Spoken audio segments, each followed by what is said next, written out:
Ladies and gentlemen, it's time to play Majoras. Or die trying. And I guess I'll say hello to Valerian. I guess. Okay, so hang on. Yep. Yeah, 1 second.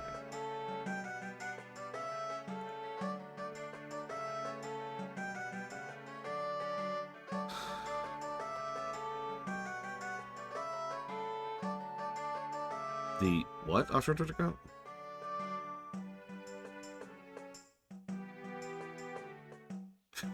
First of all, I'm not sure how platinum would relate to that. How would we have a platinum number? But second, and more importantly, that is on the website, which just proves that you don't read the website, and that's okay.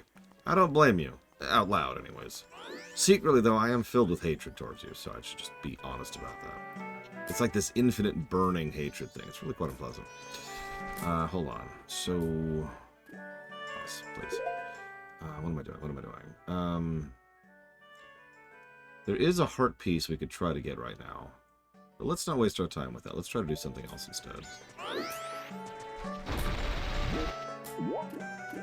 Because this is the first 3 days.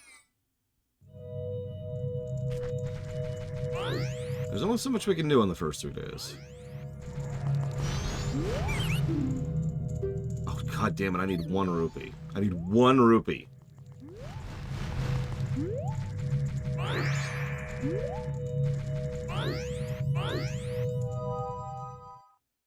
Don't mind me, just burning time I don't have to waste here. I'm already panicking because of the lost time. Oh god, oh god. Okay, I'm okay, I'm okay. I need 1 rupee.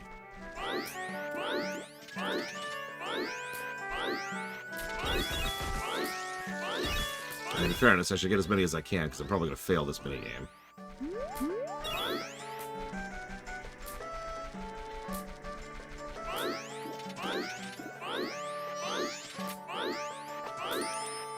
Not now, Tattle. Yeah, we are in a huge hurry on the first loop, so I'm... Forgive me for not talking as much as I usually do. We'll talk more about the first loop in just a second. But like I said, there's a few things I'd really like to get done today. I'm going to indulge in a save state for this, just because I like being efficient.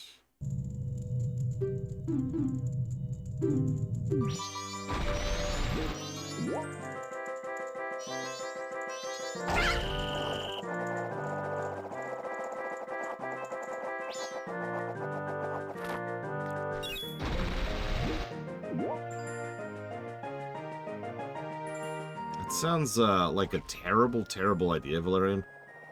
It's one of those, that'd probably be funny for like 5 seconds kind of ideas, right? Let's actually do this one next.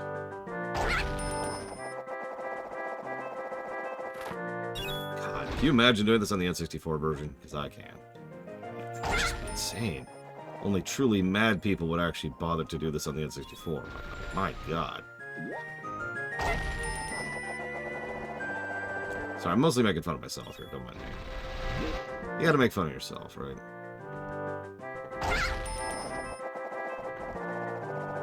Oh my god, come on, come on, come on, come on.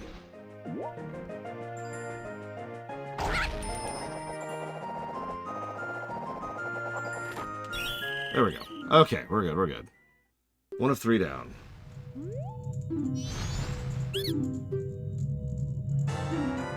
We have the fishing hole pass. That's cool. Lore? That's a strange... Dirtbag? Kill me? That's a strange name for a Deku scrub. Okay, so we got that in on day 1. We want to do this all 3 days. I suppose I could go ahead and talk about what we're doing right here. But in order to do that, see, this is the weird thing about Majora's. Every time I have to talk, I have to literally pause the game. So... let's talk about the first 3 days. The first 3 days are interesting because they're kind of brilliant from a gameplay perspective, but it's only really obvious in hindsight, if we're being honest with ourselves. The idea is you can't do much during the first 3 days. There are a few things you can do, some of it unintentional, and you can actually do more in the N64 version. Well, that's not quite true. The N64, there's a lot of really small, detailed differences between the N64 intro and the Majora's Mask intro, and that kind of changes what you can do on the first loop, which I'm going to call that from now on, the first loop. Well, that sucks, Von Falkenstein. Remind me to never play Gal Civ 4. So, we're not talking about that, though. The N64 version, thrown into the trash. The main reason the N64 version is different for the first loop is because it's much easier to glitch out of town in the N64 version, which you're not actually supposed to be able to do. I haven't shown that off yet, but if we try to leave town, there's a dude saying, hang on, it's dangerous out there. You can't go out and about. What are you doing? And in the N64 version, you could literally just walk right by him. It's really, really easy. In this version, it's a little bit trickier.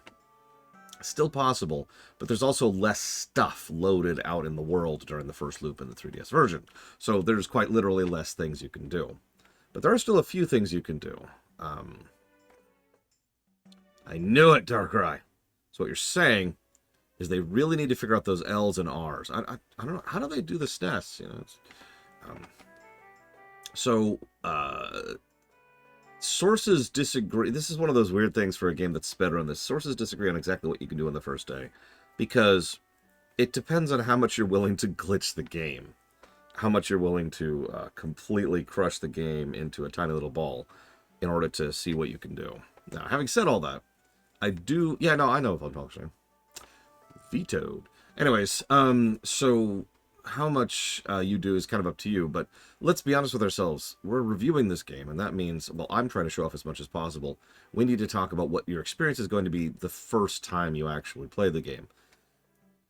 And this is why I think the intro is the single biggest barrier to entry to people actually playing this game. And I don't mean that as a bad thing, per se, but at the same time, I kind of do. I don't mean the weird stuff. We're past that. Most people don't have my issue with drug trips.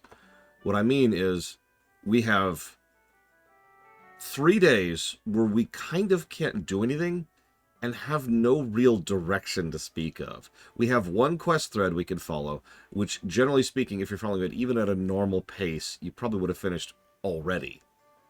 And so if you're playing this like a Zelda game, or if you're playing this even like just a video game in general, what you're going to do is you're going to go north, be like, oh, hey, there's this kid, and then you go to the fountain, and you free the fountain. She's like, hey, she gives you magic. You use that to interact with the kid, blow the bubble, find all the kids throughout the course of the town, which we'll talk about that in a second. And then once you do, you get the Bomber's Notebook in this version of the game, manage to go to the Observatory, spot the thing, get the tier. You don't actually have to get the tier the first time around. And honestly, that's kind of it. Getting the Observatory is kind of the end of that quest chain when it comes to your first loop from a normal perspective, from the perspective of someone who's never played this game before. There's not much else to do unless you start getting into the getting heart pieces, getting rupees, and getting the stuff that's going to carry forward thing going on. So what that means is you have all this time to roam around and have no objective. And that right there is why this is a barrier to entry. Because you have no objective. And that can be very, very frustrating for a lot of types of players, especially if nothing really tells them, hey, just go roam and get to know the place. Come back on the third day. I legitimately feel that this game would be substantially improved for a lot of players' experience if there was someone who flat out said, hey, you need to go here on the third day, but you've got time until then if you want to explore. Just making it very clear what is supposed to be happening here. Because I legitimately feel like this is kind of non-intuitive, especially since it looks like we're going to have a through line, an MSQ at first, and then the MSQ very, very abruptly stops and just leaves you going there like, well, now what? Because that's exactly what happens, and I'll show this when we actually go through it ourselves. There's just going to be a now what moment. And I feel that that is a little bit to the game's detriment. I don't think I'm going to ding it, maybe. I don't know, we'll debate that. Because once you know what's supposed to happen with this sequence, that makes sense, right? Once the game doesn't tell you, once you know how you're supposed to interact with the sequence, once you know, okay, take some time, get to learn the layout of the town, get to learn the layout of the people, where their schedule is, where they go with, etc., etc. That's good, right? Because that's exactly what you need in any video game. How many of you have ever played an MMO, for example, and you go into the first capital city or the first major hub, right? And you go there and you're just stuck, and you're just like, where am I? What am I doing? What am I going? And you have no idea where you're going.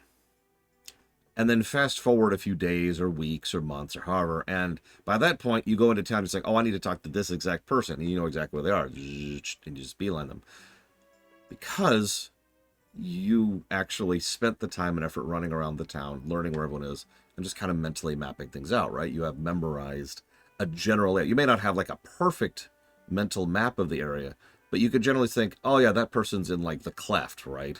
Or that person's over in the such and such district.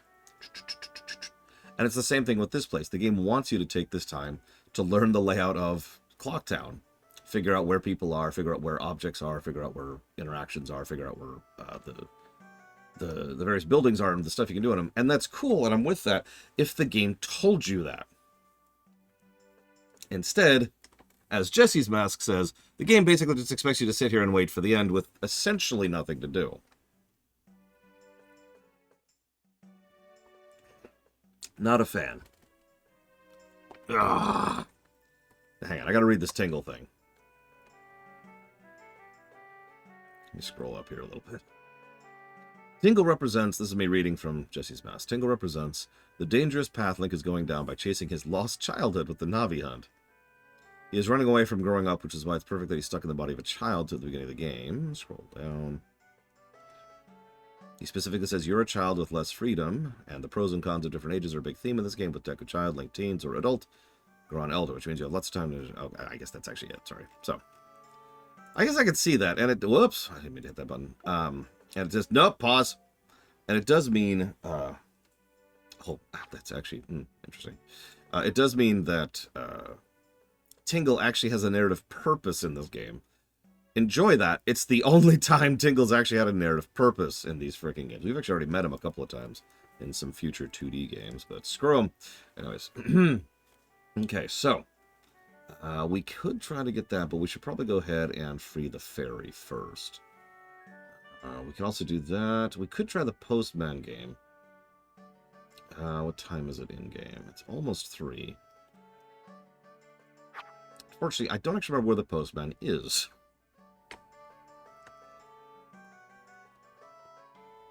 So we're going to go ahead and do this.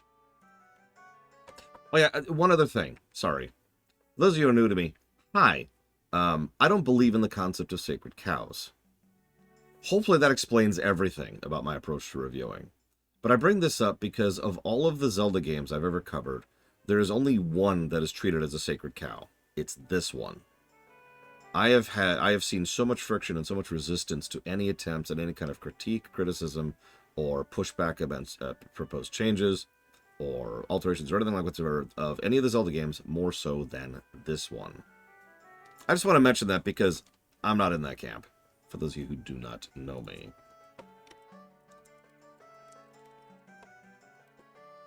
I'm going to pull up a map of this place because I like having a walkthrough. I have no idea why this one's the sacred cow. Do you think it'd be Ocarina?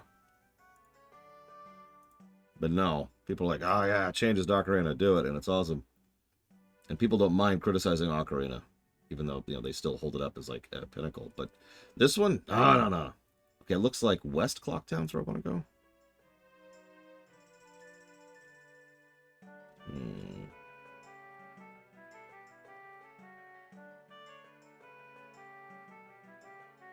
Let's see here. I apologize for how long this is taking. You'd think I'd just find a map like that, but no. No, like, I need a map. Here we go, this might work. I have no idea, Frieza. The walkthrough I have says I can, but it might be lying to me. Wow, this is a terrible map. That is actually an awful map. Alright, where is the freaking post office? It's item 6. Which is... there. Okay.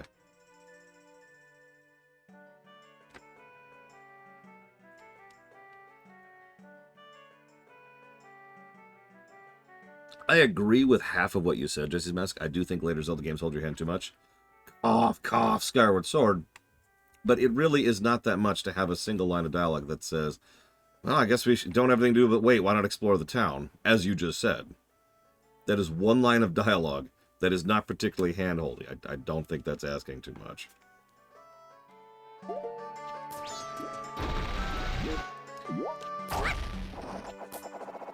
Again, it really is the dominant point of this first loop. Gameplay-wise, excuse me. Obviously, thematically, narratively, there's other stuff going on here, but that's not what I'm on about. I'm the Lord Runner, not the Lore Runner. Big difference.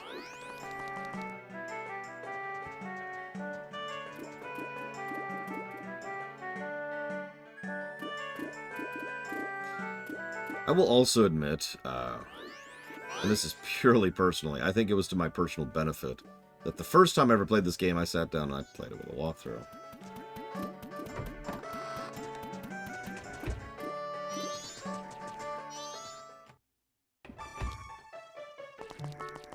So let's see if I can play the game. I'm gonna laugh if I can. Yeah! Yeah! Oh, you startled me.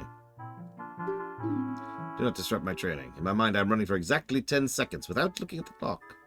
I was in the middle of mental training. You may make fun of me, but this is quite difficult. Yeah, I actually did some digging on exactly how this minigame works on the N64. Here's the thing. If you do this minigame on the N64 version, you can be off by a few milliseconds. Which you're like, yeah, okay, and...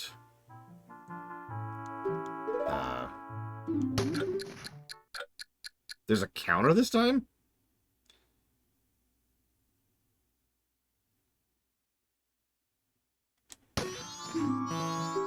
Hem.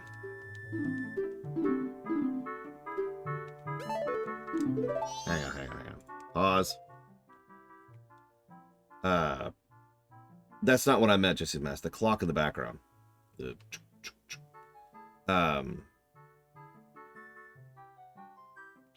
In the N64 version, I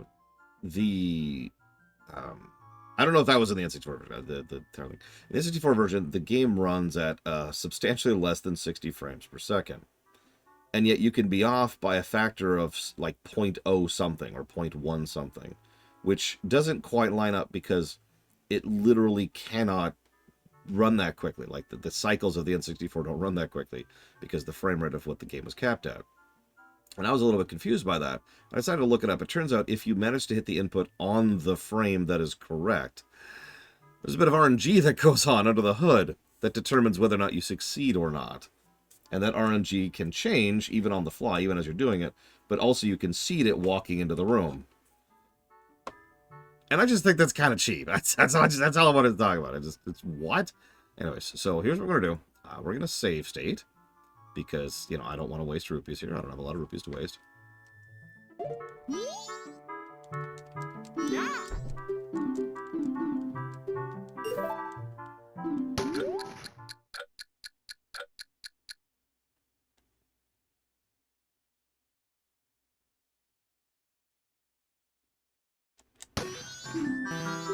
God damn, yeah, 0.16 off.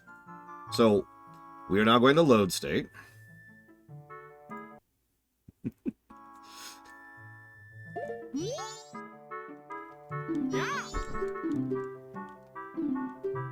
By the way, this game runs at 30 frames per second.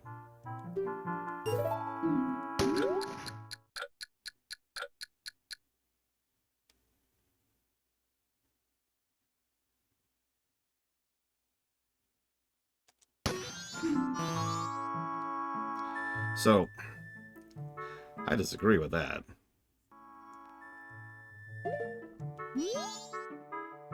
I don't think so, no, offshore Twitch account. Basically, what I'm doing here is I'm showing this off. I don't actually intend to complete this successfully. I'm just showing off how ridiculous this is.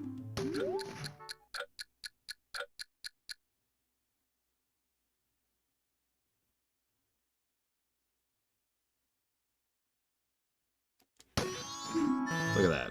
Look at that. So anyways, I have made my point. This little minigame can go directly to hell. Especially since it's kind of cheating. The reward is a heart piece for that one. Nah, it's 10 seconds. Like well, you saw earlier, I got like 10.16 or something like that. And that was not close enough. It has to be 10 seconds on the dot. Okay, so that's one of the things we can do in the initial cycle, is waste time on that nonsense. You can also bring a mask to that, and by golly, there's a lot of those. We'll talk about that later. Okay, so there's also another heart piece we can get. It's very, very hard to get as a Deku Scrub. Let's see. And then there's that, and there's that. I guess that's actually it. There's not a lot else we can do at the moment. But the relevant part is that Postman's only there for a certain period of time. And if you'd seen earlier, and I was facing the camera wrongly, that's my fault. You would have seen that he actually was walking over there and then into the room. And him walking into the room and finishing loading into the room is what sets him into the new state, aka him being there. And thus we can then do the minigame.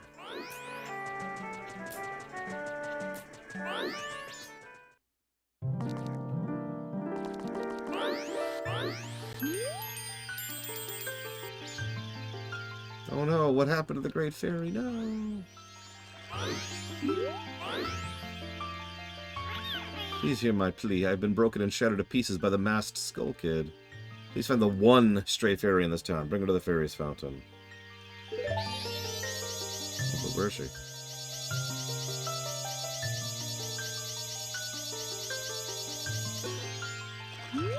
Oh, okay.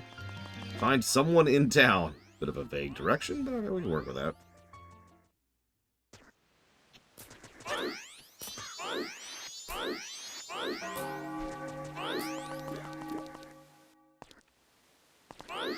Yeah, I liked that tidbit. The Skull Kid's no match for the Great Fairy, and the Great Fairy has been shattered by the Skull Kid, so that's cool.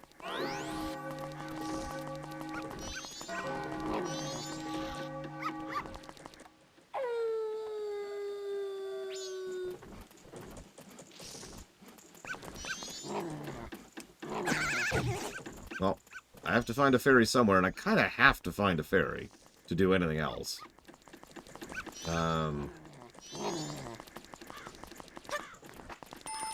What?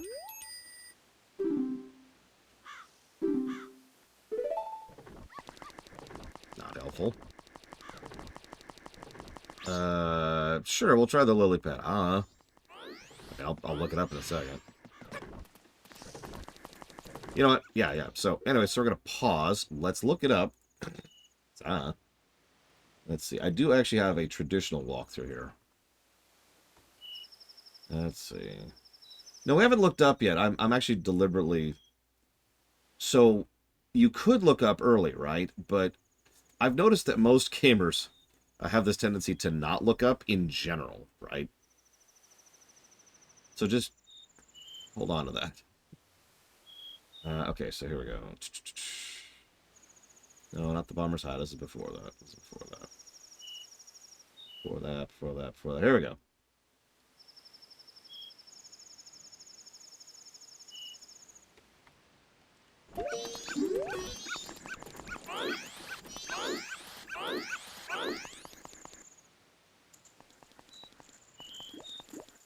There it is.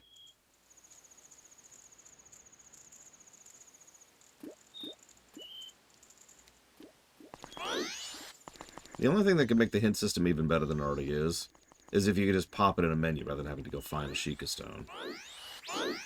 I'm not sure about backtracking. We'll debate that. It's a stupid thing. Yeah, it wastes time going to find a hint, which is just like, really? Where is this stupid thing? Oh, there it is.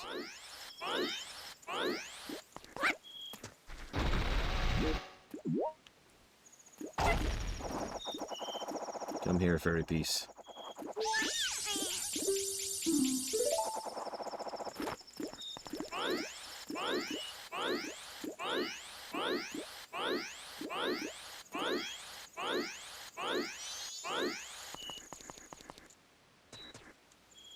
Yeah, the moon always had a face, which is kind of creepy and kind of weird, but that's just Termina for you, I guess.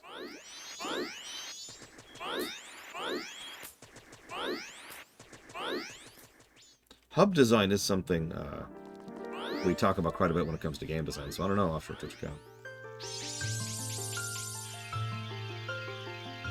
So this gets us the all-important ability to do something as the Deku Scrub, aka attack. They continue to be terrifying. Tattle in you, young one of the altered shape. Thank you for returning my broken and shattered form to normal. I'm the great fairy of magic. I thought that masked child was helping me, and I grew careless. All I can offer you now is this. I grant you the power to have magic.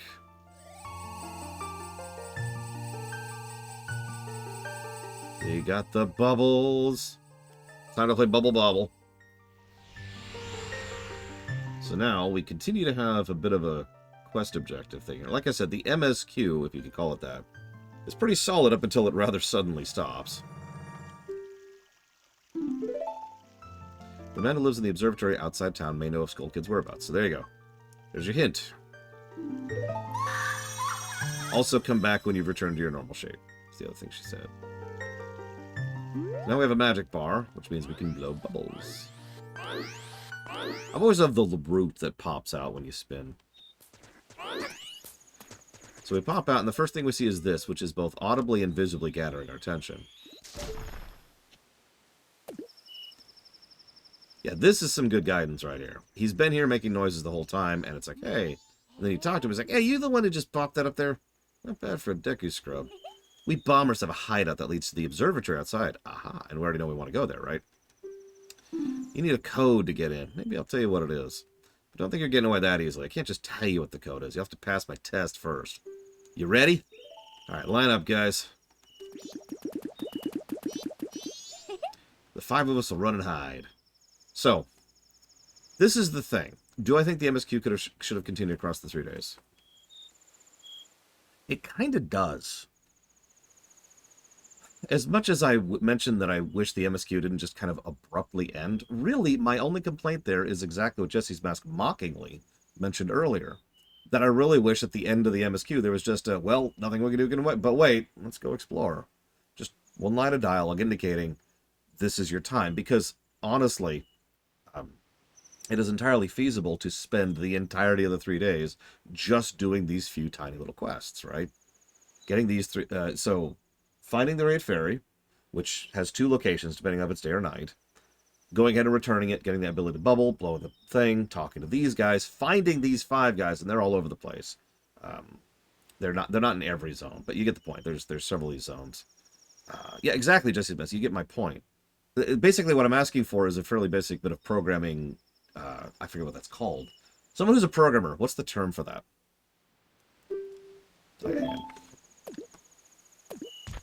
It's when you have to accommodate for non-specific circumstances. Like you don't. No. You don't program for the expected situation. You program for every expected situation, right? So yeah, it's reasonable as a designer to say that it'll take a new player the entirety of the 3 days just to do these couple of quests. But then as a programmer, it is incumbent upon you to then say, well, hang on, what if they get done early? Right? And be like, hold on. And then, in that case, it's like, okay, that's when you have that extra little tidbit. And again, part of the reason this isn't a big deal, to be clear, but part of the reason I'm trying to make my point so clearly here is because I think it's such an easy fix. I really do think one additional line of dialogue from Tattle would just be like, hey, and that's the end of it. That's the end of the problems here. Okay, so, oh God, the camera's different from Ocarina. That's weird. Whoop, that's the wrong map. I'm looking at the wrong map. Hi, Paranoid Android. Yeah, so in the N64 version, they didn't actually spread the Bombermen, the Bomber Kids out across the town. In this version, they do.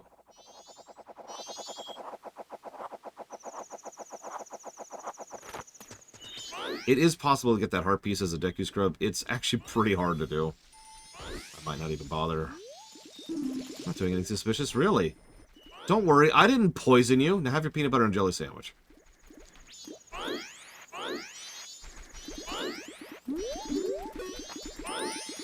Come here, kid. Come here and eat your vegetables, kid.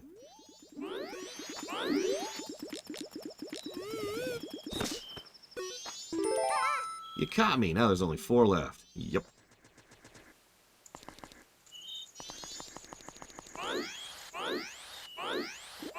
Actually, no, they didn't, Darkrai, and I can prove that, because I've got a map right here proving that. I literally have a map for this. There's none in Central Clocktown, and there's none in the Southwest Well area in the N64 version. So they spread them out more in the 3DS version.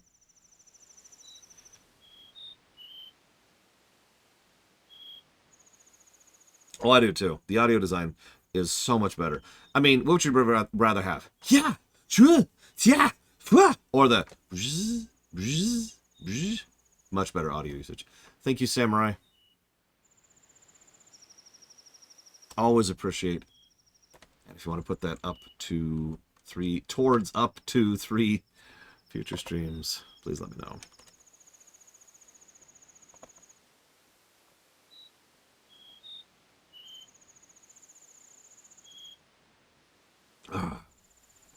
Okay. So this one. I wish I had a pause button. We'll get a pause button later. We're working on it. We're working on earning a pause button.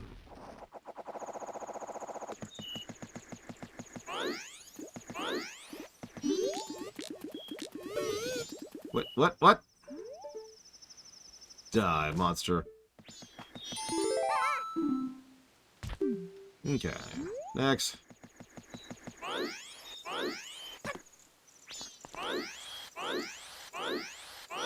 Excuse me. What, Tattle?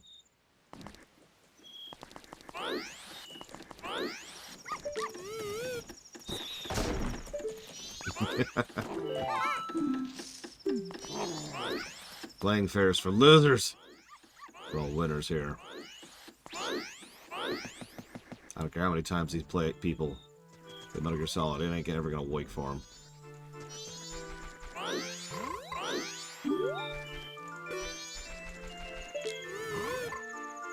I mean, it would be cool if the dog had a side quest.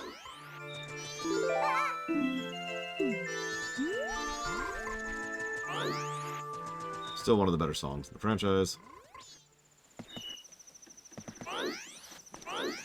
I mean, almost everything in this freaking game is part of a side quest. That's not even me being dismissive, that's just the truth.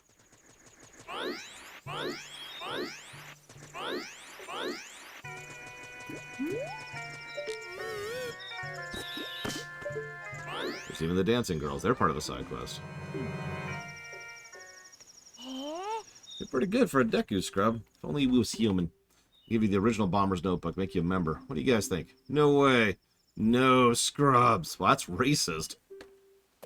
Oh well, once we let some kid who wasn't human join our gang, and boy did we regret it. Sorry. I'll teach you the code.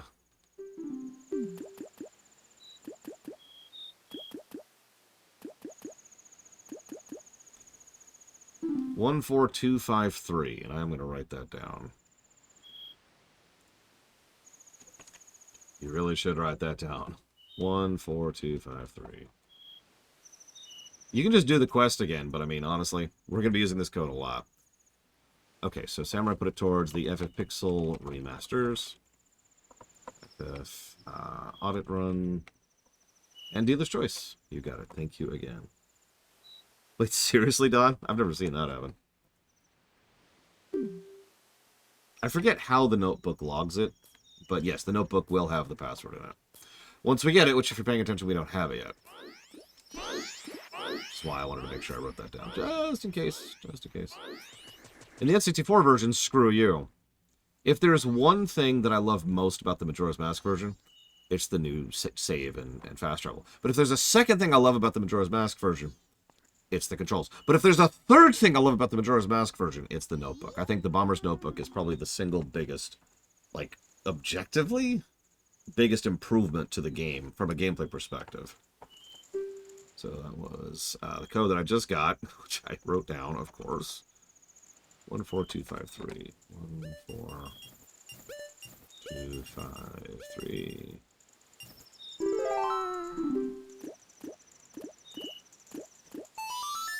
By the way, you like the posters? In fact, actually, we can look at it.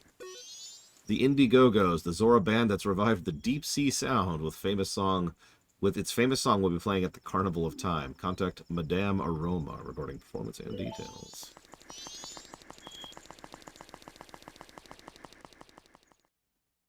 Yeah, you notice how there's this recurring theme of us following in the wake of Skull Kid and the crap he pulled. That's already happened twice now. Or, no, I guess 3 times if we're counting Epona.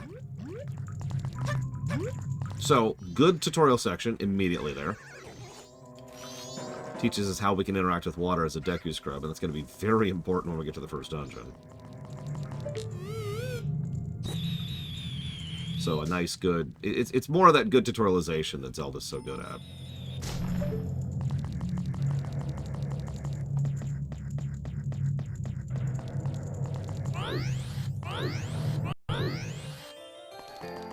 There's a sentient scarecrow here. Don't question it. Don't question it. I'm a stallion scarecrow wandering in search of pleasant music. Time will pass in the blink of an eye if you dance with me. We can dance till dawn. So this is how you speed up time. But I do like that there is a just pastime option. In fact, there are 3 pastime options. Yes, yes, I know that we should go talk to the astronomer. I'm in the astronomy tower, Tattle. Thank you. Cool looking, by the way, in this version. Oh, well, a strange-looking child has joined me today. Are you a new friend of the Bombers gang? Your manners seem much better than those of your mischievous friend from the other day. That ill-mannered troublemaker from the other day said he'd break my instruments. Said he'd steal my moon's tear. There's no stopping him. And once again, so we're up to like 4 times now that we're just following behind in all the crap Skull Kid caused. He has caused so much of a mess. Even now, just watch him. He's probably causing trouble around the clock tower. Well, let's go look at him. Zoom in, zoom in. And he looks up. And this is the first time we really see the moon, is when it's crying. On the off chance, because it is possible, on the off chance you didn't look up, which a lot of players don't, and on the off chance that you don't, that you didn't watch the title screen, the game makes it very clear that's there.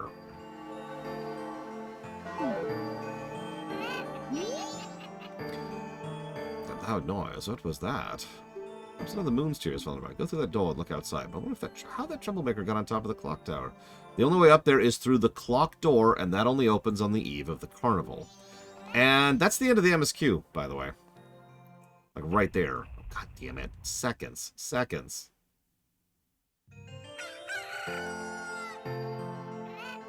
Come on, game. Let's grab this. Just, you know, items like this are called gear. Yep, cool, thanks. That moon sure is huge right now. It looks like it's going to come crashing down on us. But don't worry about that silly moon. Just focus on Skill Kid. We know where he is now, and there's nothing left to do here. Let's go to the clock tower.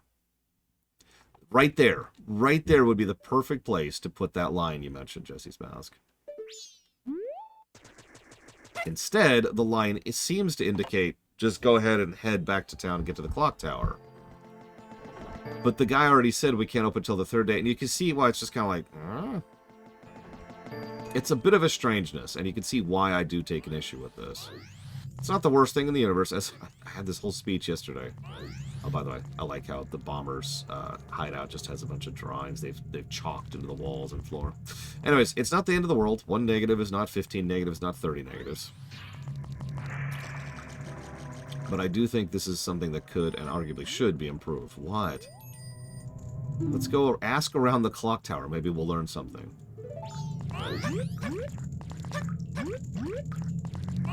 Now, there's several things we could do at this point. The game has actually opened up a little bit, and I do mean a little bit. We haven't really opened up yet. That'll happen after the end of the first loop. But yeah, we are going to go ahead and get the one thing, and I don't remember in this version if we can go ahead and finish that particular chamber. We're going to try. But first, we're going to go up here and get some more rupees, because I need to keep remembering to get these rupees. So I'm going to need them for what I'm about to do.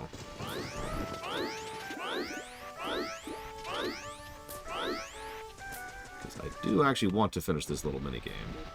One of the only things we can really do in the first loop, anyways. And heart pieces are nice. Second one's a little bit harder. Third one is a substantial amount harder. I do love how you go down to this grassy knoll area and then it just opens up into this giant region of death here. Wish me luck. I'm gonna need it.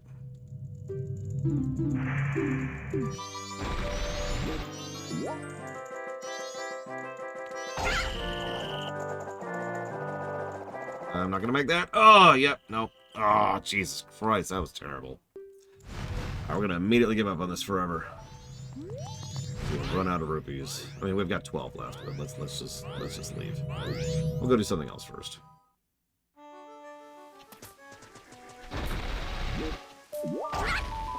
After all, if there's one thing real life has taught me, it's that if you fail, you should immediately give up and never try again.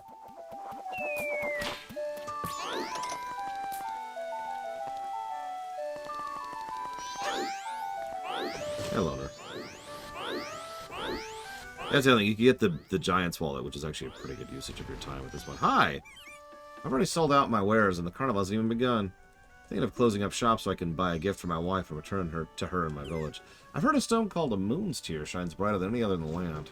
If you've got one, I'd really like to get it from you. My wife would love it.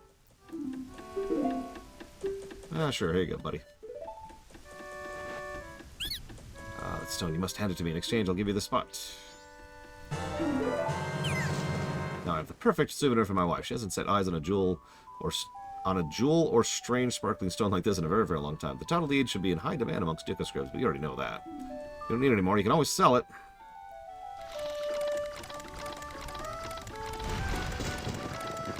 How do they...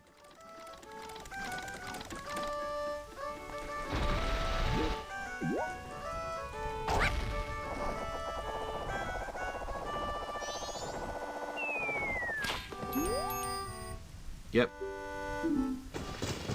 Oh, hey. Oh, well, it can't be helped. For now, just do something to pass the time. Chat with people, do a little dance, whatever. It's not really my business.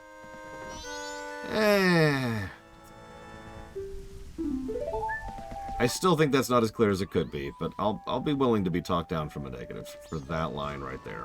Because that is actually the end of the MSQ right there. Is go talk to people or do a dance. Alright, so let's see. You can get the heart piece from the postman. You can get the heart piece from the tree. It's really hard to do, but you can get it. You can get the minigame one, and you can get the one on top. So yeah, you can actually get a full extra heart in the first loop. If you manage to leave the town, then you can go ahead and do a couple of other things, but not as many as you'd think, because again, a lot of the world isn't loaded yet.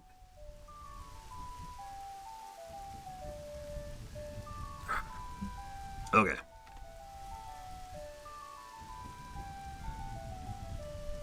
$12 a.m. to 6 a.m. Okay. Let's make some money, because that's kind of all we have left to do at the moment.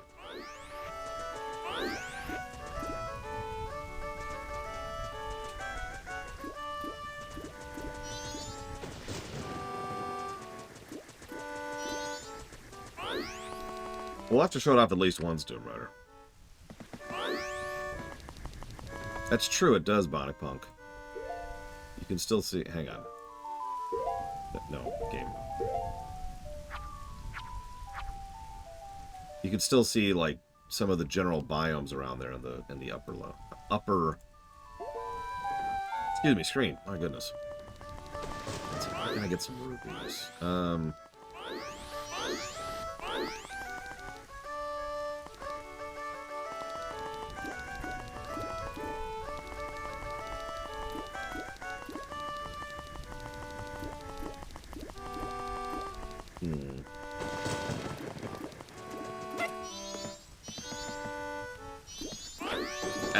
Okay, I was trying to read that, but sure.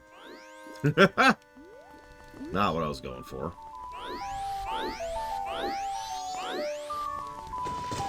Hello, Michael Javier.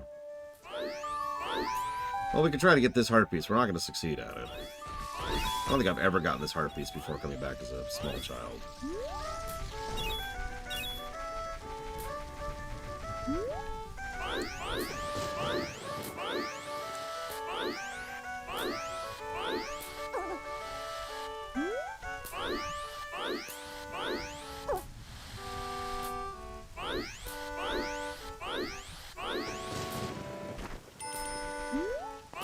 not Tattle.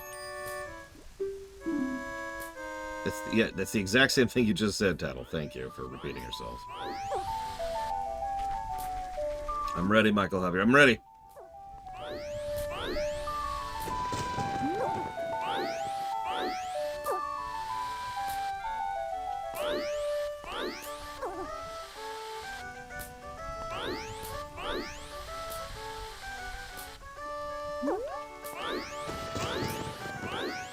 Ah!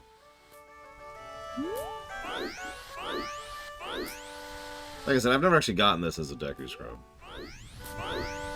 Anybody who has, you... Oh my god! You can flex on that. And then, wait, I don't actually know what to do from that point. But anyways. I made it up the ramp. I'm just happy about that, you know.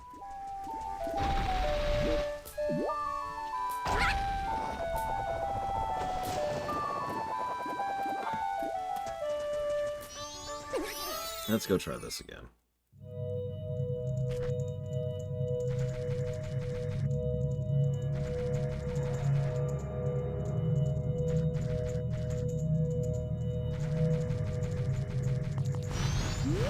I mean, I think I'm the only person in the world who actually is bothered by the fact that in the origin story they have ancient races. That's so stupid.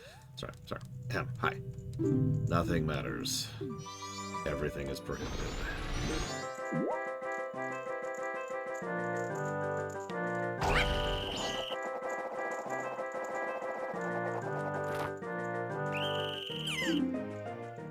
Bullcrap! God freaking damn it. Okay. I don't like this minigame either. I don't care. This isn't a 100% run, so it doesn't matter if I don't get it. I'm just wasting time.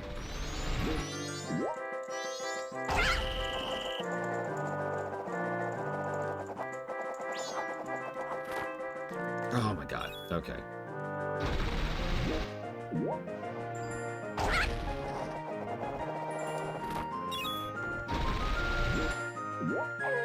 Yeah, thanks, game. I'm in the middle of something. Thanks. I was in the middle of a button press. Thank you for not interrupting the button press. That would have been a negative. Like, oh, you popped out and you failed.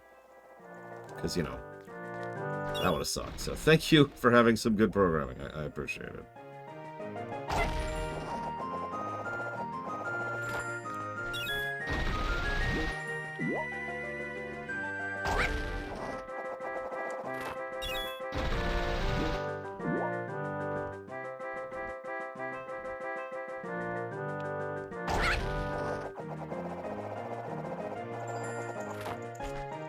There, jackass.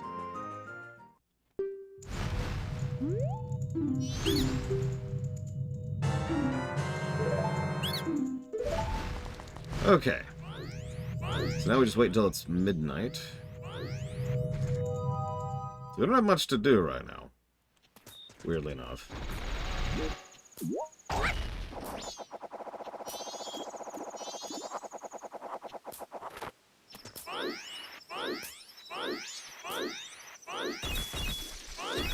It's time to farm rupees. If anybody does a better rupee spot, I'm listening, because this is the only one I know about as a Deku Scrub. God damn it, Noctis.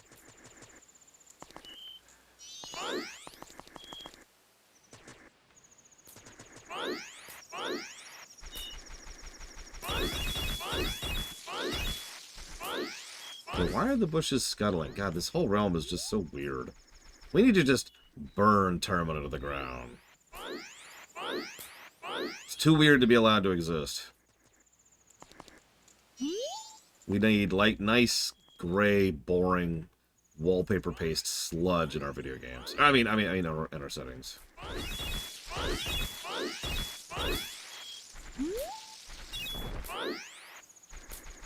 The moon is right there. That's a good point. That would probably be a little bit faster Cyclone. Let's go ahead and try that. Yeah, I've noticed that, Jesse's mask. I shouldn't even make fun. Obviously... Obviously, I rather enjoy this game, and I do think it's going to score reasonably well. But I do have to admit, this is one of those games I tend to enjoy in spite of it.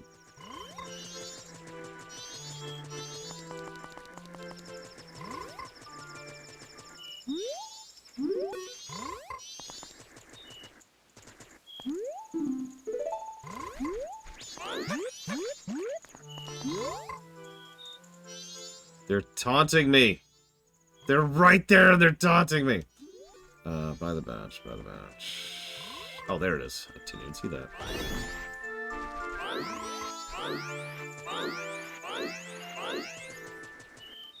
The goal here is actually 200, which is probably not happening this particular move.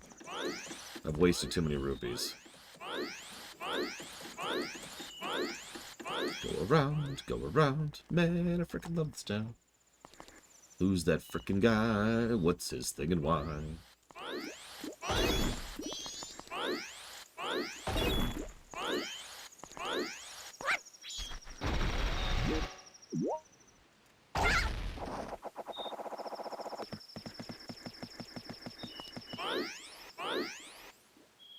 Sneak into the inn.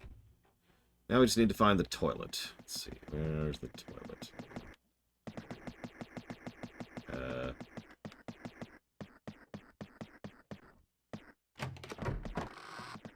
Are you a toilet? No, you're a dude playing poker. Very, very badly.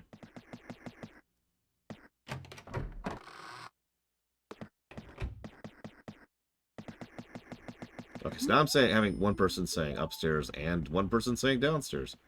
And that's just, you know, that's my life in a nutshell as a streamer.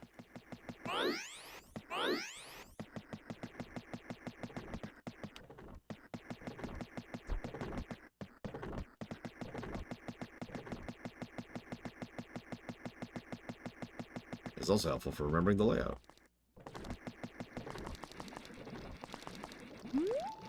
And of course there's bugs in the kitchen. Don't think about it too much.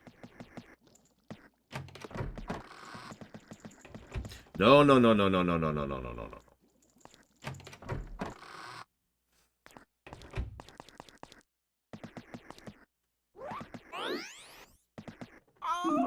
Paper, please. Here's your paper. Yay!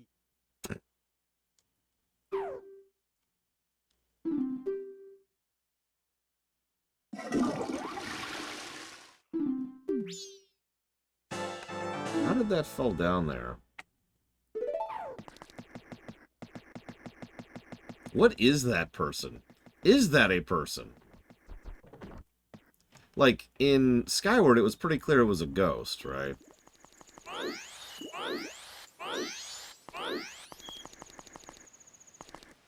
But here it's, like, much less a ghost.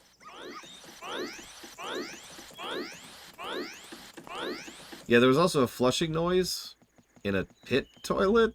I mean, these people do have a surprising amount of technological advancement. I'm not even being facetious about that. Like, they've got a freaking... Like the second dungeon, you know? I don't think we can, Zektav. I think we should just get some more money. Money, money. This is the rest of the first loop, by the way. So I suppose, now that I'm finally doing third dungeon... Yeah, they have a clock. They have an observatory. I mean, clocks aren't that recent, but still. They have a water filtration system, for God's sakes. Which door? Act. Link doesn't need sleep. He's magic. God. Oh, man, could you imagine if you needed sleep in this game? Now, hear me out for a second. Some of you know we like to play the minimum change game. The idea is to make a game or show or book or movie to maximize the amount of the increase or decrease in quality of a work with the minimum number of changes, the ideal being just one small change. I think if you required sleep in this game, that would be one change that would ruin this game if it was mandatory. By contrast, I think that would actually be interesting if it was an optional thing. Optional hard mode, right? That's how you add difficulty to a game like this. You have to map out your route and your planning and what you're going to do when and how, while also accommodating getting sleep. Yeah, exactly, Monobrown. It's like, okay, hang on. Where can I fit my 8 hours today? And how do I accomplish this other thing and these other things I need to do while accomplishing that? Like, whew, that would be a thing. That'd be kind of cool, though. But again, only as an optional thing. You make that mandatory, and that's bullcrap.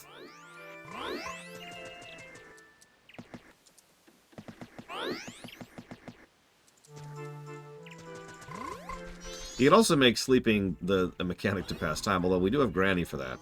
And the Scarecrow. And I think the Dancing Girls, too, but don't quote me on that one.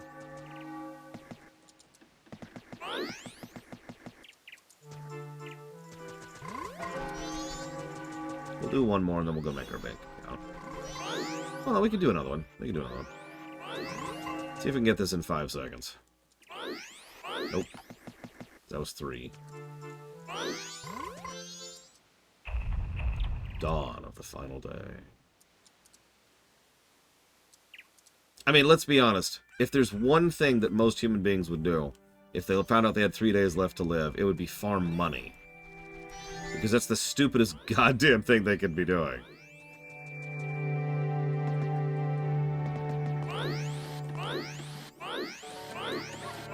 So here's the 3rd day song.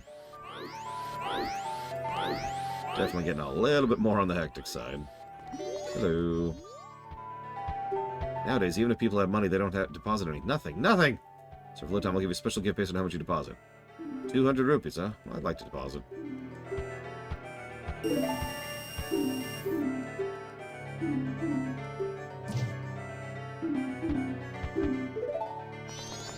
So now I gotta decide. Do I want to try for the heartbeats? I think I kind of do. No, the world, Noctis. The whole world is going to end in 3 days. And also, there's this weird shaking going on. I don't know what that is. Don't worry about it. Don't worry about it. There's no shaking. Let's go make some more money. Maybe needs a new pair of shoes.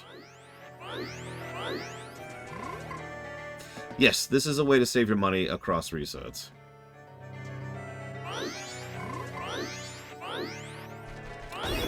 The bank is an interesting thing because they could have just made rupees not reset when you reset time. So there's a flag in the game, and it's set manually per item. Some items automatically reset during a loop, and some items do not. They could have just made the rupees not reset, and if we're being honest, that probably was the correct call. But they decided to kind of tie it in a little bit and make it part of the narrative because it does make sense. The whole idea is you go to the bank and you say, hey, you know, this is my account, and you turn in a banknote that is from that bank and is valid. It's just, it's from time that never happened. For lack of a better way to put that.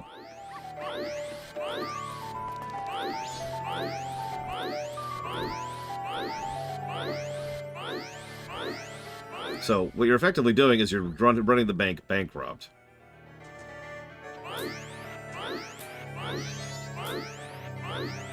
Why didn't the bank reset? Well, because, again, there's a manual flag deciding what resets. What resets is very much a gameplay thing, not a story thing.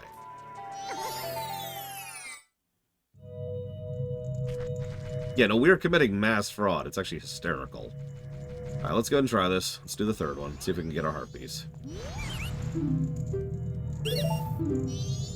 Wish me luck. Yeah, it's a stamp on your hand, which actually makes a lot less sense. Because think about how many stamps we get over the course of this game. Like, our hand's got to be really, really stamped by the end of this.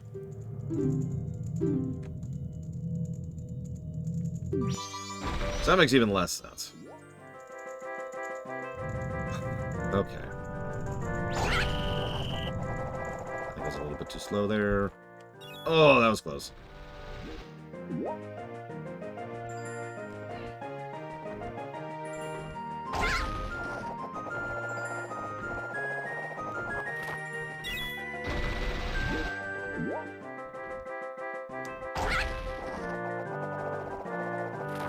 Ooh.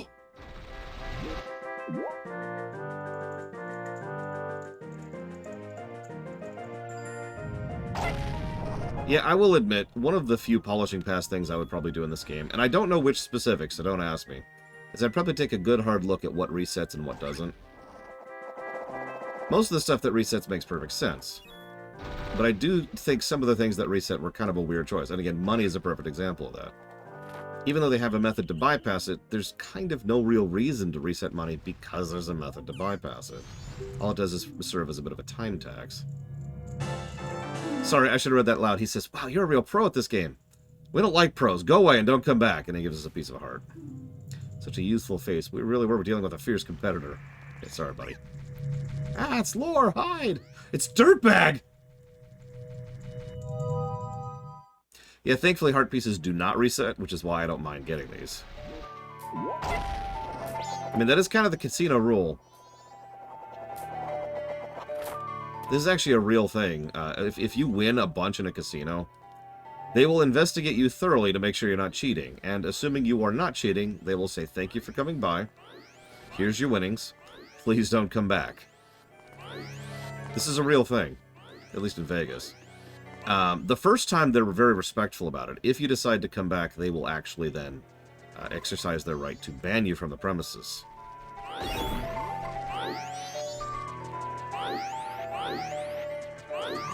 If you decide to push it from that point on, they'll get the authorities involved.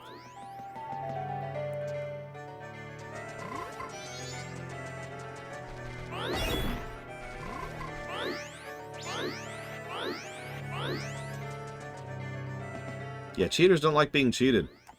Go figure. That's true in relationships, too. Sorry, random thought there.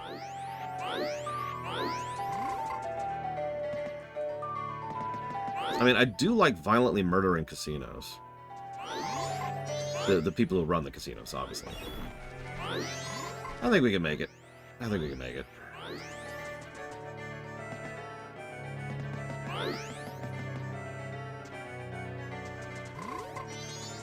So, we didn't get the one on top of the tree trunk. But otherwise, we've actually done everything I wanted to do this initial loop.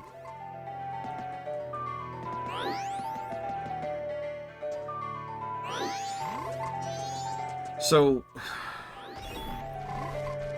I'm not... Look, Paranoid. We did it in Fallout 1, you remember that? Or was that Wasteland? God, I don't remember what game that was. It was one of those CRPGs that where you can go into a casino and accidentally attack the machines. I think it was Fallout 1. It might have been Fallout 2, actually, now I'm thinking about that. Anyways, I'm getting off topic. So. I apologize, I'm trying to keep a lot in my head at the same time. There's a lot going on in this game. My own minor niggles aside, this is a really good intro. Other than that other little thing I mentioned earlier. The idea of showcasing the town is a good idea. Getting to know the people, getting to know their cycles. If we go talk to them, which we are surely not doing this particular loop, because that would waste a huge amount of time, which we could spend on other things, but please trust me when I say if we went and talked to people, we would learn tidbits about their stories, their quests, where they're going with. This is probably one of the most NPC set-dressing games I've seen in a while. Not the biggest, but like, well, I don't want to go for the low-hanging fruit here, but you know how Starfield had hundreds and hundreds of completely random NPCs mindlessly walking around who didn't really have lines of dialogue or personality or characterization or anything, and they didn't even really have scripted areas they were going to, they were just wandering around randomly? This is the opposite of that. This game doesn't have random NPCs. Every single NPC in this game was manually crafted and has a story to them. It is probably the single biggest thing that makes this game sing in a way that no other Zelda game manages. I do think there are other Zelda games that I think are superior overall, but in this one, spoke, characterization, this game crushes it. Yeah, we will eventually get to know everybody in this game pretty freaking well.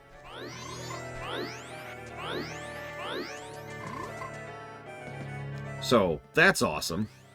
Something I haven't really shown off properly, I might actually have time to if I'm going quickly enough, is if you just sit and watch, the moon does physically get closer. So remember how I mentioned how they do the maneuverings of... Yep, deposit. Yep. Yep. Thank you. So, how I mentioned how it'll determine NPCs' routes based on, like, essentially keyframing. They do that with the moon, too. So if you literally just sit there and watch, the moon will get closer. It wasn't that obvious to me, back in the N64 version. But then again, bad TV and N64 and low frame rate. In this version, it's a lot more obvious. Yes, this is the one that everybody hates, Mr. Floyd Pinkerton. So I need 13, so we're just going to get 15.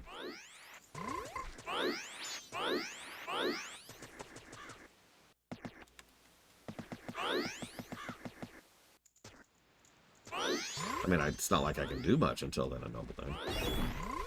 But I do want to showcase a couple of things. But anyways, getting off topic. So, we can see the moon descending. We can talk to a lot of these people. Clock Town is almost the perfect size.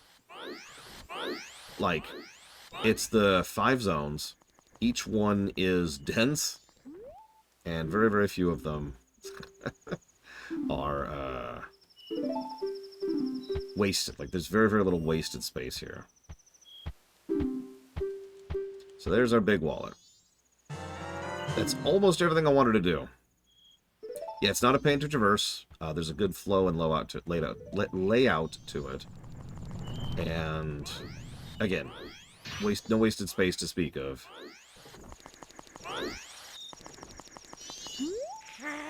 You waiting for us to finish the bridge from the festival tower to the clock tower entrance up there? Sorry, my apprentices panicked and ran away. That's all we get for a festival tower. Not quite tall enough, is it? Sheesh. If we went to the top of the festival tower, we wouldn't be able to get to the clock tower entrance. I apologize for all this. I wish I could scare that moon away. Oh yeah, that guy, oh god, he's actually gone before I could even talk to him. There's another guy right over here I was going to talk to who was shaking his fist at the moon. Good morning, Evo.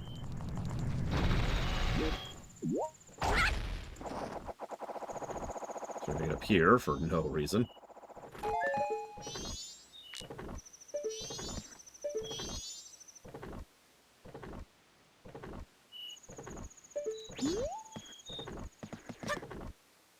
I don't remember where the mayor is.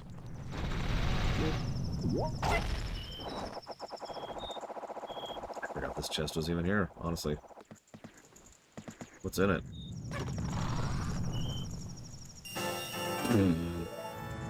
Well, sure.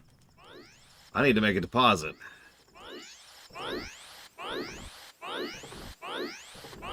Yeah, everything gets quiet. You notice the music just stops at a certain point.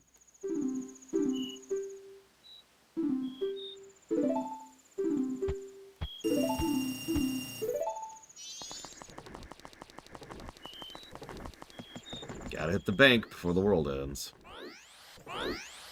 Yeah, the lighting gets kind of dark and red. What I was actually doing is I just kind of wanted you to be able to see just how close that damn thing's getting. And you can see it is moving.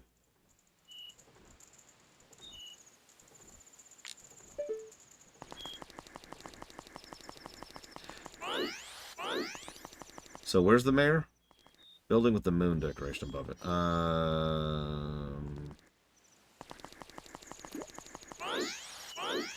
I assume you don't mean the inn. This game came out... Ah, there it is, I see it. In...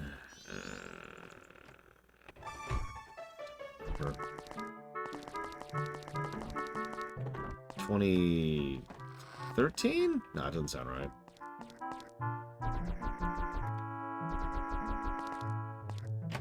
The original game came out in 2000. 2015, 2017. Ah, it was mid-10s somewhere. Notice during transitions the timer pauses. That's another feature that is a good feature.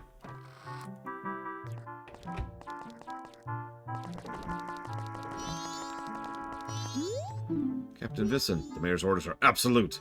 So the gate guards are still standing by. Standing by! Cripes! Yep, stand by while the roll ends.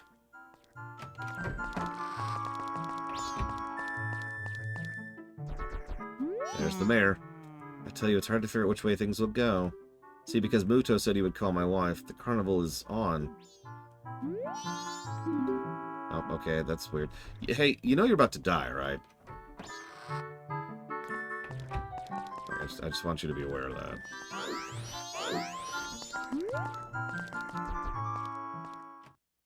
Legend of Hell. It's about time.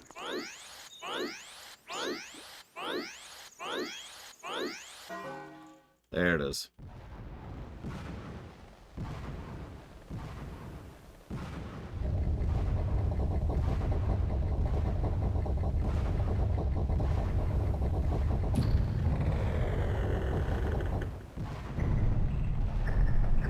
Yeah, the mayor is rather removed from reality. Go figure.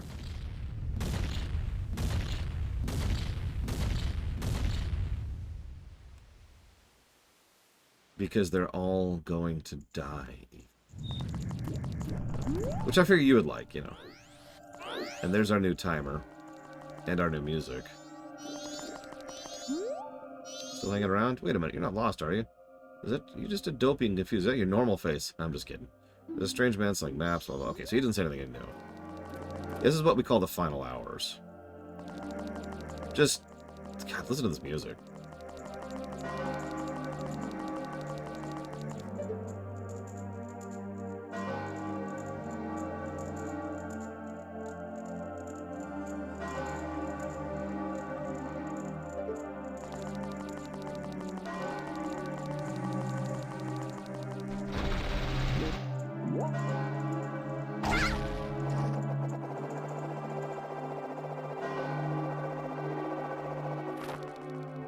I'm just saying, Outer Wilds totally stole this.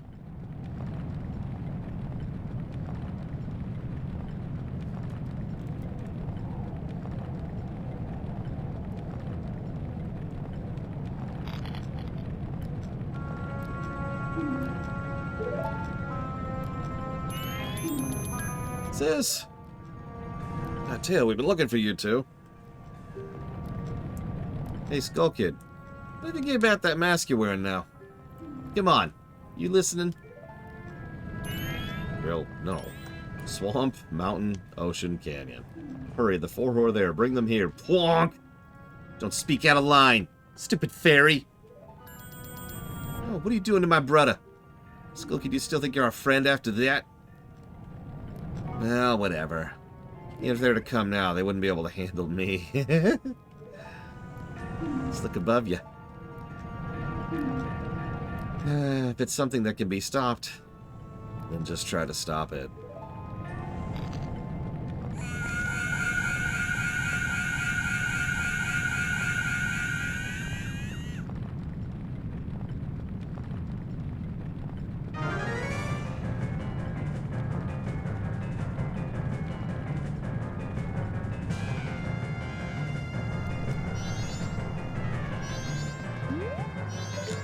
What do we do? What do we do? What do we do? Good thing we got this magic. And it's appropriate that something so small disrupts him so much. There's so many tiny little things that completely allow the entire game to happen. The fact that Tail was able to tell us the four things really quick, and the fact that we were able to hit him with a frickin' bubble. Such tiny little details, and the whole game hinges on it.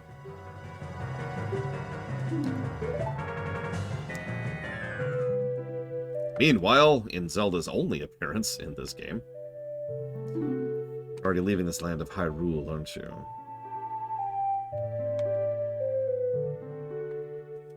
Even though it was only a short time, I feel like I've known you forever. Yeah, about that. I'll never forget the days we spent together in Hyrule. I believe in my heart that a day will come when I shall meet you again. Till that day comes, please take this. I'm praying your journey will be a safe one. If something should happen to you, remember this song. And this makes perfect sense, because remember, Zelda is the Sage of Time. And her giving us the Ocarina of Time actually makes a lot of sense, too, considering stuff we don't know at this point. But given Twilight Princess, this makes perfect sense, in hindsight. Skyward doesn't exist, Bonnet Punk. So, That's the third thing in a row, if you're paying attention, that has enabled this game to happen. Her giving us the ocarina and the song, the bubble, of all things, the bubble, and tattletaling.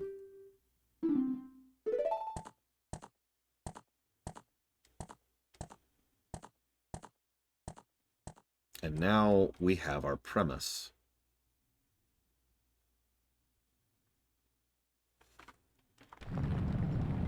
Because up until now, this has actually been a fairly, like, I don't want to say bog standard. That's a weird way to phrase that. But there's been nothing really distinct about this game other than a weird timer and the fact that it's the end of the world.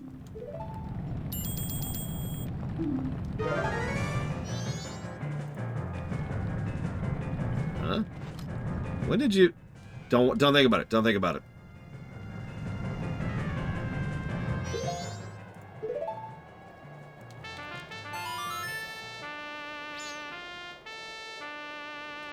See, the thing that's really weird about this game is it has the weirdest intro ever. Because it's not an intro in the traditional gameplay sense of the word. It's more like... Okay, you've read a book, right? And at the beginning of a book is like the foreword or the prologue or whatever, right? But that's not what this is. This is like the foreword at the very, very, very beginning of the book. Except it's also the outro. It's this weird combination. Not just because of timey-wiminess, which is very easy and understandable, but because of the nature of how it's constructed. We haven't functionally started the game yet. The game, the core gameplay loop, doesn't actually begin until here. Because now we have the actual intro, Loop 2. Now we have access to the tools we need to actually play this game. Yeah, this is reading the back of the book and like, oh, this is cool. It's a weird analogy, but I can't come up with another one because it's so unique in how it's constructed. Yeah, there are actually quite a few speedrunners I know who will just have a save ready to go here to just skip all that, because there's so little you can do there, and it's so rote. You get the 4 hearts. You can leave town and get a few more things in the N64 version, but otherwise, you get the 4 heart pieces. You fill up the bank to get your wallet, and then you wait. Usually, if you're a speedrunner, you have so much time to wait. You either go talk to the woman or you go dance with the scarecrow, right?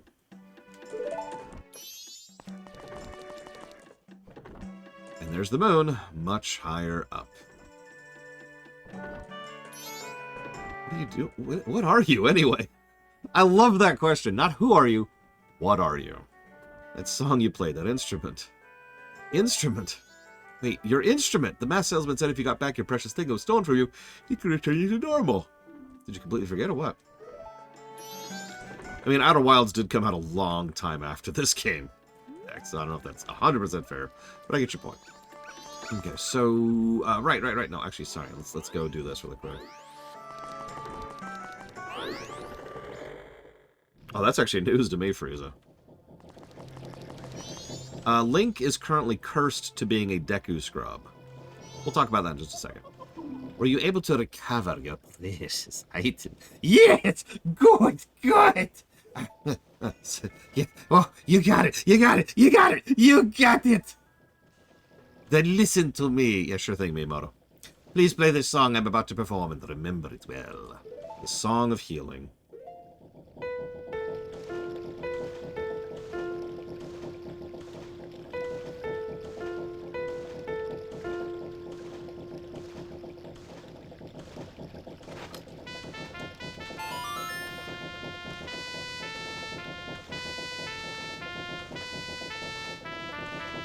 Yeah, it's a giant piano for 3-note song.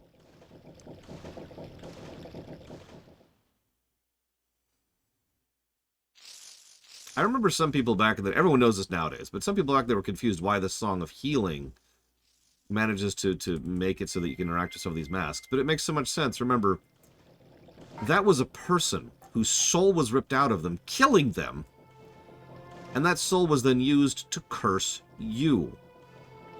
Now that we have healed that person, what's left of them is now on the mask.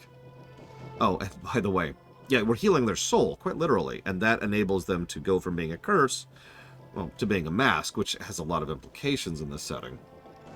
But also, from a gameplay perspective, it follows through on a loop that a lot of Zelda games do, turning a curse into a blessing. Twilight Princess touches on this as well.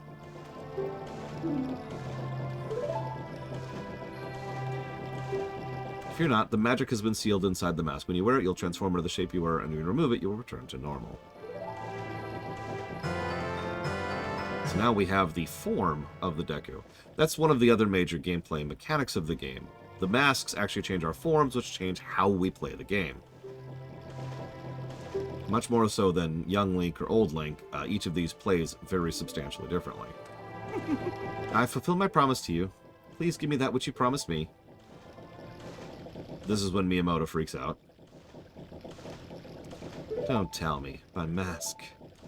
You did get it back. Didn't you?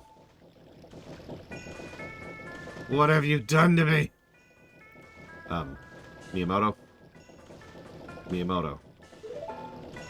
You leave the mask out there, something terrible will happen. Yeah, we actually already saw that.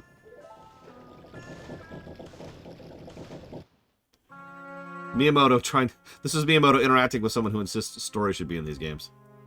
So this is Majora's Mask. It's an accursed item from a legend that's said to have been used by ancient tribe in its hexing rituals. It is said that an evil and wicked power is bestowed upon the one who wears that mask. According to legend, the troubles caused by Majora's Mask were so great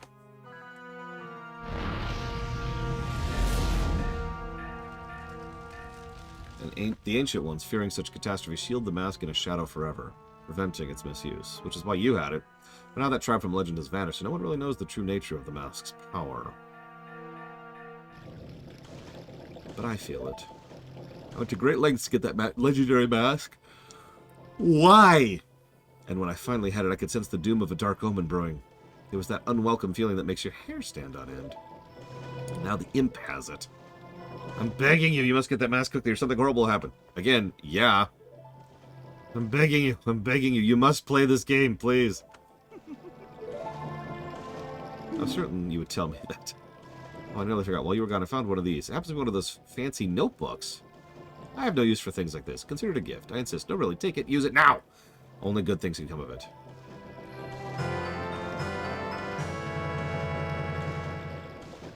All of them, Tomb Raider. He had to kill the entire civilization.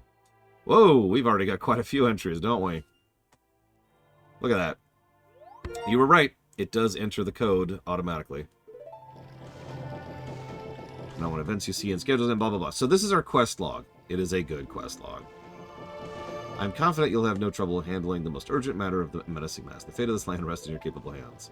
You'll be fine. Surely you can do it. Believe in your strengths. So now, I have a pause button. So yeah, there's the inner clock thing with the post office, which I didn't manage. I started this chain, but then I derailed because this chain has multiple outcomes. There's the Deku Flower Power thing, which I already got to get the heart piece, and there's the Bomber's Code. Yeah, this, I said this earlier and I meant it. This is probably, objectively, the best improvement for the 3DS version right here. This is a really good quest log. I'd love to say they did it in 2000, but no, this is the 3DS version. I knew him out of Brent. Die! No respect. Or wait, sorry, what? This is good, right? What we're seeing right here, this is good. But you know what's actually even better is we've got a map. For example, there's the Deku Scrub. There's his exact location. There's the bank. There's the clock tower guy. Or not the clock tower, sorry, the post office guy. And just in case you feel like it, that's where those things were. Even though we've already done them. You know what else is cool about this? There's a schedule.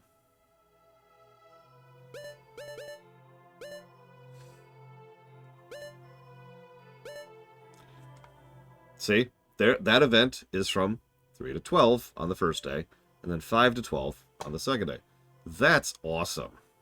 Look at that. Nice, easy to parse, clearly indicative. This is so good. This is such good interface design. My God.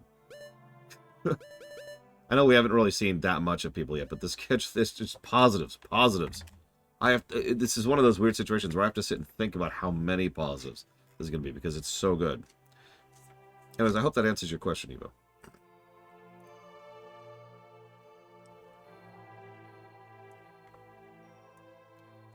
Yeah, Stardew Valley could use something like this.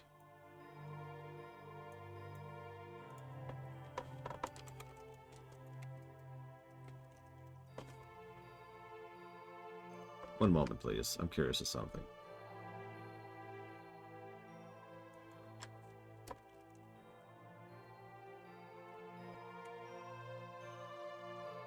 There it is. So there's the schedule on the N64 version. Yeah, that's not terrible. I think the new version looks a lot better. Not just in terms of visual appearance. In fact, and not who cares about visual appearance. It's much parsable. Like, this is such... No, Evo! No! Bow! Turbo bow. Nose to keyboard bow. Infinite bow. Oh. Okay, I'm okay. What does alarm do?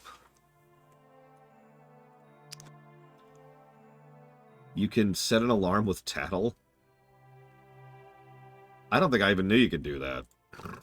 That's actually cool. Alright, so... let me organize my brain, because we just covered a lot of dense stuff in the first loop. And now that we've actually entered the game proper, we've got so many positives to shotgun out here. Let me go ahead and first jot down Evo's wonderful donation.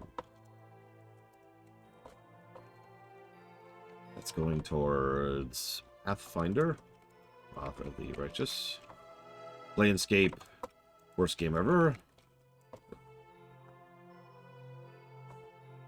And Overlord 2. Thank you, Evo. I do hope you're feeling better. You're staying hydrated, right? I'm staying hydrated, so you have to too. So that's the rule.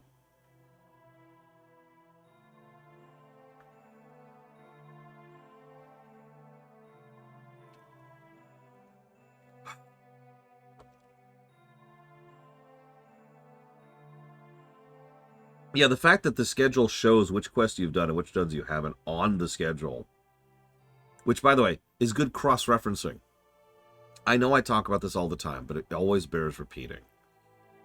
Good cross-referencing is great, and more games need to do it. Cross-referencing refers to... Let me try to use an example. Let's say you have a quest, and this quest says to... God, I don't know. Tickle your niece 3 times. Tickle, tickle, tickle. So if you pull up the quest log, it says it there. But what a lot of games will do is they'll only put the information in the quest log, nowhere else. So, like, let's say you have another thing where you could check like a notebook like this, and it says, "Here's your niece. Your niece is here." Good cross-referencing would be like a little thing in that little entry for your niece that also says, "You still need to tickle your niece 3 times." Or maybe you have, like, it on the map, right? Like, you're looking on the map and there's an indicator where she is, and there's a little thing saying, "Hey, you still need to tickle her 3 times." Or maybe just something that allows you to have it tracked, right? This is a more common thing, more modern gaming, where you can just have something that's always down and have that kind of tracker going, saying, "Hey, you still need to tickle this 3 times." You get it, right? Cross-referencing is when information is available in multiple avenues, and it's almost always a good thing when it comes to interface design. Not having to dig down to this menu, and then over to this menu, and then over to this menu, and then over to this menu. I just realized a really basic example of this that a lot of games do wrong is, okay, I'm crafting a new weapon. All right, this is the new weapon I'm trying to craft. And what should happen is, as you look at the new weapon you're crafting, it should give you the stats of the new weapon and compare it to your existing weapon right then and there. So you could look immediately and say, okay, do I want to craft the sword of punchiness, which just punches enemies 3 times per minute? when I've got this thing. Because if you don't have that kind of cross-referencing, what we have to do is get back out of the menu, go pull up your inventory. Let's say, okay, here's my actual sword. Okay, so my current sword punches things 2 times a minute. So I'll say, so go back into the crafting menu. Which sword was I making again? I think it was the sword of 3 punchies. That was it. Okay, I think that was... Oh, shoot, but I don't have... Okay, I need to go get this item. Okay, so then you go out into the world and you go find the 3 bare asses that you need to make this sword. And you go back and you're like, which item was I making? Good cross-referencing can skip over all of that by allowing you to see the information in all possible places where you might need it. So this is awesome. Okay.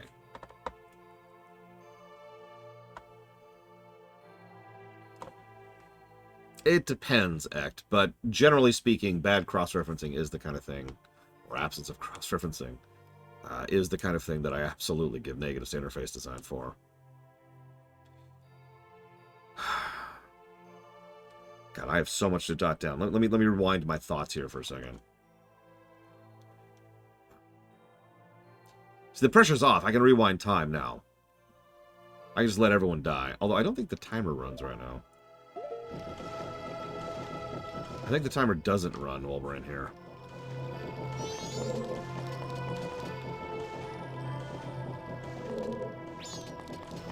Oh yeah, let's see how good this is. Really quick, really quick. If it's as good as the Ocarina version, then we're good.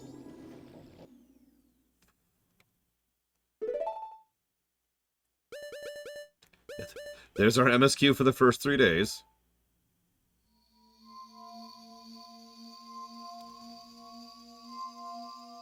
It even shows us where the fairy is during the daytime. That's interesting. Which is doubly funny because that's not where she is at nighttime.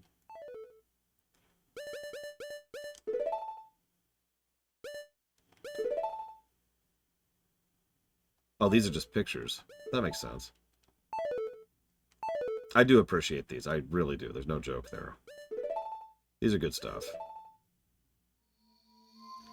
Talk to the kid. The other kid. Shoot the thing. Yeah, no, that's exactly what it needs to be. This is what I call good guidance. And this is how I think you and I are actually in agreement on one point, Jesse's Mask. It doesn't flat out tell you... yes, actually, I could have accessed it at any time off your Twitch account. It doesn't tell you flat out what to do. It gives you a hint and a guide. It indicates what you want to do, rather than telling you what to do. Ocarina did this too. It was one of the things I really liked about the 3DS version. I shouldn't say that universally. Sometimes it flat out just says, hey, go do this. But you get my point, right?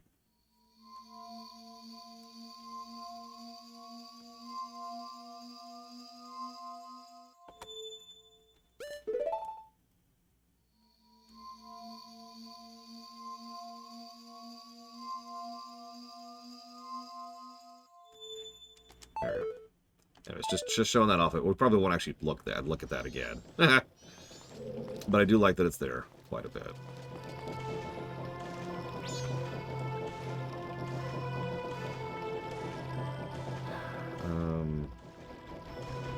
Let's see. Okay, so God, I just gotta sit and I need to process. I need to get my brain working. Yeah, that's true. It also works as a here's what you were doing last, which is always something I tend to value.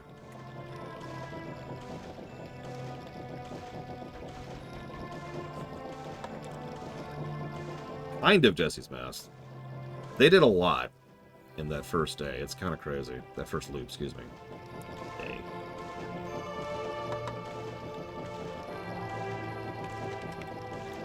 I'll type up more detailed thoughts later. I don't want to make you sit here for like 20 minutes while I type up an essay.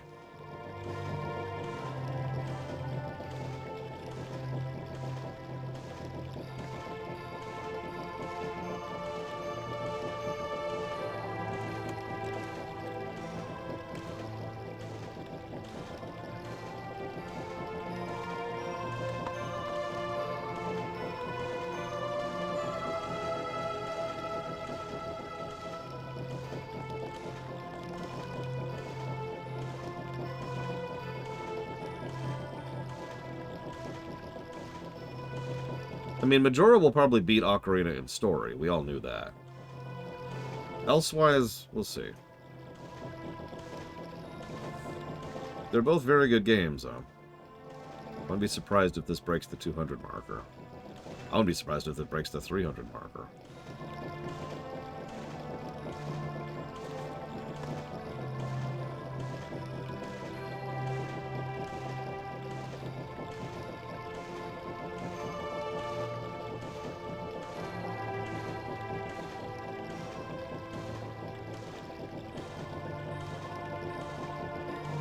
Yeah, this is the kind of game that'll probably do better in terms of things like side quests, obviously, I suppose.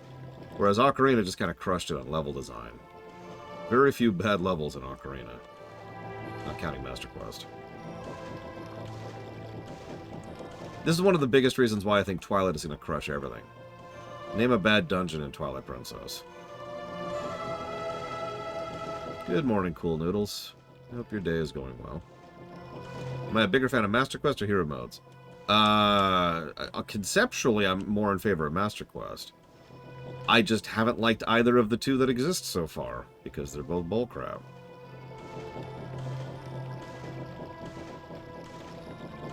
Hey, Colbram.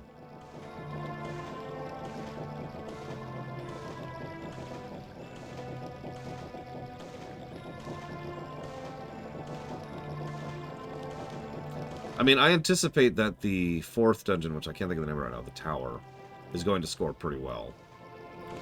That's another thing. I think boss design Ocarina will probably win on a little bit. Stone Tower, that's it.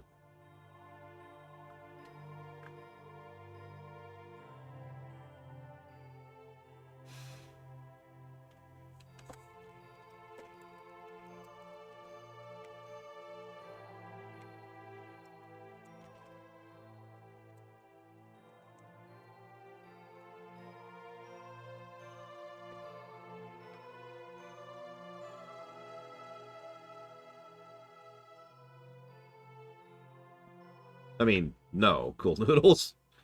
4 bosses is neat, but Ocarina... Well, actually, hang on. Before I say that, you know, I actually keep track of this kind of thing pretty specifically, so why don't we just check? How many boss positives did Ocarina get? Let's go check. Not actually that many. Go figure. So, yeah, no, I think the N64 version might have beaten this in terms of boss... beaten Ocarina in terms of boss design. At least on a gameplay axis. Good morning, Walker. So that's an interesting question. Eva says, do we review this version of the game because it's better than the N64, or because it's more valuable to review? So that is an interesting question. It is, even I will admit, is a trade-off. I do prefer this particular version. Is anyone else having an audio lag here? Let me do this while I'm doing it so you can actually see it.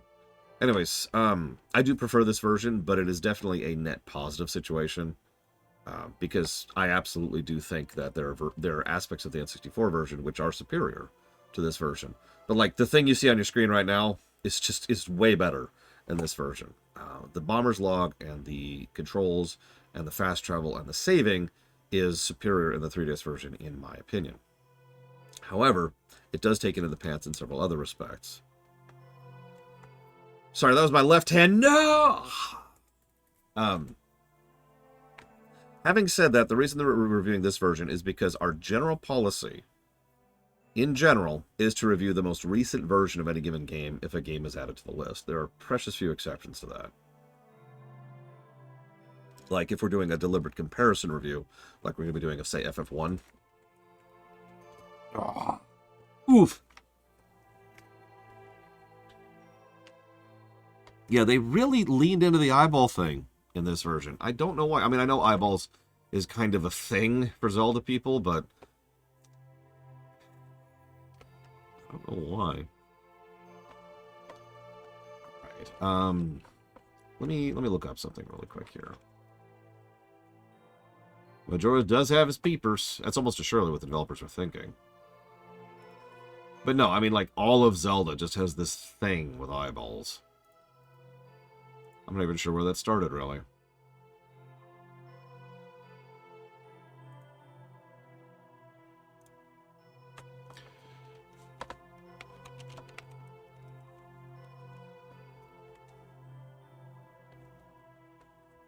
The other benefit of the N64 version is that it is buggier. And I know that sounds strange, but I don't actually mean that as a bad thing. Buggier might not be a good word for that. Let me try that again. It is more broken. And so there's more you can do to break it. And obviously that's nice for speedruns, but even for a normal player, right? You probably know what I mean. There's probably at least some games you can think of right off the top of your head where you prefer a buggier version of that game because there's such a thing as good bugs, or at least bugs that we enjoy. Might be a better way to put that. Yeah, exploits, exactly. You go ahead and use an example. You know where I'm going with this. In my opinion, in Final Fantasy VI on the SNES, the Vanish Doom bug, which is a bug, is a good thing. Like, I like that it's there, and I prefer it actually being available and accessible, as opposed to it not being. Now, that is a bug. It is a bug they have fixed in every version of that game since then. Psychic types in Gen 1 is arguably another example of this. You can see how those kind of bugs can increase your enjoyment of a game. Hell, I know several people who don't speedrun this game who prefer to break out of Clock Town during the first loop just because it's that way they can go and explore and start getting some stuff done. It's also a lot easier to get the rupees if you go ahead and break out early on. You can get a lot done on the first loop on the N64 version. Yeah, speaking of which, bugs in Gen 1 aren't good, but the bugs are good. But also the bugs aren't really good either, so it kind of depends on that. Alright, so that's narrative.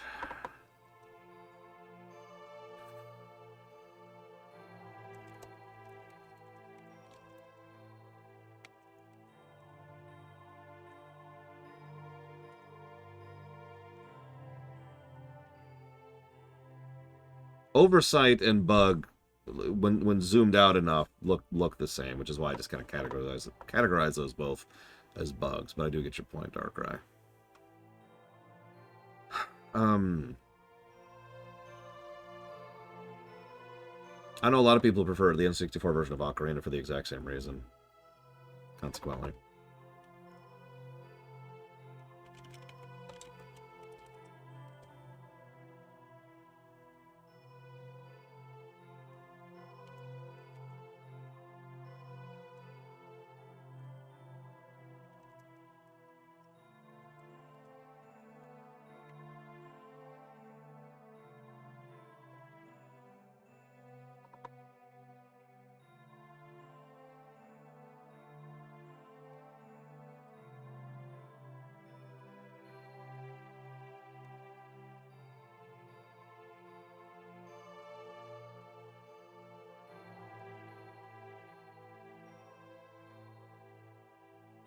Yeah, no, Bug was not.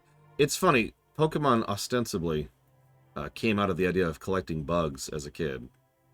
And yet Bug is like just the least well thought out of all of the types back in Gen 1. Like, you ever do a single type challenge in Gen 1? Don't do Bug. Not because it's hard, but because it's boring.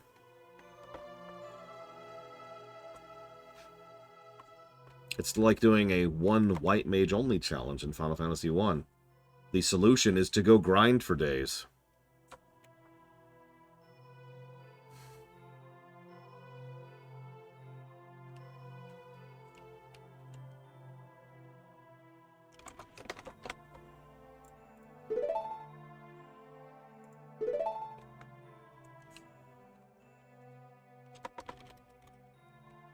Modern bug Pokemon are awesome.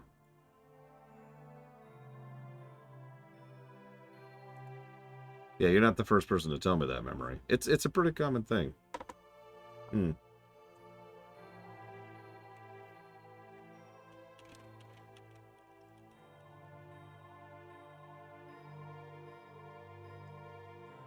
Sorry, I'm thinking.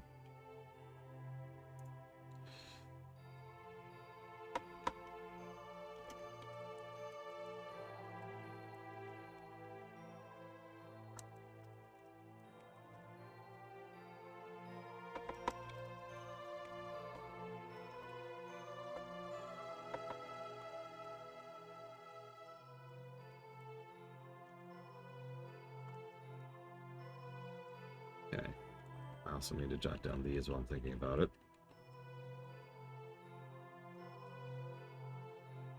Also, jot down this.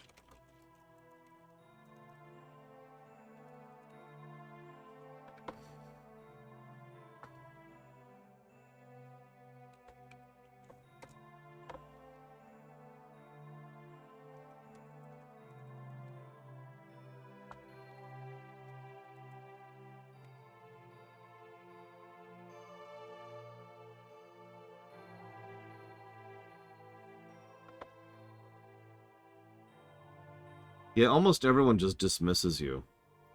I should have actually talked about that because it was actually something that didn't help my mood the very, very, very first time I played this game on the N64. It makes sense, and with the advantage of hindsight and you know, analysis, it makes perfect sense that everyone's treating you like a kid and just brushing you off. But it's a little frustrating when you're like, what the hell's going on? I don't understand this. And everyone's just like, ah, you suck.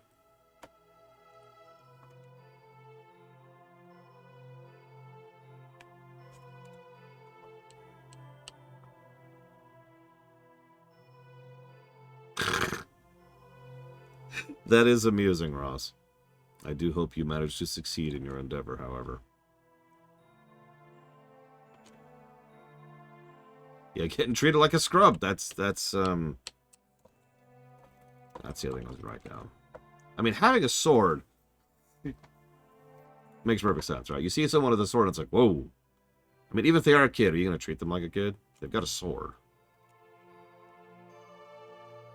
Oh, God, the shopkeep. I forgot about that.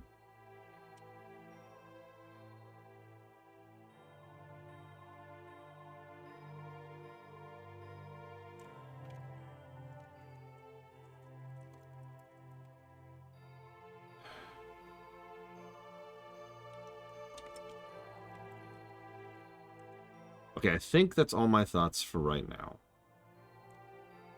Yes, I think that's everything. I apologize for taking some time. Try not to rush this game. Not succumb to the slowly dwelling panic in the back of my throat. So now we can do whatever the hell we want to. That mask. Skull could use the power of that mask to do terrible things. Whatever it takes, we gotta do something about it. The swamp, mountains, ocean, and canyon that Dale was trying to tell us about. I bet he's referring to the 4 areas just outside of town. There's one in each compass direction. What do you suppose he meant by the 4 who are there? I have no idea. He always skips around them pulling stuff. I guess we just go and find out. If we go to the gate straight ahead, we'll head to the direction of the swamp. And there's your initial guidance. Go this way to what is functionally the first dungeon. Okay, so...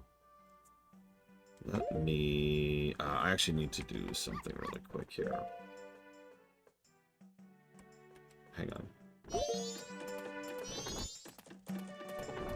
I'm going to actually pause the game. Like, actually pause. I want to do something really quick. Please forgive. You can do the dungeons completely out of order. This is very Breath of the Wild. You can do stuff in whatever order you want to, with a couple of exceptions. There are a couple of exceptions there. One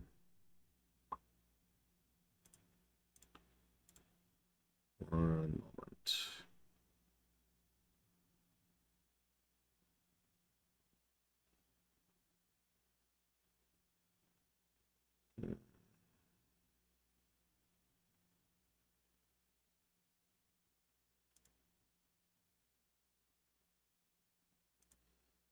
We'll try to get all masks. There's a couple of masks that are, well, you know, suck. So we'll see.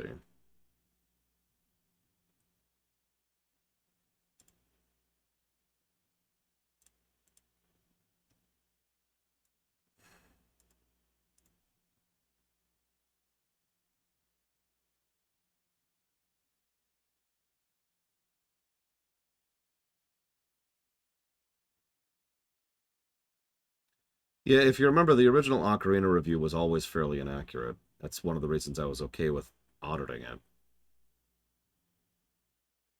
There were a lot of asterisks to that, and I wanted to do a full playthrough of Master Quest.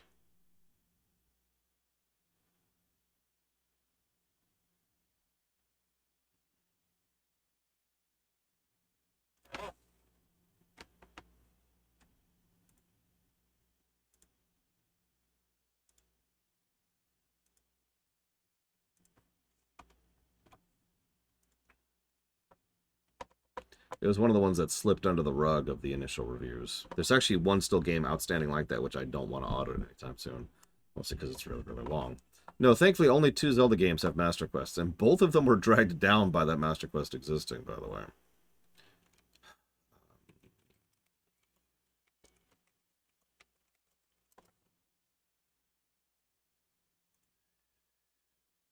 No, it's not Oblivion. It's actually Pokemon Shield. Here we go.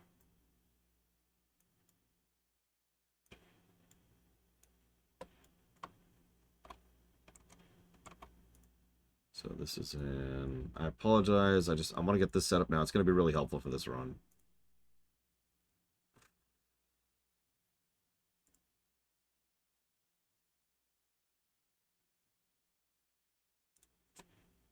There we go. Wait, that should already be there, though. What? Did I already do this?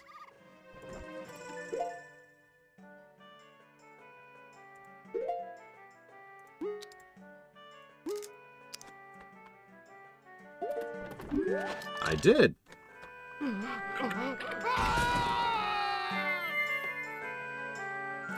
Okay. That works. Sorry for the delay for nothing. We'll just stand around looking at the sky all day. Look. Go away. Go away. Goddamn dog. Oh my god.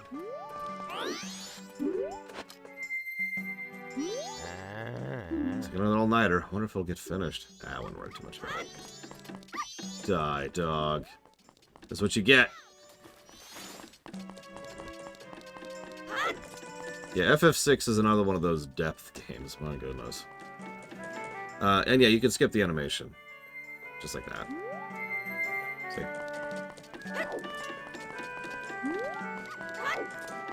It's just a dog. Nobody cares, Evo. Nobody. Stop right there, criminal scum. It's dangerous outside the town. I can't allow a child like you to... Oh, I'm sorry. It was wrong of me to treat you like a child. Because you have a sword.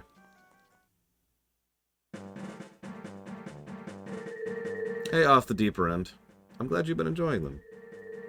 Thank you for telling me. It's always nice to feel appreciated. We're getting into the really good stuff now, as you can see. I admit, one of the biggest problems I have with this game, and it's a me problem, it's not a game problem, is I tend to get this part of the game and it's like, now what? Like, I have this just overwhelming sensation of now what when it comes to this part of the game. And that really is my fault. It's not the game's fault. I will admit, every time I've replayed this game, which is not a lot of times, I felt a lot better when I just had a walkthrough right there telling me what to do next. Because there's a bunch of side stuff you can do right now and get a whole lot of masks. Basically all of them, actually. Yeah, no, it's very, very open-ended. Possibly too open-ended. I'm not sure if that's negative-worthy. Because, again, the game does give you direction. It tells you flat out, this way is towards the swamp, right? It isn't quiet about that. It says, hey, go to the swamp first.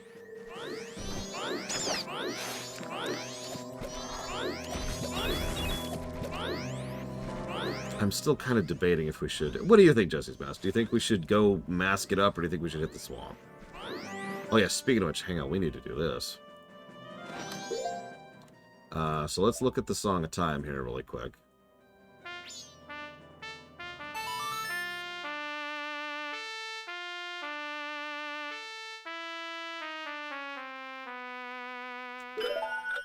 And this is how we slow down time. Hey, Melkor.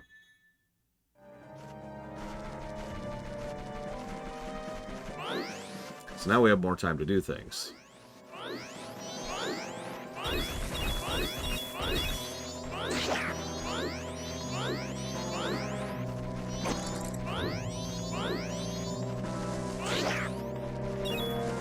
Stupid bird. Well, I don't know how to do that, Jesse's Mask, so what I'm hearing is follow the walkthrough. Walkthrough mode engaged. Let's do it. Let's pull up the walkthrough. I actually have a walkthrough here. But first I have to say thank you, Melkor. Thank you very, very much for the sub. Always appreciate it. We could also just not get all masked. We could do like a normal playthrough. That is something we could do. There's no detriment to that, really. It just means we can't crush Majora like a bug when we get there.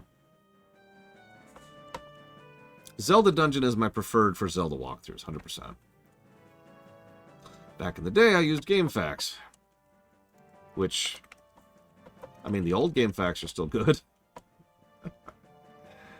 Trails in the Skyblock, Rayman Legends, and Final Fantasy 16. You got it. Again, thank you. You know, no, we can't skip any masks because it's content, right? And I mean that. Like, these are side quests, and they're not filler. Well, okay, look, that's the wrong word. They're not chaff, right? They're not gristle. We have to do all of them because this is a review. We've been doing pretty much all... It's the same reason we did all the trials in Breath of the Wild, right? So, I am actually going to pull up a walkthrough, and we are going to go ahead and go through this in order. Let's see what we got. So, I do agree that Fierce Deity is thematically important. Kinda fun. So, yeah, let's do everything. So, let's look at ourselves here. Let's see what we can do in what order. We're already running behind, so I'm going to do something I actually used to do quite a bit. Oh, I'm sorry, Melkor Blade. So, first thing I'm going to do is we're going to take this off. Damn it, Russ. I did try. Off camera, I tried. And then I realized that I'd rather shoot myself. So we're going to reset time. I mean, I know we have 36 rupees right now, but who cares?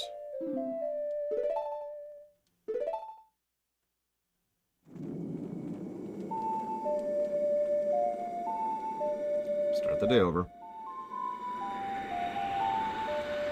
And then we're going to immediately slow down time. We got a lot of stuff to do. You know, I want to memorize several of these songs. Dawn of the First Day. That did get a positive, by the way, Jesse's Mask, in case you didn't see it on the document. Of course it did. That is such a great storytelling mechanic.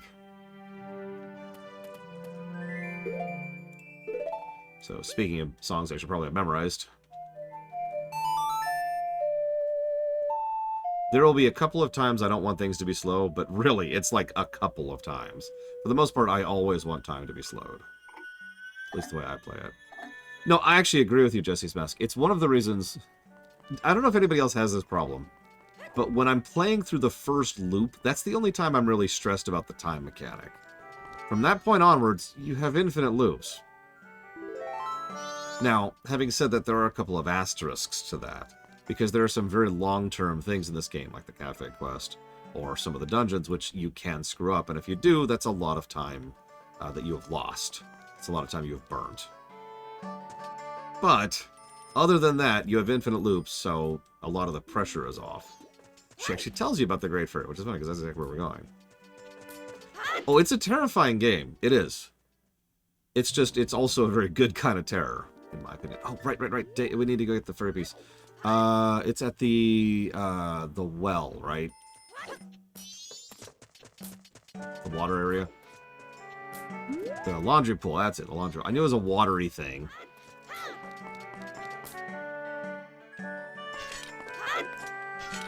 Wrong button. There we go.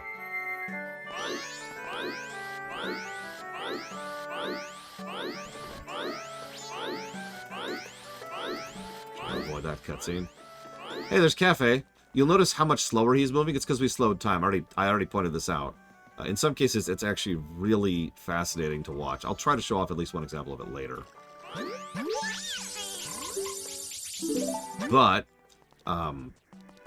like I said, their movement is determined entirely based on the time. So if you slow time, they move slower. If you speed up time, they move faster.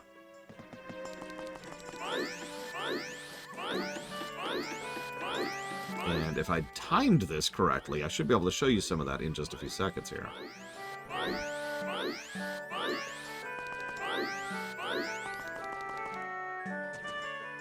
Looks like I did not. That's okay.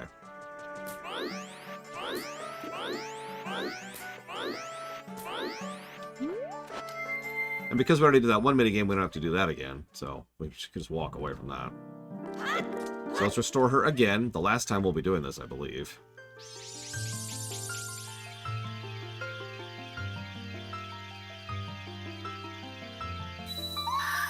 I think you're right off the deeper end. I think getting this without a, getting all the masks without a walkthrough is a thing, because some of the masks are pretty esoteric.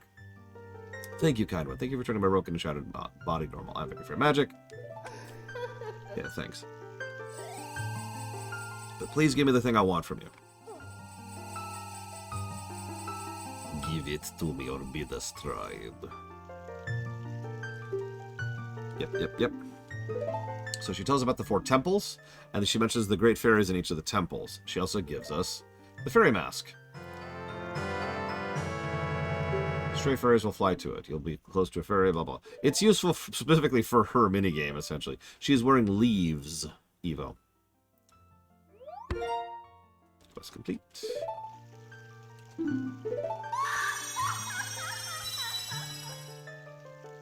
Hey, Evo. Hey, Evo.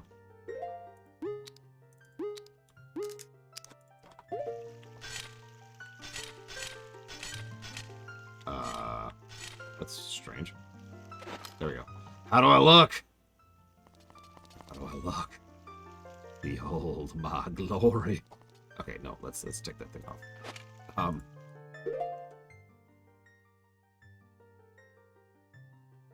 Most of the quests reset when you reset time. It's actually kind of funny because, like I said before, everything that resets is manually flagged to reset. So, yeah, no, the shoulder button isn't working, which is strange because it worked back in Ocarina. Like, for example, this works just fine. I set that to the shoulder button. But if I do this, it's not working, and I'm not sure why. I think I know what's going on here, actually. Yeah, critical things tend to stay. Most of the masks stay. Like, all the masks stay, actually. Like the transformation masks. A decent amount of the kit you get is stays. Your ammo always goes away. Is he not paused? Oh my god. I'm just wasting time here. You'll see, Bregwin. You'll see. Just trust me. Trust me. I know, Jesse's mask. I'm glad for the happy ending, and that's all I'm going to say about that.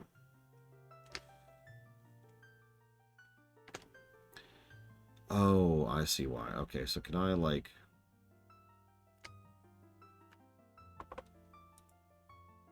There we go. Okay, that might help. Let's see if that helps.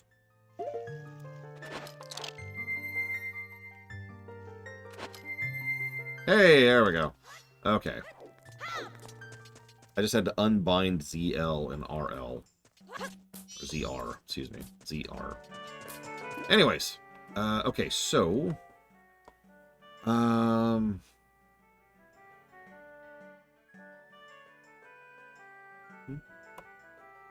the N64 version, this is where we get the Bomber's Notebook, which, of course, we already have.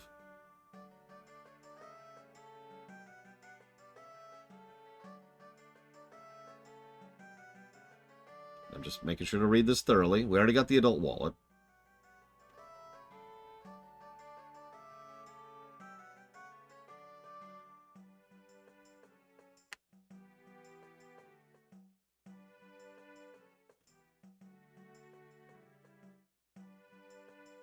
I mean, we could get a lot of money right now if we feel like it. But our goal, because we want 5,000 rupees eventually. Yes, really. Don't worry, it's not as bad as it sounds in this one.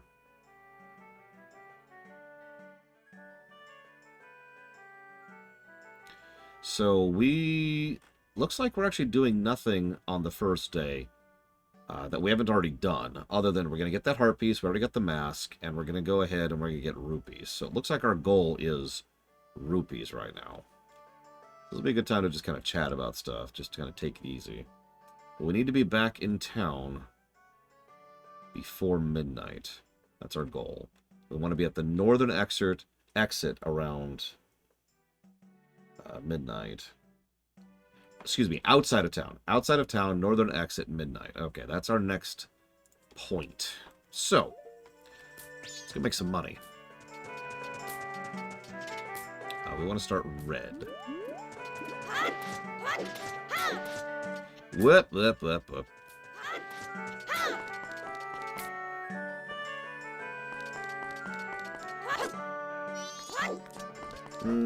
Probably not Doom Rider.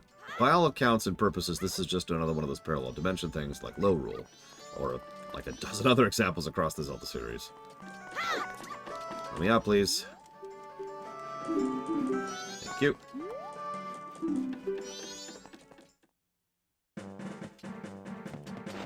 Ooh, wrong one.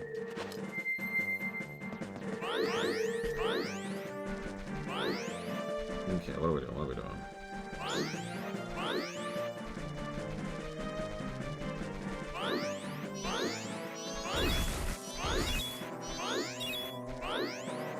Yeah, I think they do stuff with the camera to make Termina Field look a little bit better. Bigger. I could be wrong, though. As I've said many times, I'm not super familiar with the N64 version. Probably Darkrai, assuming we do so at all. Yeah, nobody cares about him. Fine, I'll break his legs.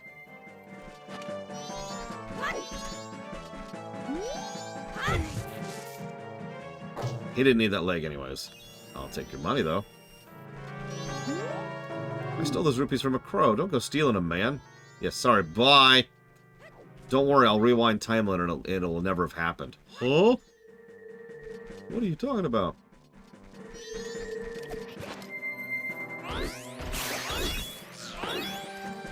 Almost up to... Oh, right. We already got the big wallet, so we don't have to worry about that. It's fine. We're going to unwind time, and everything we did across each of the timelines will then be merged into one, which means in the merged timeline, his leg will be broken. Well...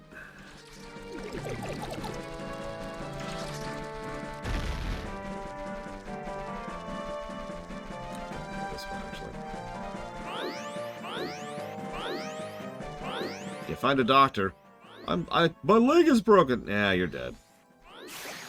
No, sorry, that was like a slow revelation, because it's like... The merged timeline thing, sorry, spoilers, but the merged timeline thing is kind of messed up when you think about some of the stuff we do across these.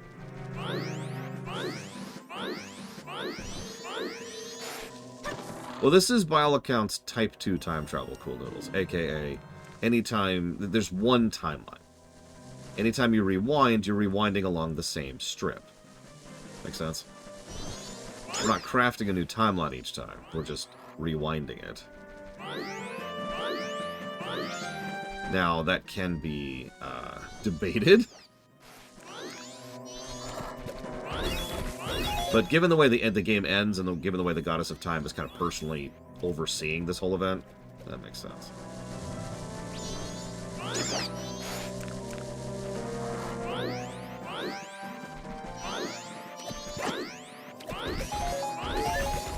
Yeah, some of these events are kind of funny to think about. I do like how you can see the item inside the shoes. Oh. Oh well. No. Ugh. I've always found it weird that Deku Link... Like, I get it from a gameplay perspective. It's so you have limited access to water areas, and that helps to inform parts of the first dungeon. But, like...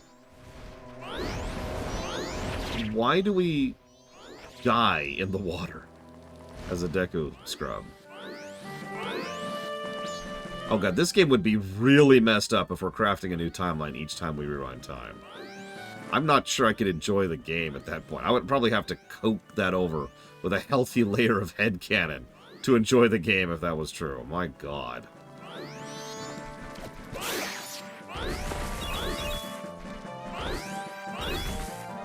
What are we up to? 140. Not too bad.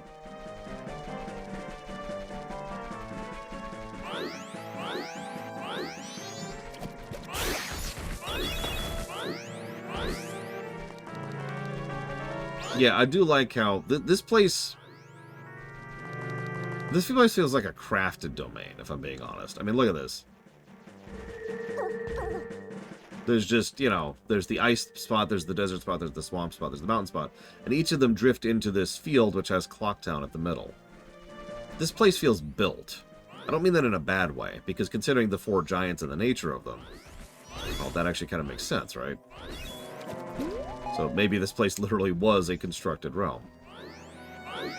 And, you know, people populated it from wherever or however.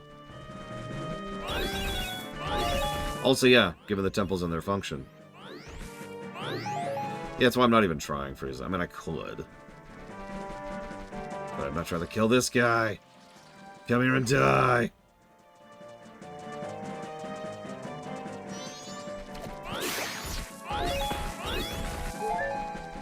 Now, there's an interesting idea. Maybe the 4 giants all have their own, shall we say, domain. Get a little rivalry thing going on there. Not antagonizing, just a little rivalry, you know, just a little friendly rivalry. This is my domain. You play over there, I'll play over here.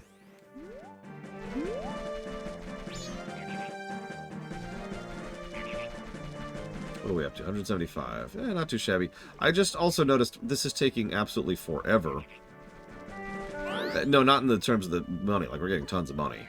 But I just noticed, like, it's not even halfway through the day, so I might have to speed up time. I know I just said that we'd only have to speed up time a couple of times, but we might already be at one of those times.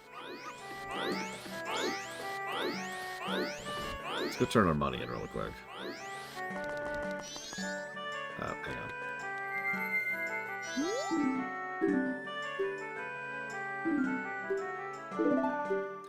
Take all my money, please.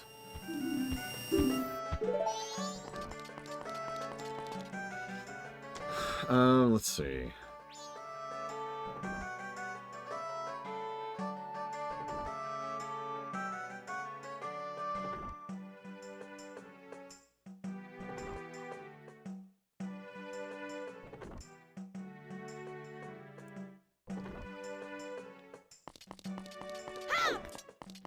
First, I'm just letting my luscious, gorgeous hair flow behind me.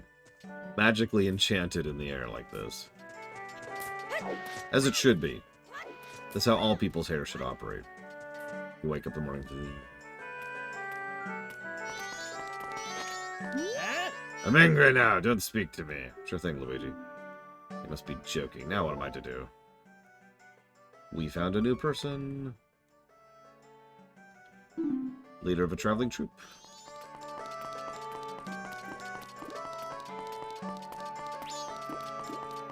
It's funny, because that's exactly what I'm going to do, Darker. Although I forget exactly how to get to it. I know it's over there.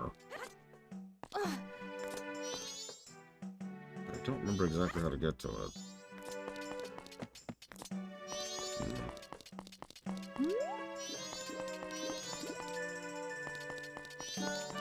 Oh, the eyes. Okay.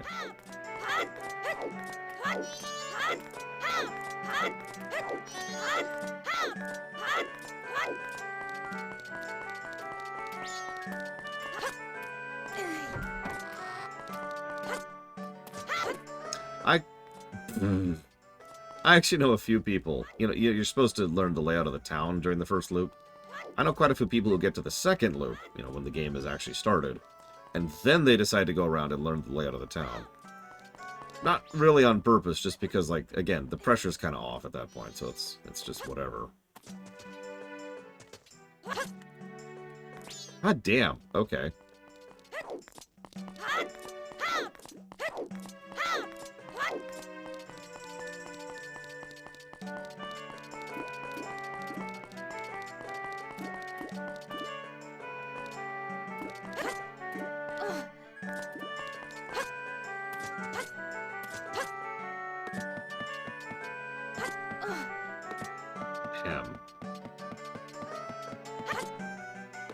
Yeah, I honestly tend to forget there even are towns in the other 4 areas.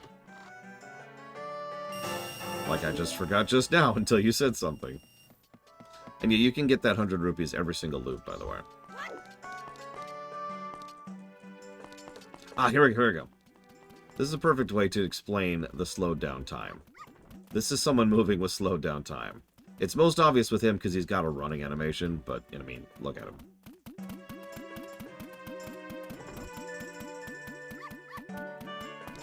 Anyways, him.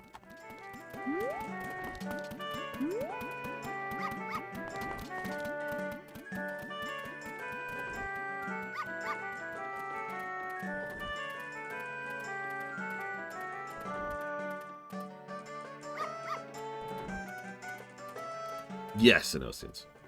Yeah, meeting halls. Yeah, there was this one jump I was really trying to get. Probably off the deeper end. Like, they were already straining, like, pretty heavily with this.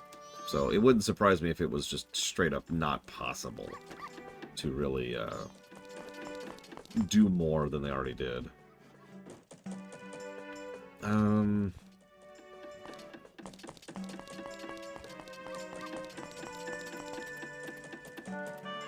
I'm debating something.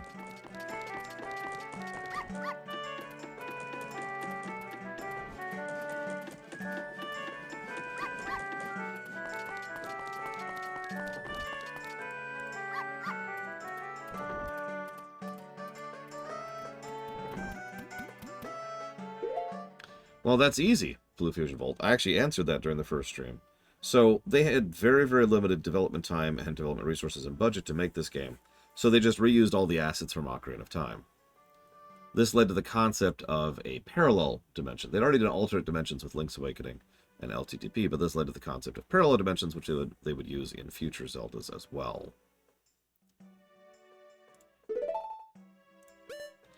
No. I want to do...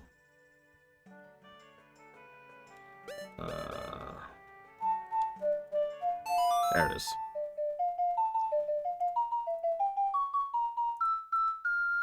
So I'm pretty sure the song of Double Time is actually new to this version.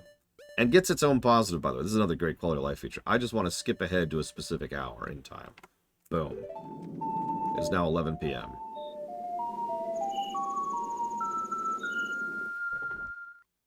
Okay, apparently it's not new at all, and I'm worthless. Ignore me.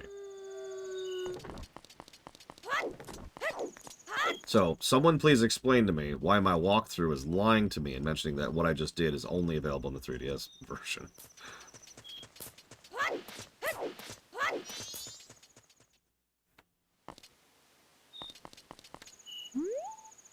Chill here for a minute.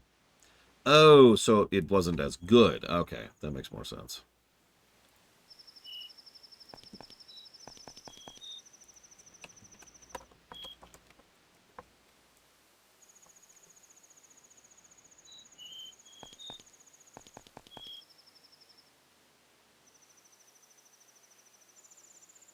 How many times can you do it? Infinitely. Until you get to the end. Yeah, we're getting the bomb mask. Scroll down to the bomb mask section here.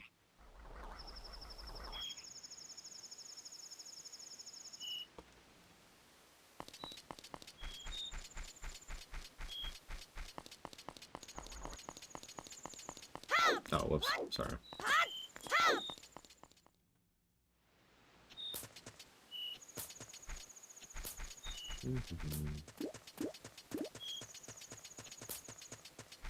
I guess I could go with that heart piece, since I can just get it now.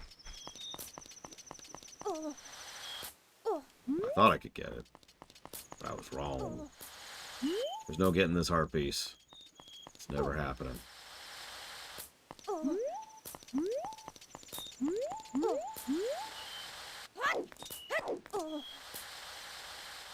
my god, I did this as a Deku Scrub, and now I can't do it as Link. I can do it. I can do it. Okay, whatever. Where's the thief? There's her. I will defend you, ma'am. No matter the cost. Nothing will prevent me from saving your miserable, pathetic hide.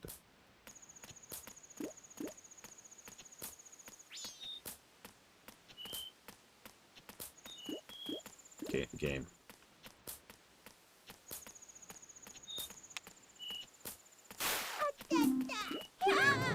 Stop, thief, I'm just an old lady. Give me my luggage back. And then we murder him. Thank you. Since he didn't make off with them, I can finally stock big bomb bags in our shop. Maybe I'll put them out tomorrow. I must thank you. It's a dangerous mask, but maybe you could use it to throw your own festival fireworks show. Blast mask. Spend health to do bombs. Listen, you know the punishment for stealing or thieving?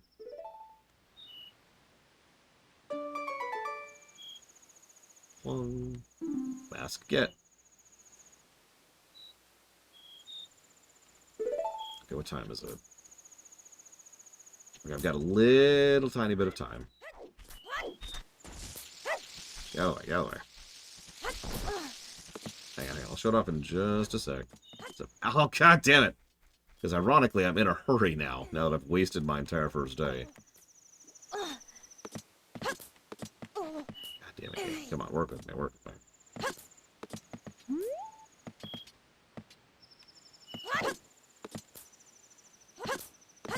What? Okay, I'm out of time. Alright, I'll get it later. I'll probably do this.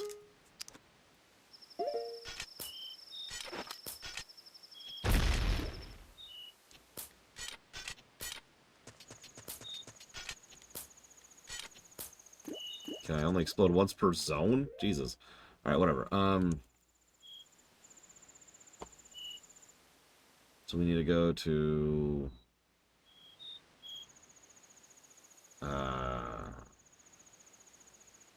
Okay, so... First we're going up here. Yeah, thanks. Thanks, dude. Peace.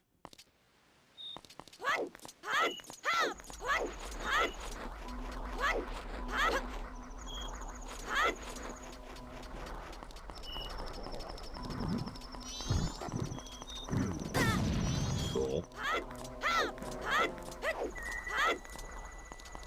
Oh god, do I have to land on it? I have to land. Not that I'm aware of Fusion Bolt. Or Fusion Catalyst. Or, I mean, yes, that's absolutely what I'm doing. I'm streaming off of my very real 3DS. Which is real and definitely exists.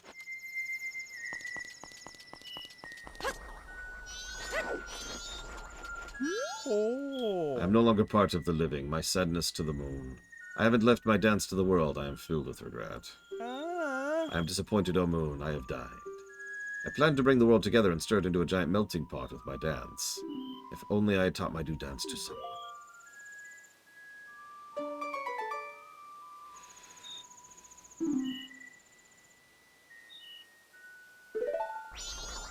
Okay, well, I can fix this guy. I mean, he's dead, right? So... what better thing for Link, who is struggling with trauma and loss, to do, but than to help many, many other people to be healed? Spread my dance across the world, train its followers. I have taught it to you, now make it into a popular dance craze. Does that answer your question, Evo? It's kind of a creepy mask, but yeah, we've got his mask now.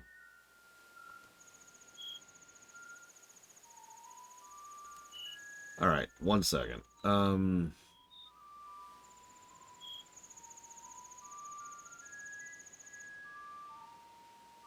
we did that. So now, yeah, we definitely want to get the Bremen mask. That's really important, because I really want the best mask in the game.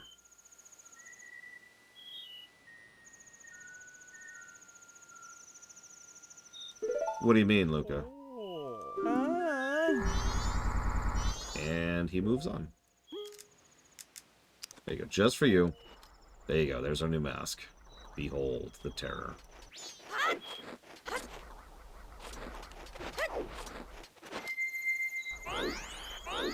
I'm in a bit of a hurry, so we're going to be a Deku for a second. But then we'll put on the terror again, just for you.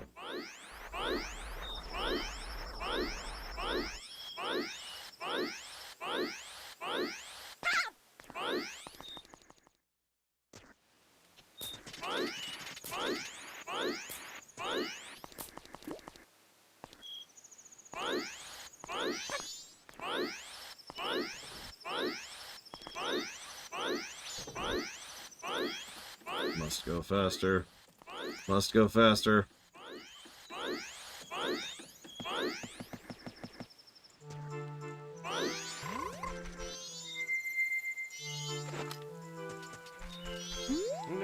They said I was too loud when I practiced in my room.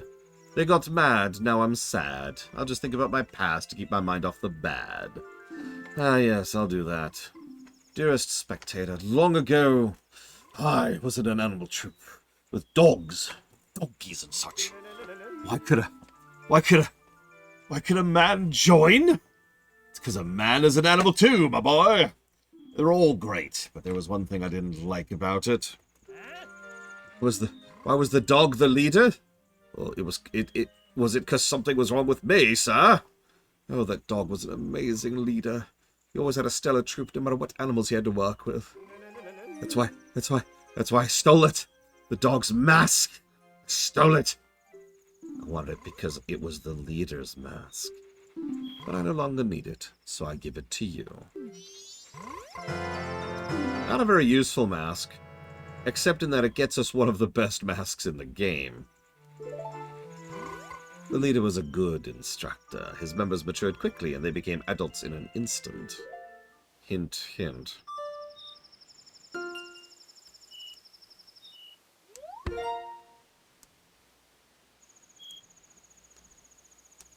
What does that have to do with, like, a game series thing, Luca? That just sounds like, yeah, that game sucks in general and sucks more because we're a DMC fan. That's just normal. You have to follow the leader, Evo. And America is the leader! So. Okay, so now we're gonna go dance. So let's go this way. I think we actually need to be this. Nope, this. Really quick.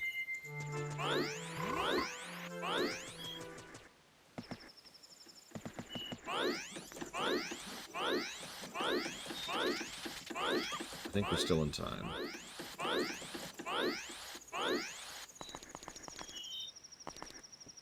Yeah, no. Pegasus boots, one of the best items in LTTP. I'm not even really making that up. So, getting the bunny hood is going to pretty much have a permanent spot on my bar as soon as we get it.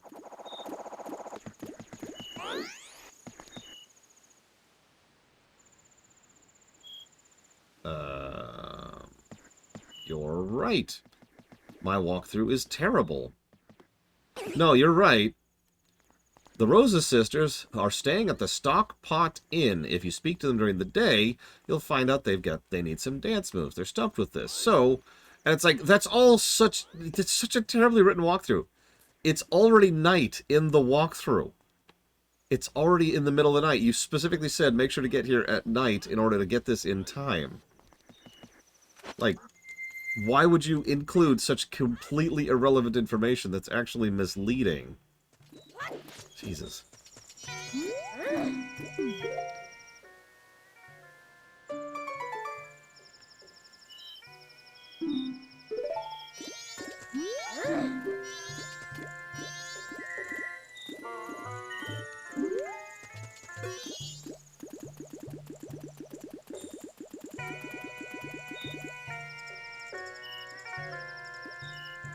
What in the world?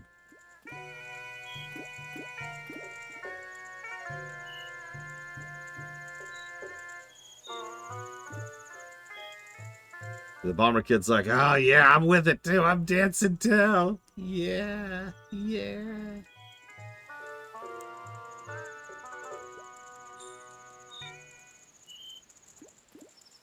Thank you for teaching us those steps. You are our master. No comment. But I'll take the heart.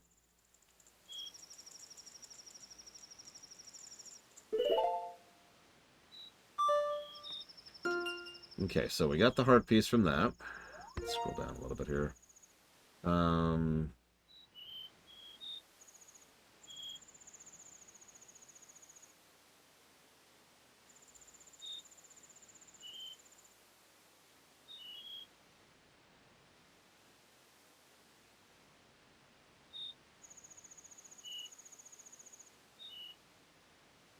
So I'm double checking my notes here. You got the slaves. You're so cool. Yeah, thanks. What? Where'd you get that mask? You have a bomber's notebook. That means you're one of us. In that case, I'll let you in on a bit of info. You can score rupees at the lottery shop. Yeah, that's... Yeah. get off the nightmare mask. Put on the other nightmare mask. Where are we? Okay, so I've got a little bit of time left. We've got 100 rupees right now, so let's go to the place I'm not going to. There we go, this way. This shop right here.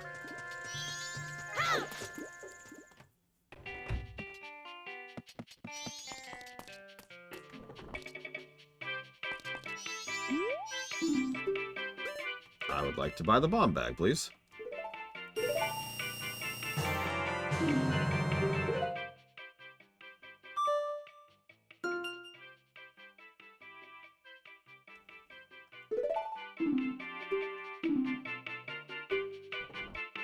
Yeah, lottery. We probably should show that off at some point. I actually don't remember where it is.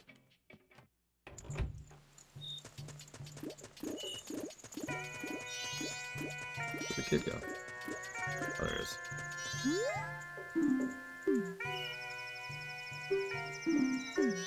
Oh, nothing about that one.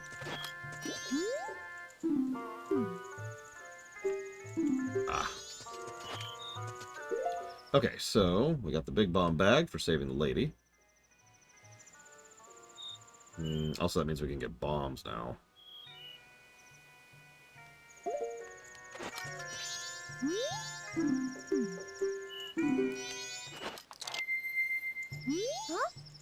What's with you? You're wearing a weird hat for a Deku scrub. Did you come to town to play? I bet you nobody will play with you, right? The adults are all busy getting ready for the festival. The old astronomer at the observatory outside town is the only one who spends many times playing with us kids. We bombers have our own hideout at the observatory. You have to take a secret route to get to it. And then, yeah, that's your MSQ hint, the kids in town. And remember, there's one in each section of town. Will all direct you towards the kid in the north end of town, who you can then interact with by knocking down the balloon. So we got the bombs thing.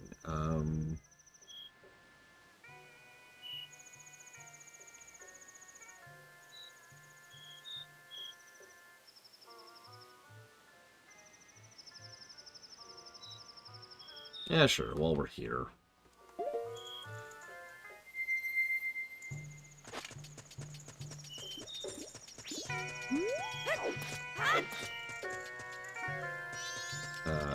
This one, I think?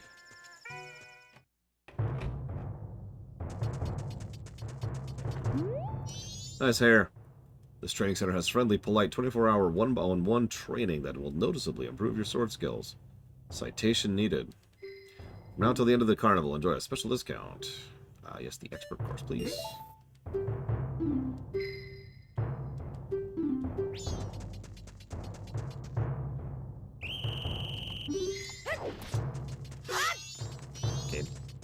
Game. Game?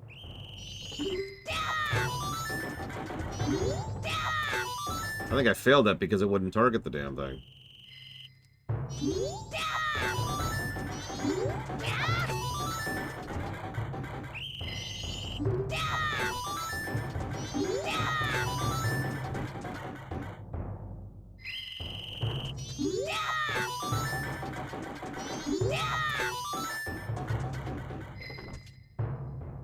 Yeah.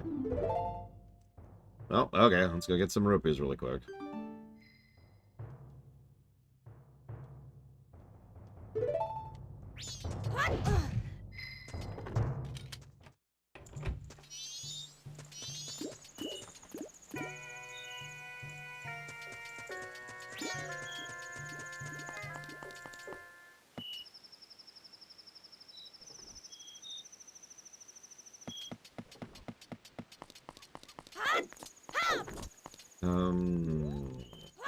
Let's just do this the easy route.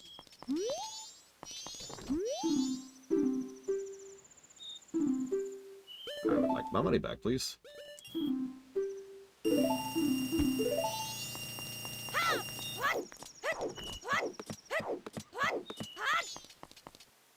Let's try. Let's suck slightly less here. Slightly. We don't really need to do this, but since we're doing everything, we're doing everything. This is side quest the game. We might as well, right?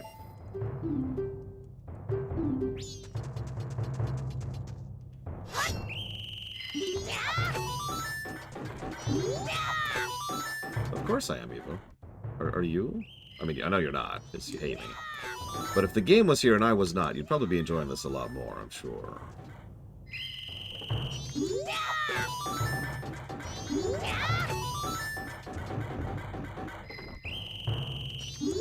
I mean, I know Jesse's mask could be enjoying it more. Not exactly.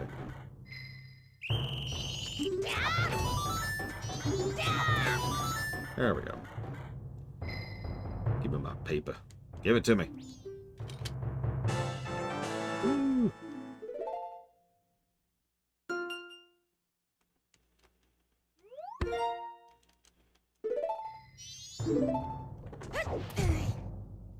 Quest complete.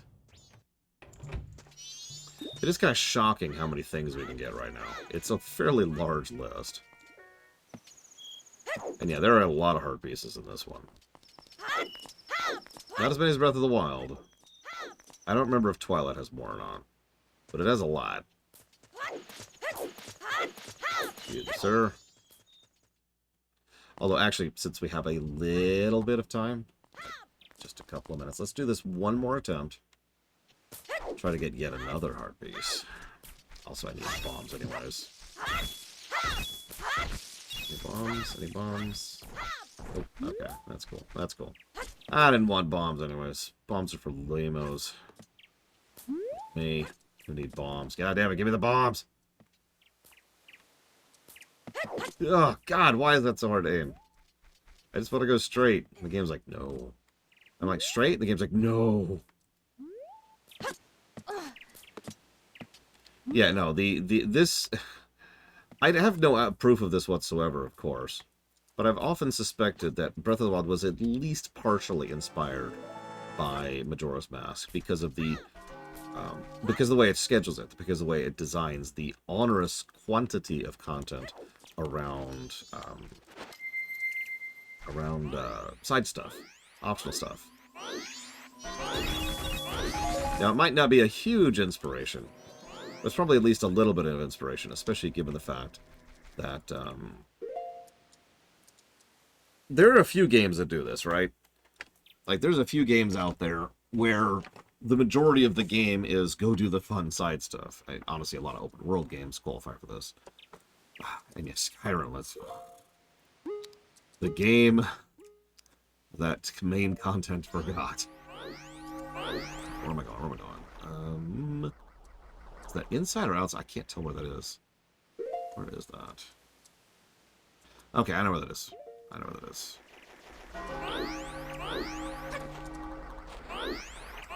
Sadly, I do have to reference a map a few times here, because like I said, I don't know this game as well as I do some of the other ones.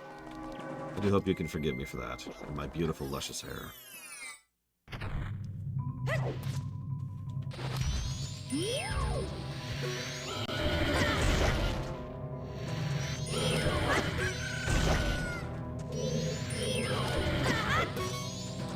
Okay, hold up. Let's just... Okay, back, hold up.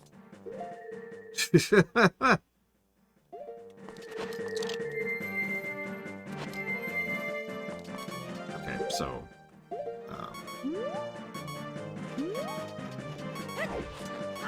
Okay. Let's go recover really quick.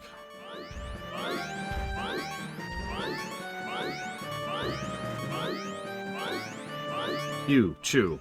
Give me your heart.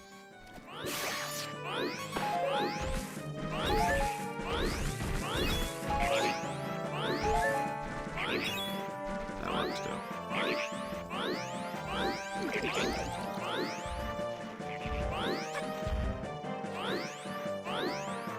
I'm very curious how Skyrim will review. I freely admit I don't really like the game particularly much. But I don't know how it'll review. That's kind of a different equation, you know?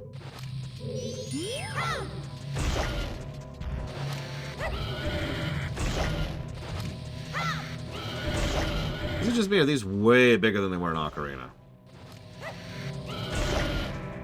More health, too.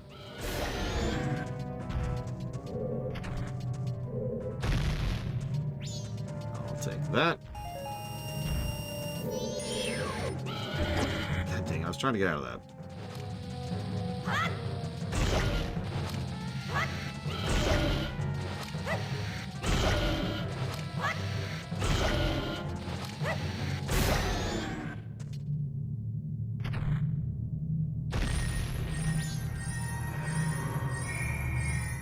Yeah, I'm low enough on health, I'm not going to risk that right now.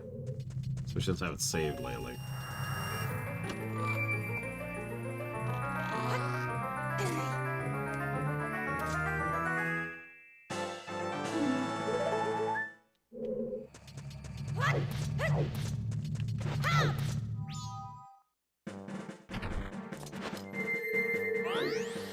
Okay, that looked weird. We were a Deku with fairy hair for like 1 frame. Did you see that?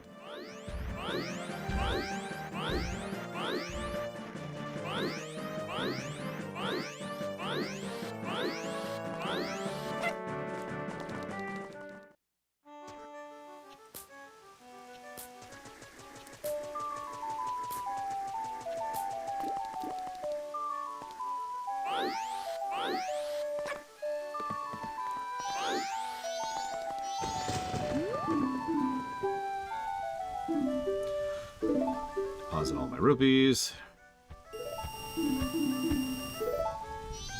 With 500 there, I want to say. Yeah, I sort of thought that's what it wanted from me off the deeper end, but obviously not. Let's see if we can bug it out for quick. No. Oh, it was only there for a sec. Ah! Alright, whatever. Oh, right. Yeah, I'm a person. Hi, I'm a person. I think you're right, memory.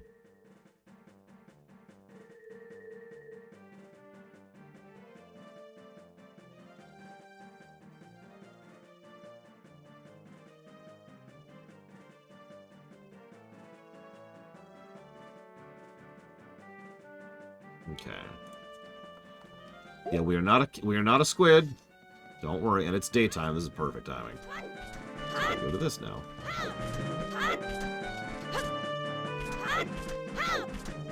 Let's go. Oh no, we actually have 20 hearts. Never mind. We're good. We're good.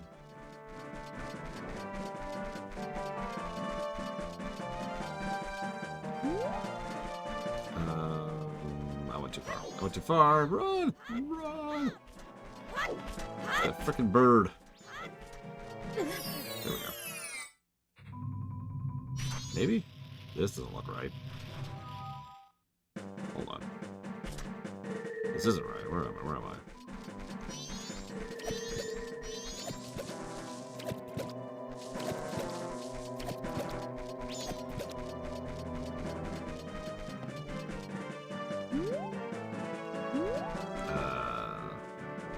There it is.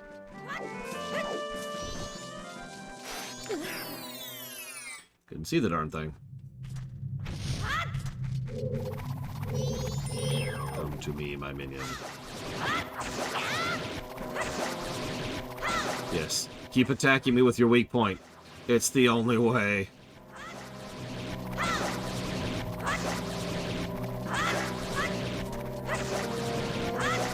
That's what we call spark mandriling something.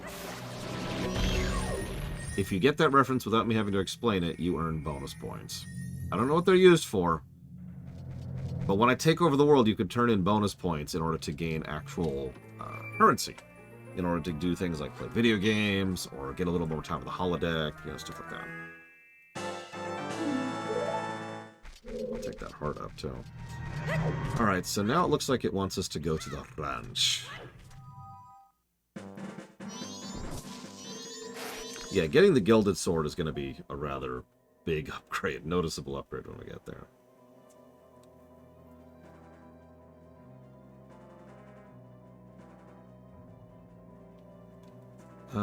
Let's see.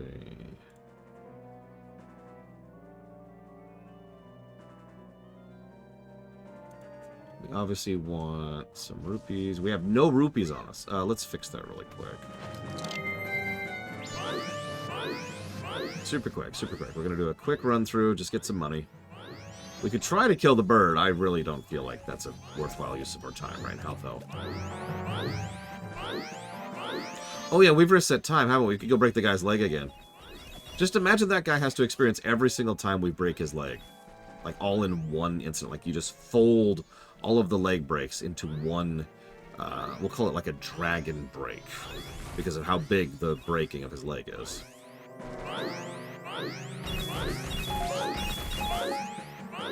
Yeah, imagine that much pain coming at you all at once.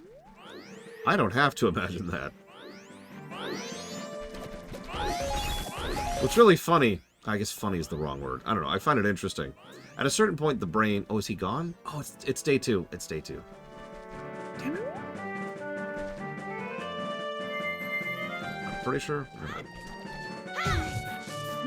Damn. Yep. Okay. Ah, well. Anyways, what's fascinating is the brain stops processing pain at a certain point. Like, it just starts blocking out the pain and being like, no. No. Again, trust me, speaking from experience. The defense mechanism. Too much pain can literally overload your nerves, for example.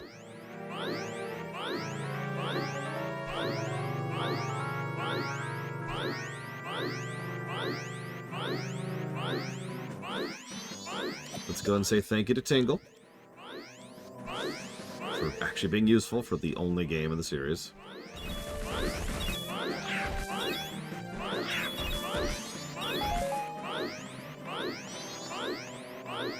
I mean, that guy deserves it, because he was a thief. Remember, he stole that money.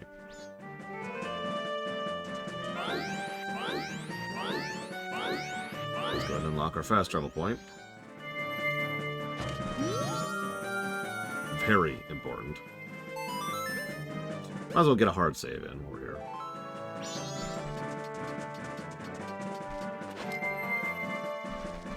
Hey, Tingle, give me your stuff. As it should be. Yeah, wait until we get to Wind Waker. That's gonna be a thing. Yeah, yep, yep. Same exact dialogue as last time.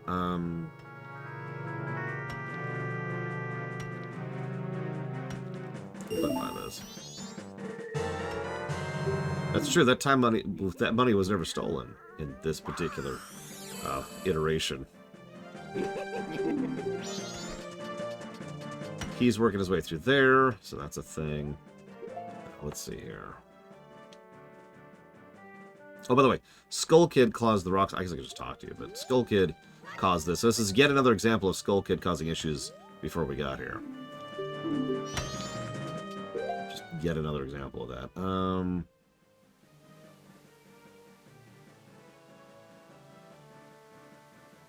Apparently we want to do this right now. I'm down with that. Yeah, tell me about it off the deep red. Okay, so let's go ahead and do this button. We are just about the whole game. So it's... I'm going to have to memorize this. We're going to use this a lot.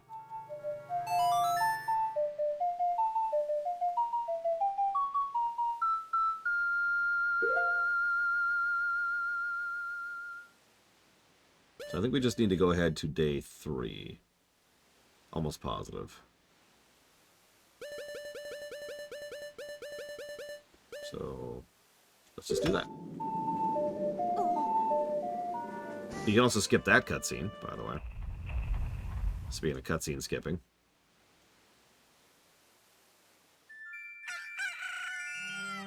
Everything's fine. You know one other thing I like, and I've already kind of given the positive for this, but you can always see the moon pretty much everywhere. He did it, though. Open the way. Yeah, he's probably a little tired. A little bit. Let's go ahead and pull this out, because we're going to need this in a second.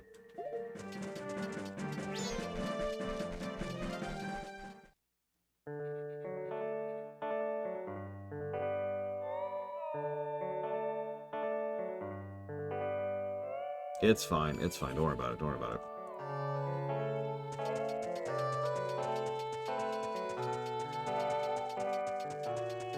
Yeah, it's technically a horror trope, but I think it can be used well in other genres, like the examples you just mentioned off the deeper end.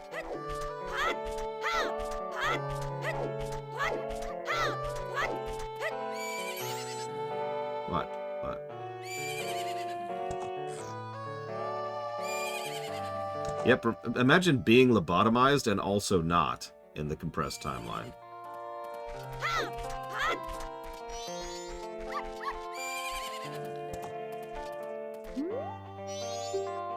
Huh? You... Who? Who are you again? Yeah, she's been lobotomized by, you know, what are probably aliens. Or ghosts. We all call them aliens. They're probably supposed to be ghosts. I mean, they've even got the Poe styling. So that's cool. Don't worry, we will save her. Happy ending, by God. We're gonna make it happen. We're going to earn our happy ending in this game. Everyone's gonna be happy. Alright, you will be made happy. Okay, so where am I going? Where am I going?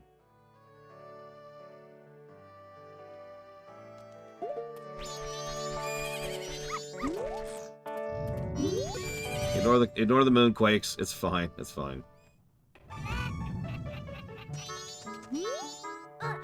2 days ago, my sister, after what happened, I kept thinking, if only I'd listened to her then. I'm sorry, the cows are all gone, but please make yourself at home. Yeah, your sister got lobotomized.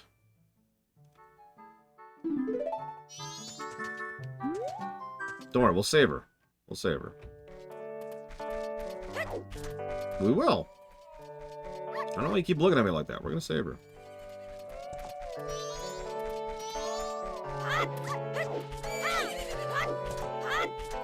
Joy is non-negotiable.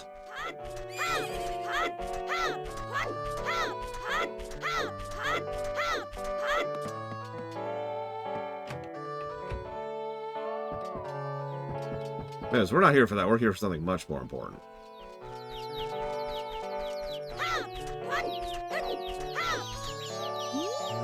I heard it from my gramps. Says the moon's gonna fall. Something that big, it's sure to take the ranch down with it. Oh well. I'll just stay put. Can't run like I used to anyway. The only regret is I won't get to see these guys in their prime as roosters. If only I could move like I used to back in the day, I'd march these little dudes all around town until they grow up big and strong. Oh well.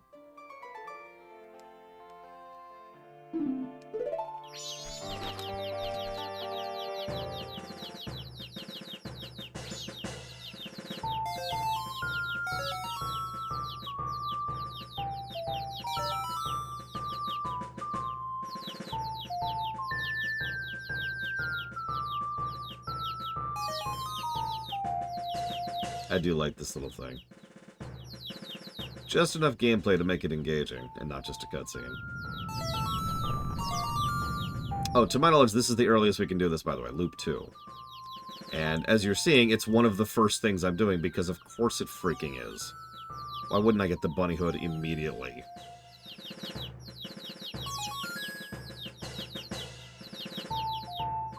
Oh, I missed one.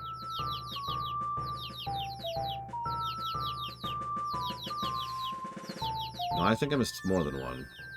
Oh, there we go. I mean, I'm going to show off the bunny hood in just a few seconds. You're all grown up now. How'd you do that? Magic. Just seeing these guys with the crest and all, I don't think I have any regrets about anything anymore.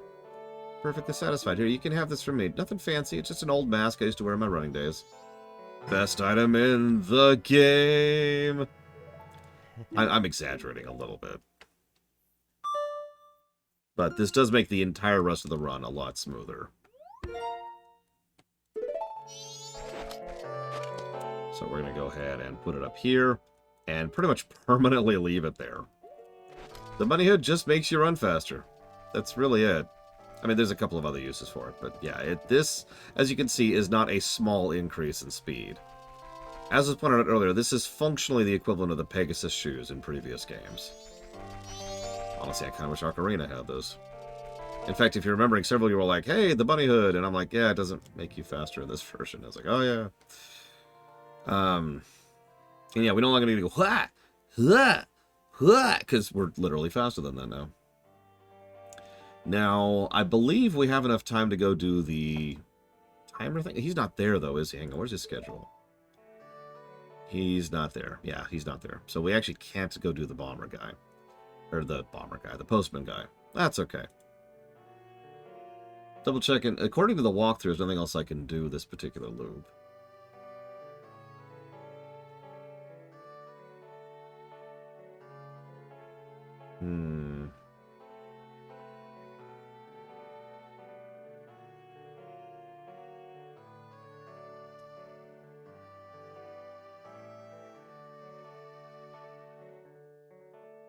I mean, open world gameplay actually has its roots a long time ago.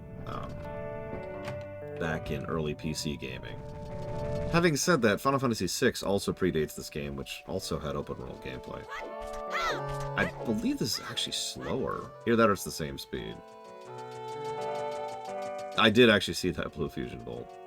But it's so cute!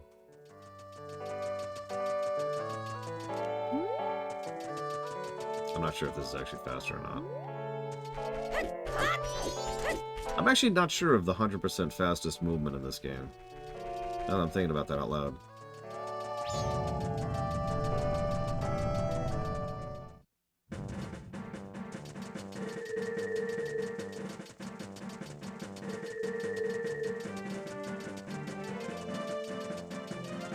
Okay, obviously the Goron roll is the fastest. That's not quite what I meant.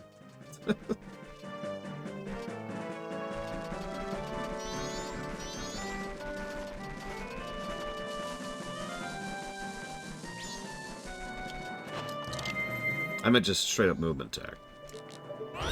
Whoops. Wrong button there. Get a few rupees on the way in. Not gonna spend too much time here.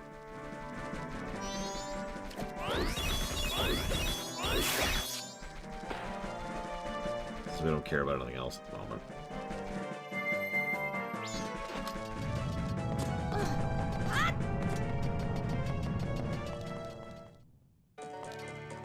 I mean, it makes sense off the deeper end, especially since the two games are kind of constructed separately. Hang on. It says there's a couple things I can do right now.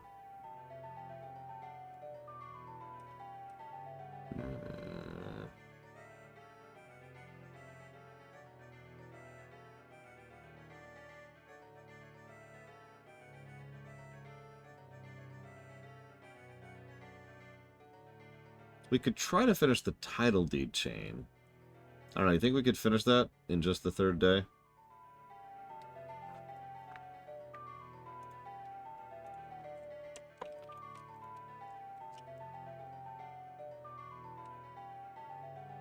Let me look up the whole thing here.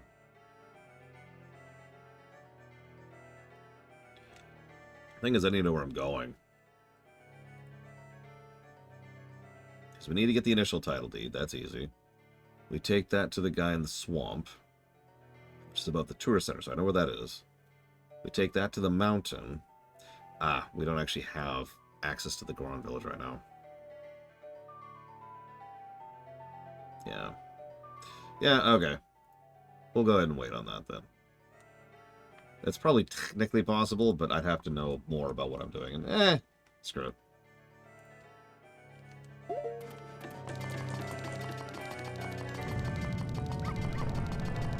Let's go and dump some money on the bank. It's gonna ruin their finances again.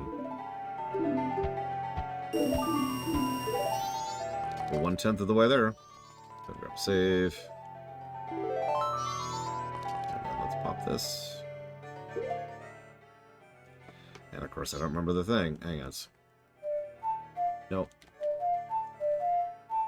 Nope. Man, I give up. What is it? What is it? Starts on Y. That's what I was doing wrong. I had the right buttons.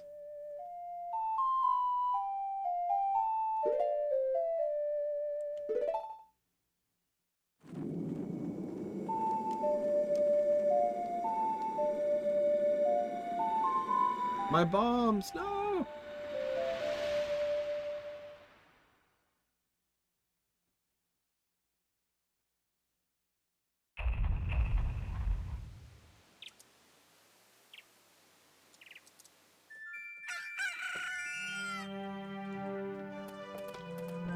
Okay, immediately slow down time.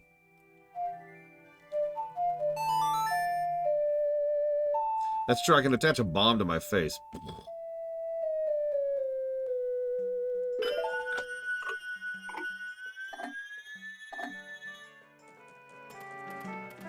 Okay. Let's go murder someone really quick. Actually, what I could do. Oh, I know Bionic Punk. Oh my god.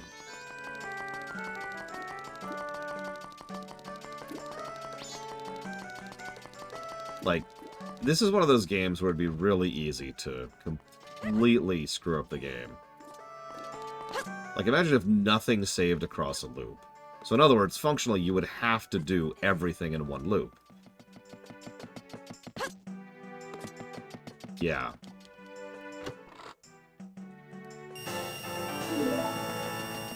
Yes, Noctis, I actually tested it earlier.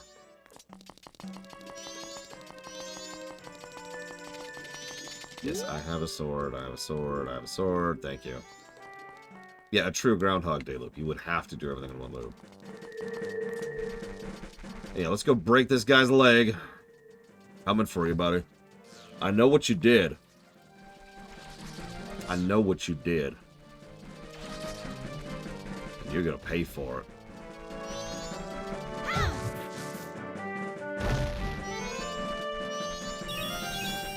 Alright, so.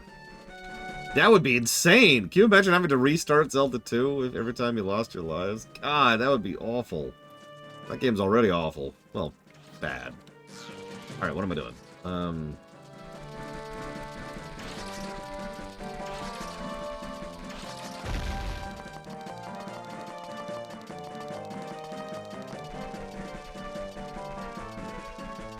Looks like we're actually heading to the swamp next. Okay, let's do it. Oh god, imagine if you lost levels. Which, it's not hard to imagine because the Japanese version of the game.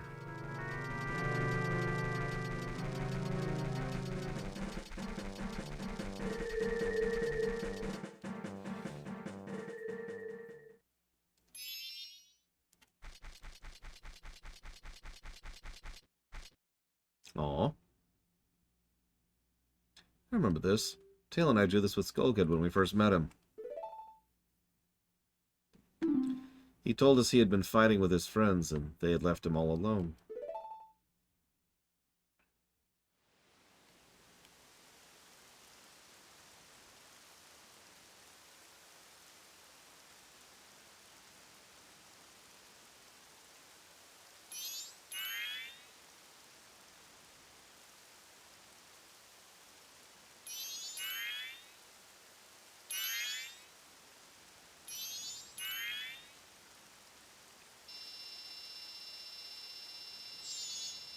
Aw.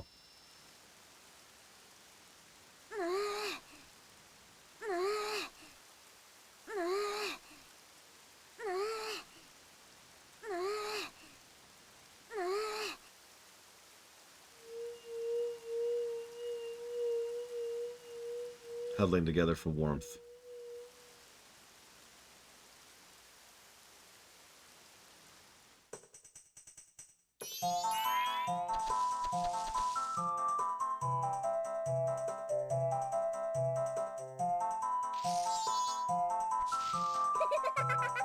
Yeah, not only is it necessary characterization for Skullkid, it's just a really well done scene in general. Easy and obvious plus.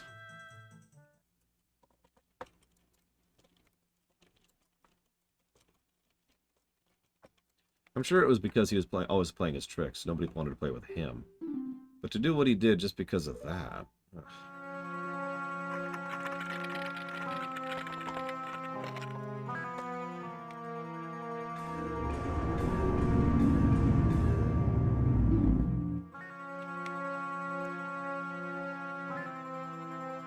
And once he got his power...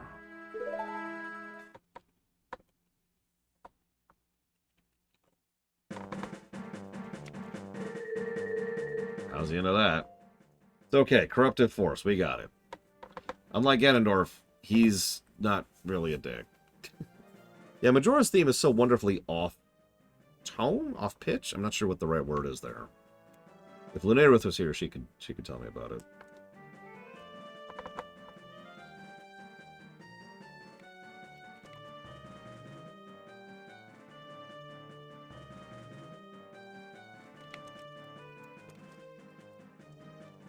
But alas, Lunarith, whatever. No, it's when a tone. It's the song that just played. It's when a note sounds wrong, and you're gonna be like, I wasn't listening. What's it sound like? And I don't know. I don't know how to repeat that. There's no rupees here. You're lying to me. Why would you lie?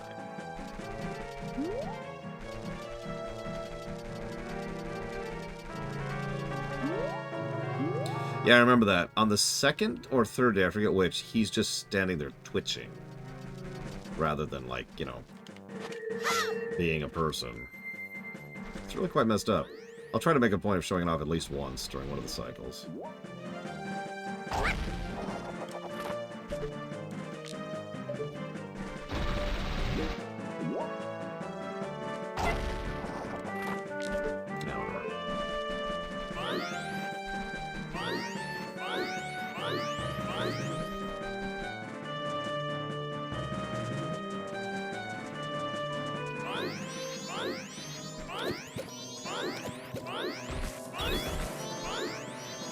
Rupees, which we do.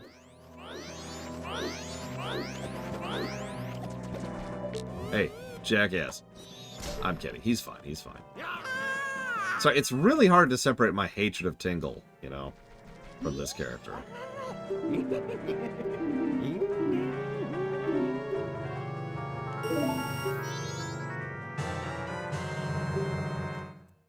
Because, God, he's just so terrible in every game other than this one.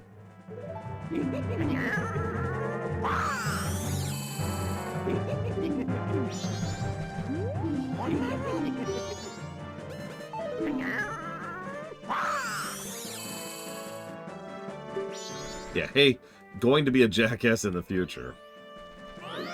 Do we condemn someone for a crime they haven't committed yet?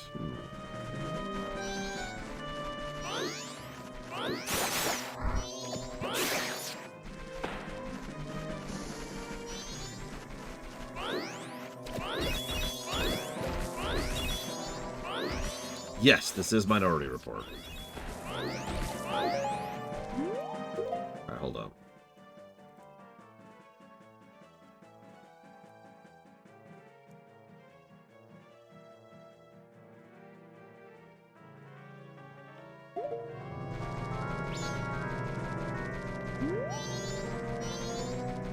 Oh, there it is.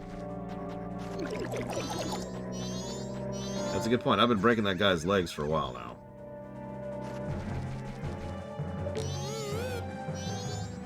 Very well, Tingle, I'm afraid I sentence you to death.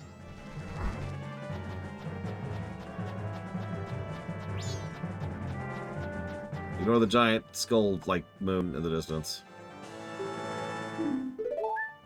Okay, we got that.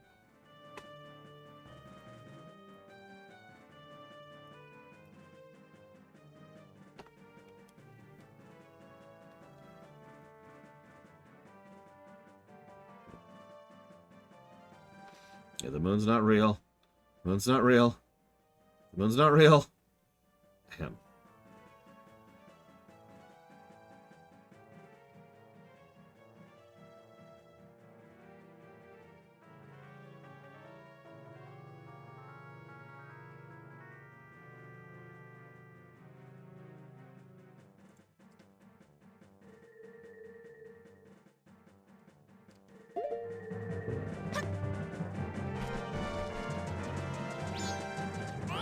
That's a good point. Like, do we kill Hitler as a baby? I don't know.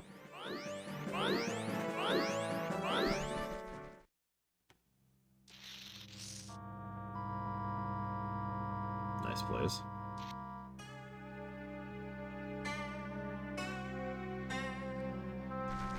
So, it's a rare sight. You're a fairy child, correct? What business might you have in this poisoned swamp? If you dare not venture further, I shall pass no judgment. It's better that you retreat until you are ready to return. This swamp you're in has lost its guardian deity, but it was destined to fade anyway. Hoot, hoot. And that destiny is not solely limited to the swamp. If you have the courage and determination to proceed in the face of destiny, I shall teach you something useful. It's a freaking fast travel ability.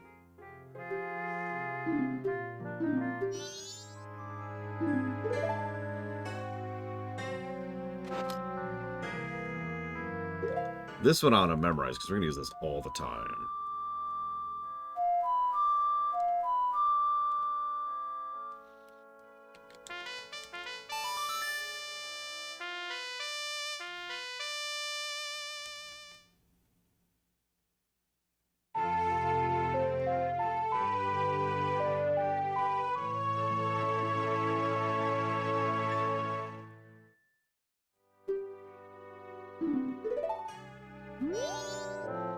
Whenever we play this song, we're reminded of our eternal friendship, which transcends both time and space.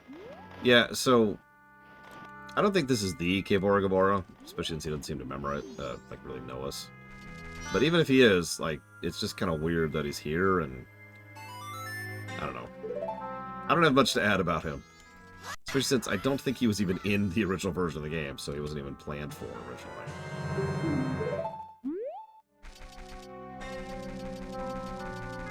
Okay, so now we need to do this.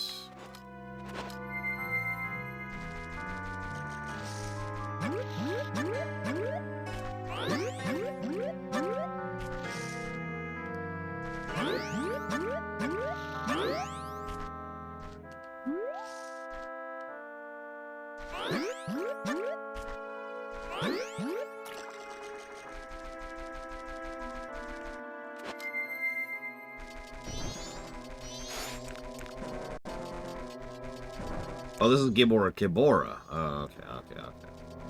That makes much more sense.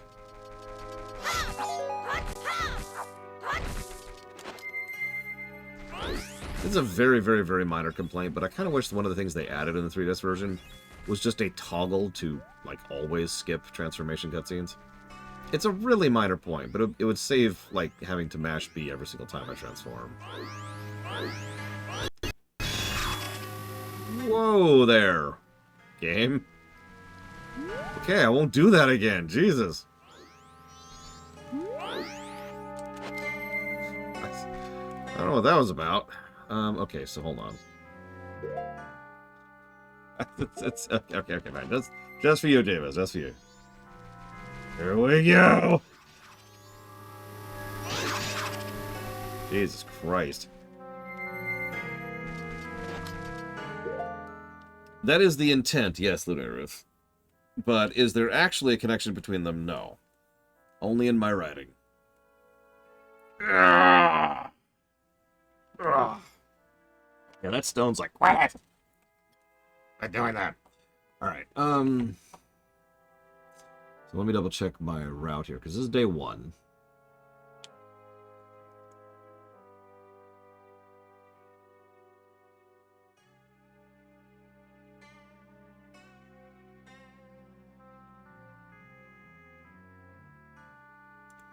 God, they apparently changed this quest in this version, too. Yeah, this Kome and Katake are functionally different people. Everyone here is a different person, except for the Happy Mask Salesman, Zelda, who's only in a backstory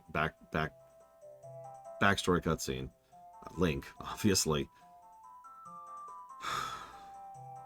and Skull Kid. I think that's it.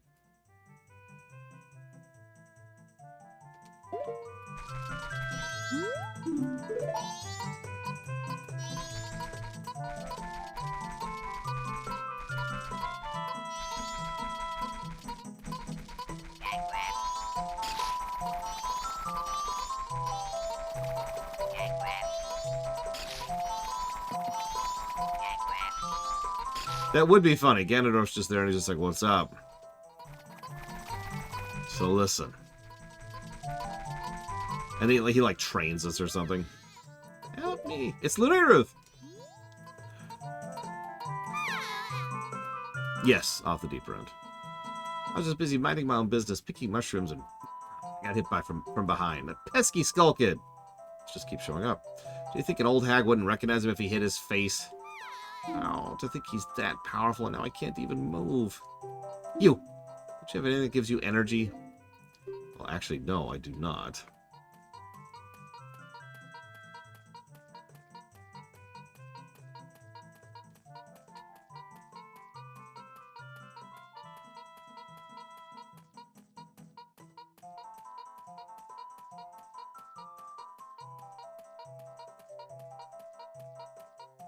So I'm double checking something really quick. Okay. Yep, sorry, we got nothing. Please.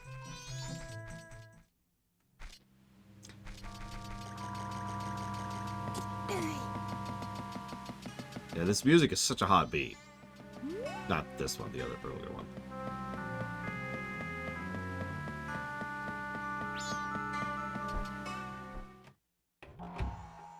Hey.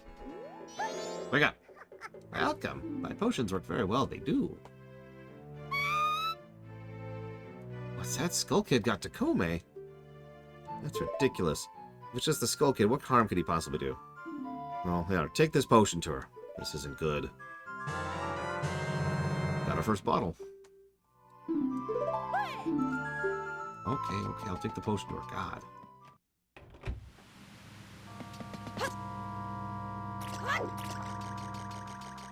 Yeah, Link should have probably had some kind of reaction to Kume or Katake, considering A, obvious, and B, we did kill them. Hey, Darth Trinius. So we don't actually have to follow the monkey. His route also changes based on which day you're on.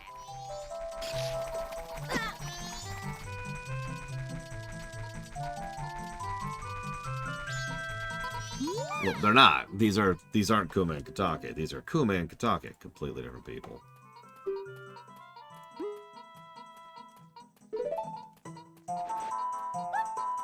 Hello, that smell. It's definitely Katake's. Yes! Yes. Oh, God, sweet, sweet hair tonic. Oh. Feel the energy flow. Kume is revived. You saved me. I'm the swamp tour guide. I run the boat cruise, so come by if you want a free ride. Goodbye.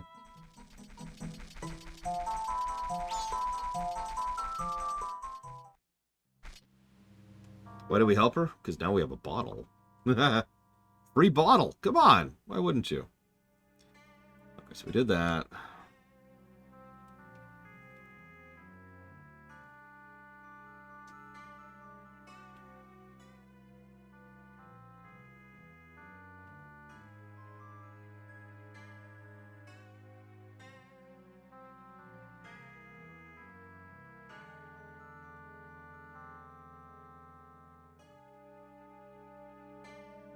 Anyways, we actually have to help her. It's an MSQ thing.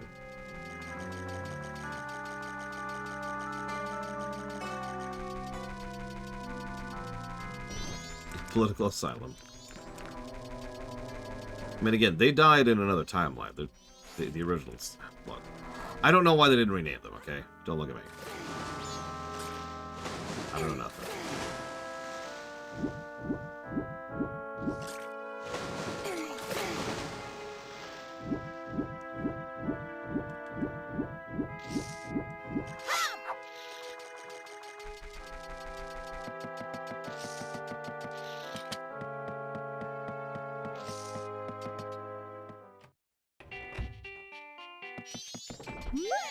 Thanks for what you did back there. And a special deal for you, I'll let you take this cruise for free!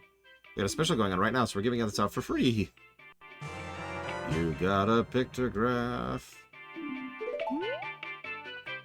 You take a nice picture from the boat. Take it to that fellow over there. Well, okay.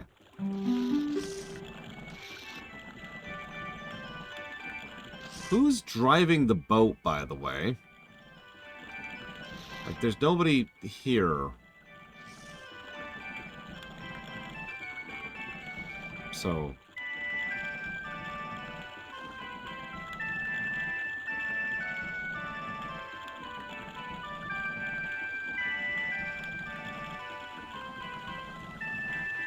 Okay, I'm just gonna...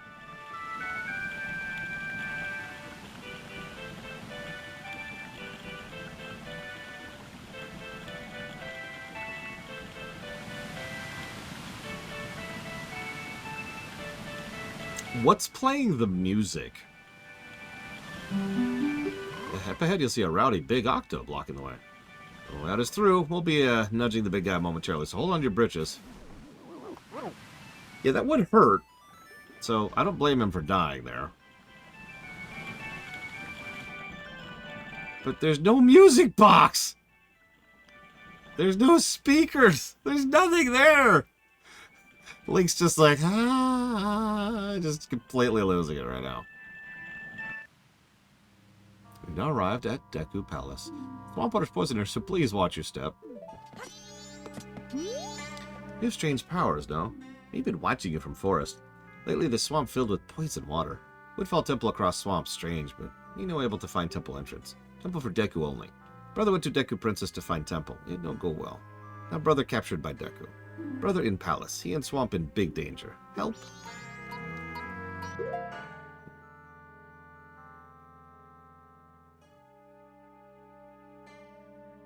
Okay. Listen, Bionic Punk. That monkey, he knows. Yeah. Excuse me. Not attack. Excuse me. Okay. I'm okay. I can do it. I can do it.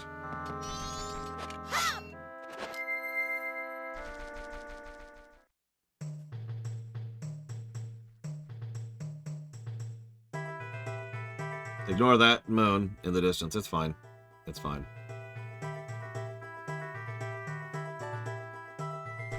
Everything's fine here.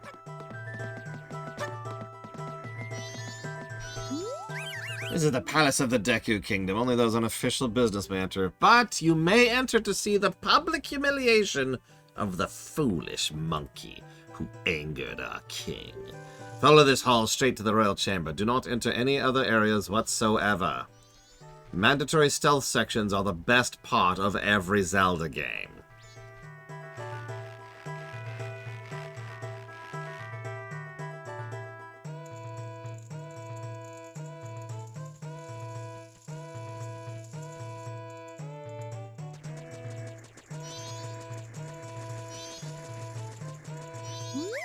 Rumor has it the monkey ate the princess. How frightful. Only royal family members can enter the sunken temple, so it's obvious the monkey was using her. I saw it. The monkey and the princess entered the temple at night. But only the monkey came back out. The tiny princess only recently learned to play the Deku pipes. His Royal Highness was so proud of her. Now that our beloved princess is missing, the king has been unable to keep his cool. I fear the princess may be caught up in some kind of trouble, just as that monkey claims.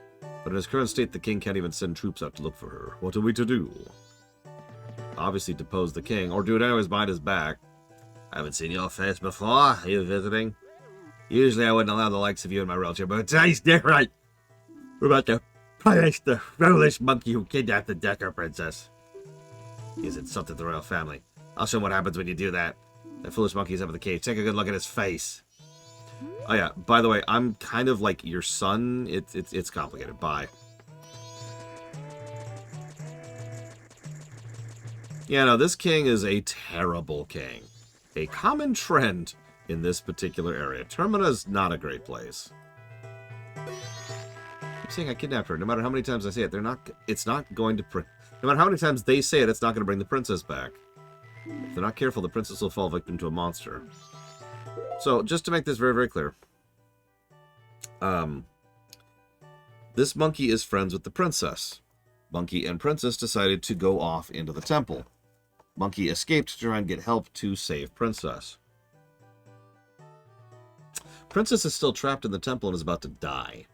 But they blame the monkey rather than going and saving the princess.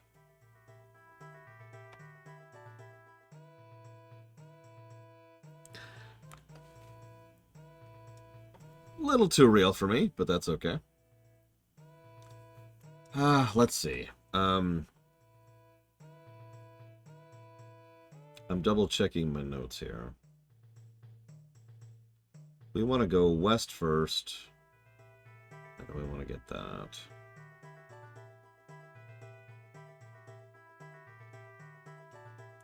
Maybe they want her to die. I mean...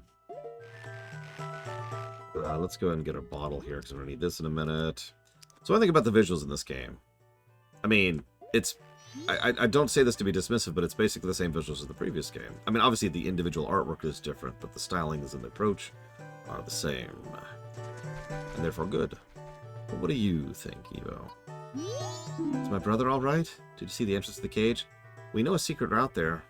It's the outer garden entrance, but the entrance isn't a tall place. No one can reach it. You need beans from the bean cellar. He's beneath the palace garden. Understand my meaning? Yes. You smart. Plant bean.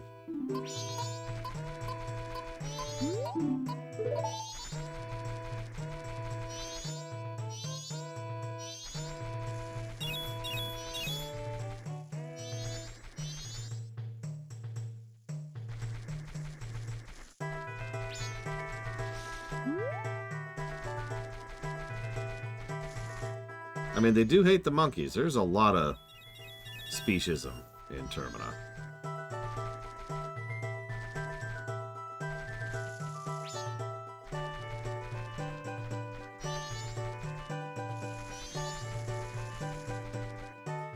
Yeah, this is probably going to be a game where we give at least a brickwork to each biome, bare minimum.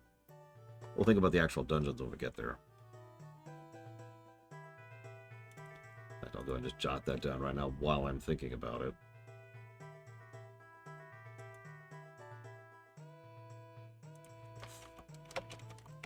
And I already started jotting that down.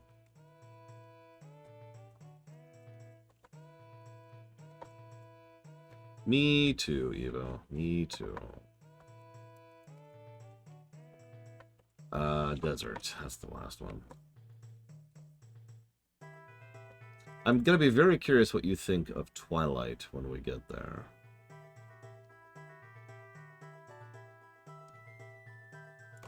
Okay. Where am I? I am on the wrong side. I want to go the other side. Other side. Unfortunately, it'll probably be a while before we play Twilight. Sadness.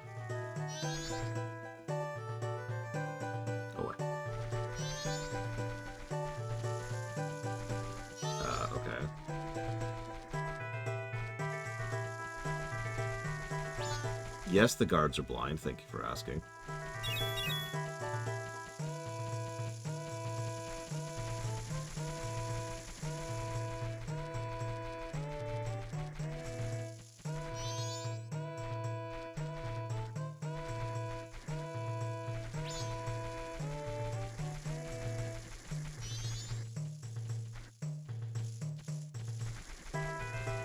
I do...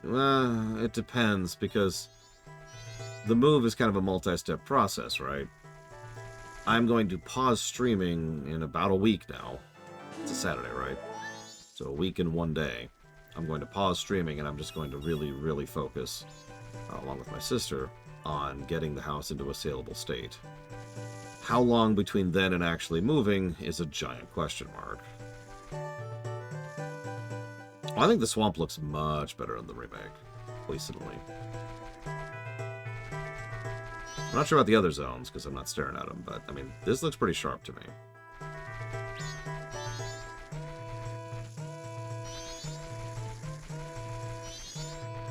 Yeah!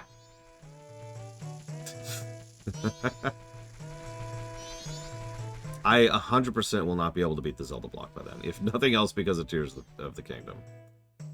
Okay, so.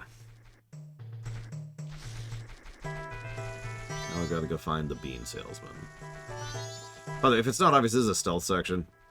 Like with the Hyrule guards at the beginning of Ocarina.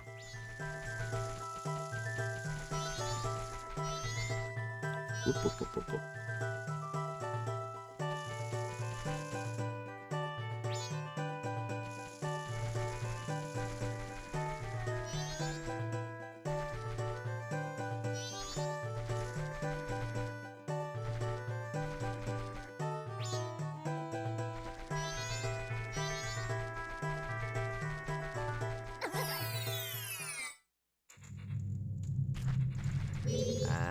You're the first customer I've had in a long time. Yeah, probably because your shop is in a hole in a fortress. You need any magic beans? They sprout leaves when you water them. I'll give you one free sample. You got the magic beans. And yeah, he gives us one for free.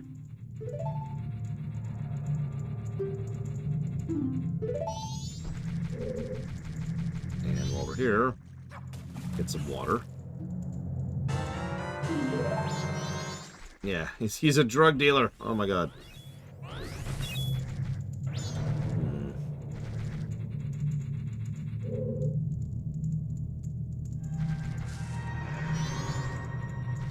Yeah, let's go and grab a spare really quick. I got the money. Yeah, how is he doing business here? Is he selling to the Dekus? Why do the Dekus care about... you know what, whatever.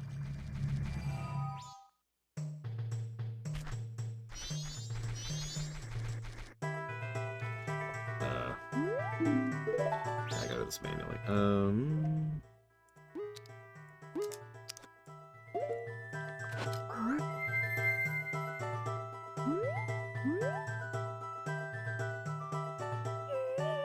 So in Ocarina, the thing that makes them grow is, you know, time.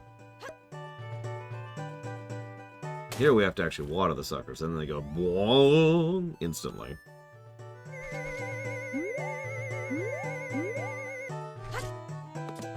Perfectly logical. No further questions, Your Honor.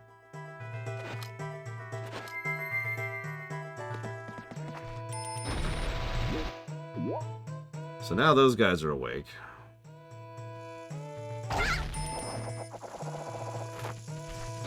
Going back to the mechanic we've been using for a while now, actually.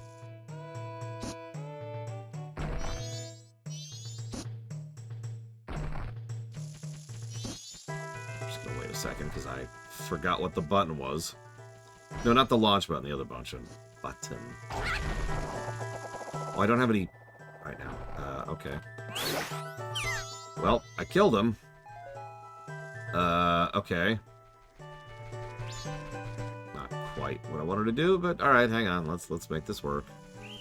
Ah, God, and we're caught. But it put us here, so that's actually a good thing. Sub-Zero was just like, aha! Stop, criminal scum! Look. I didn't mean to kill that Deku, okay? I mean, I did. I murdered him. I murdered him remorselessly, and I'll do it again in just a second here. Wong. He was in my way, in my defense. And everyone knows being in my way is a very, very dangerous place to be.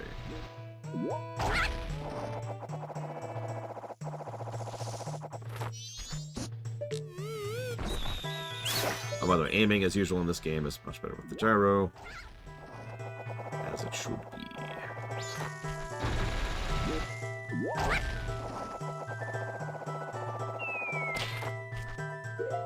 Okay.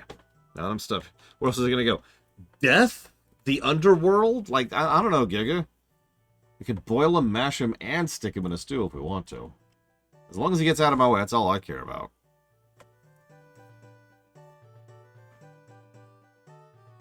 Thank you very, very much, Sub-Zero.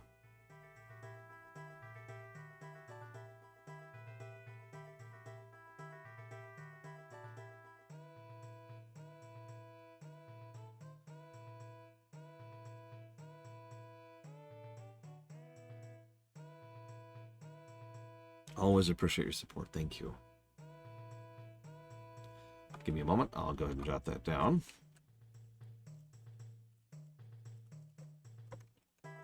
Have fun, Linarith. Take care. Europa Universalis 4, Stellaris, and the BRPG block.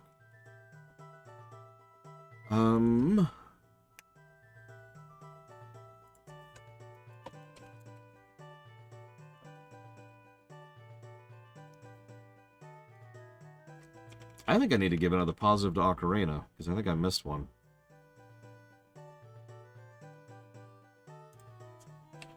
That I just thought of for this game. For Majora. Majora, giving Ocarina positives.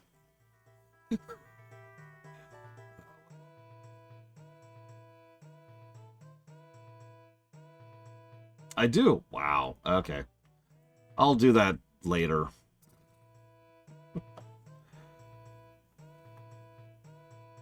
It's just one positive. It's just one. But still, I did actually miss one.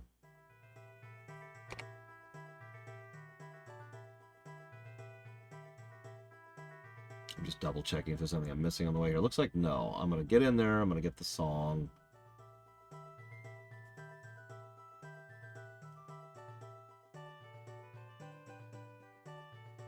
Okay. Yep. All right. We're good. It's actually for controls. It's for the gyro controls. I forgot about it because I don't have the gyro controls. But we are reviewing the 3DS version of the game. The 3DS version of the game has gyro controls.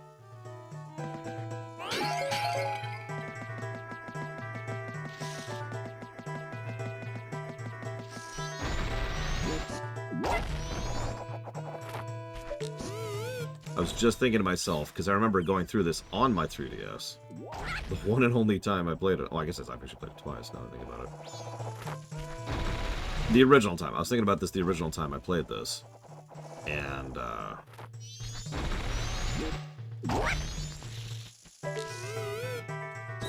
you can also turn off gyro, which is even better. God, that's just, this game.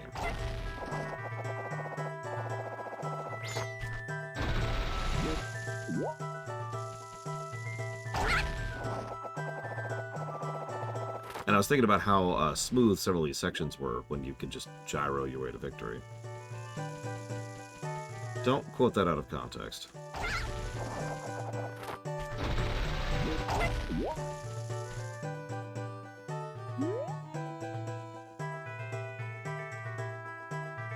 Come on, it's almost nighttime.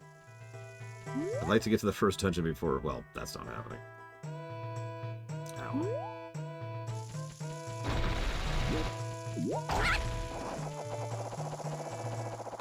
There we go. Hey, dude. I could let you out, but instead of that, why don't we play a song in front of the king?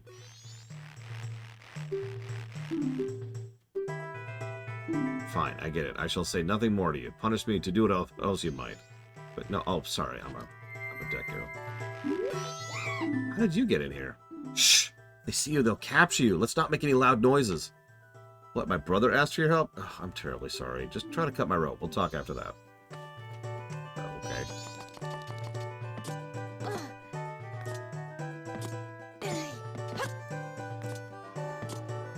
Oh, there's the drums.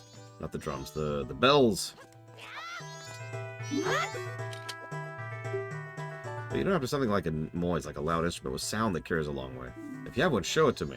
Sure.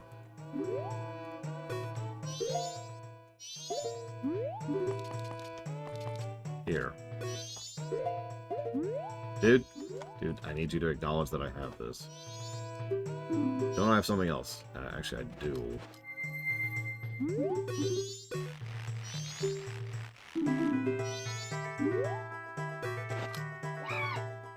You have him, just like the princess, the Deku pipes. These were great.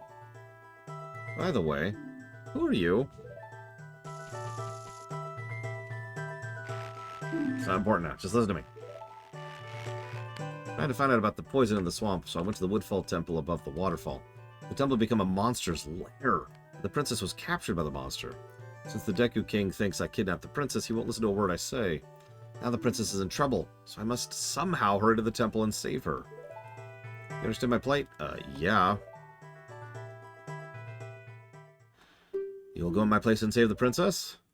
Yeah, that's kind of what I do here. Okay, I'll teach you the melody.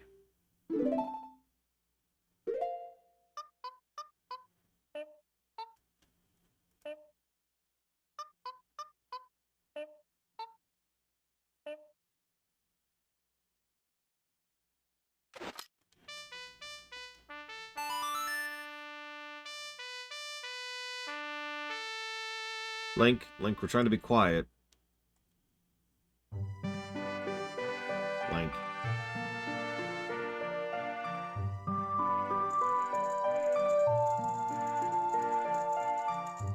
Link, they can all hear... Link! Oh my god. Yeah, I like how even the monkey was like being quiet. And Link was like, you got it!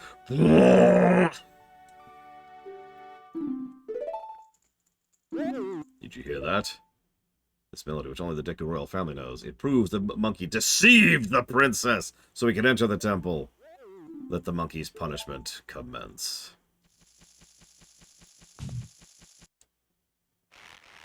Better take the pathway to the Deku people used to get to the Woodfall Temple. We have to hurry. You don't want to be punished by the Deku King. Yeah, I want him to die. Alright, let's save first, because it's about to be nighttime. Also, I don't think we have this... Oh, this isn't a warp point. Never mind. Ah, thank you for the sub, King Venomui. As always. And if you know what up to 3 things you want to put it towards, please let me know. Yeah, you gotta make sure those 3 leaves are just right there.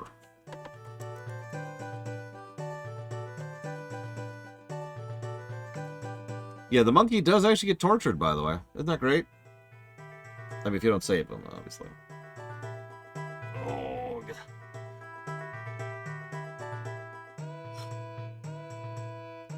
Sorry, double checking something.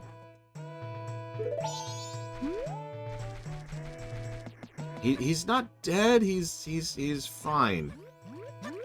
He's undergoing state-sponsored mandatory reconditioning. Ah! Uh-oh. Okay, we're okay. We're okay.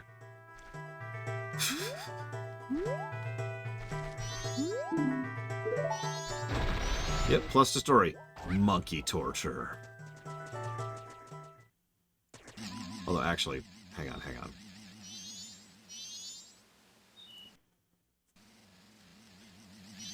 There are some enhanced Wouldn't that be, like, dehanced? Let's see. We've got Dragon Age 4, FF7R1, and FF7R2. You got it, King Venomui. Thank you. Okay.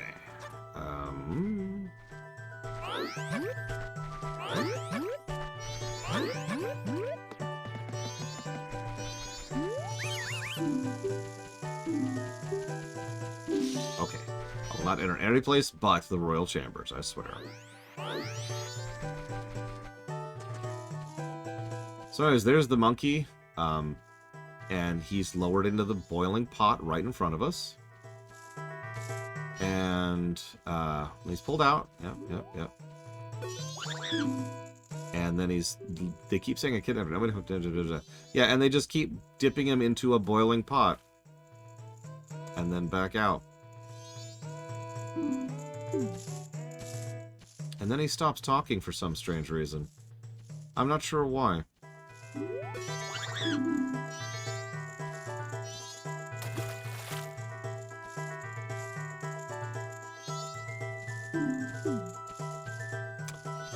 Anyways.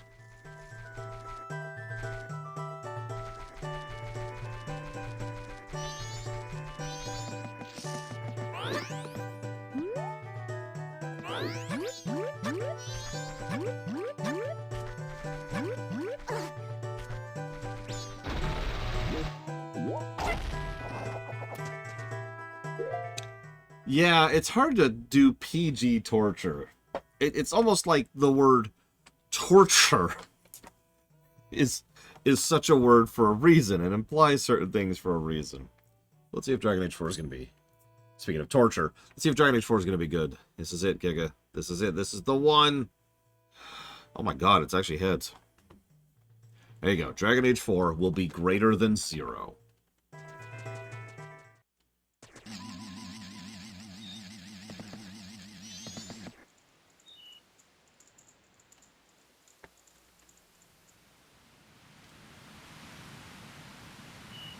I mean, that is the bar. I'm sorry. I even admit it might be possible that Dragon Age 4 might be above 0, but that is the bar. Will it pass the 0 line?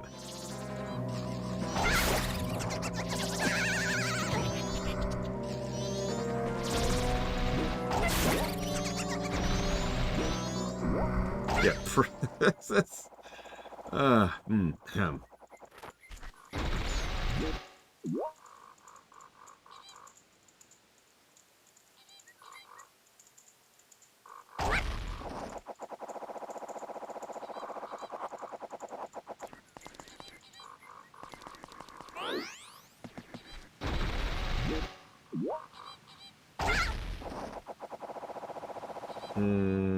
Remind me what Dragon Age 2 got.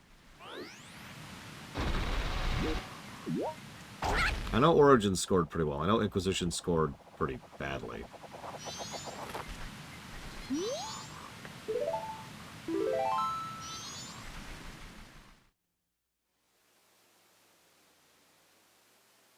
$60-ish? 62.01. I'm going to be 100% honest with you. If Dragon Age 4 scores better than that, I will be legitimately shocked. Like, I am... That's not something I would consider to be a likelihood.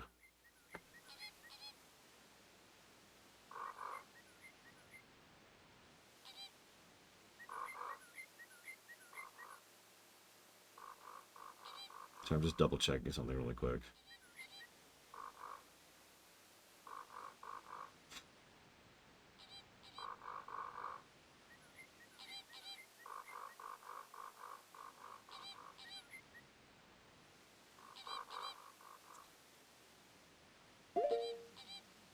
That, you know, that's a fair point, Blade Troll. I have not watched that 20-minute video yet.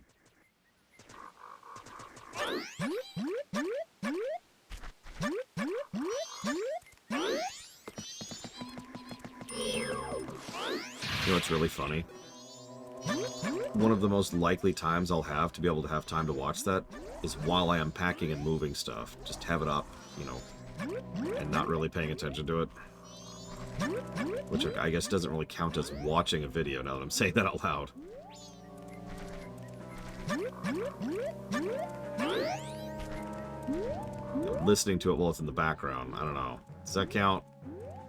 Does that count for anything?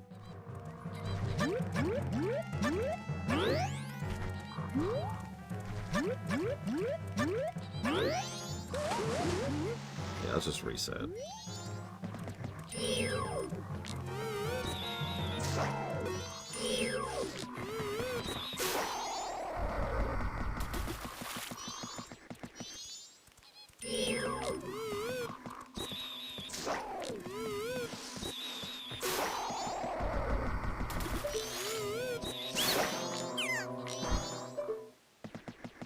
Don't mind me, just murdering fools.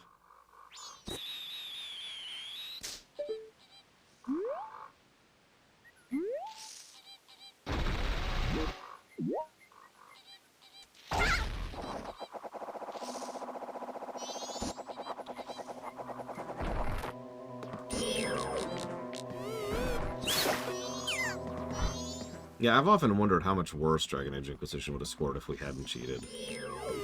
Because assuredly it would have been worse.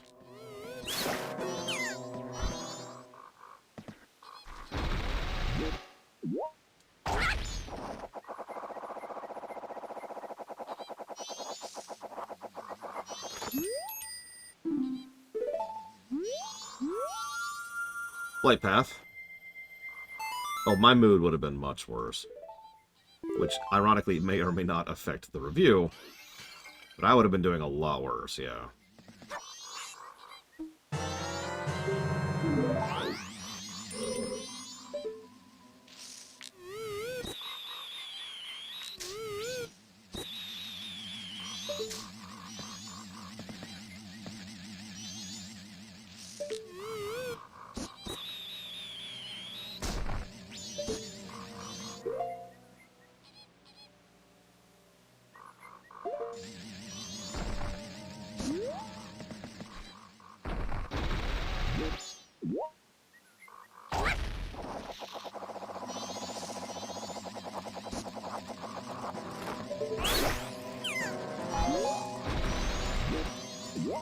Not quite what I was going for, but I'll take it.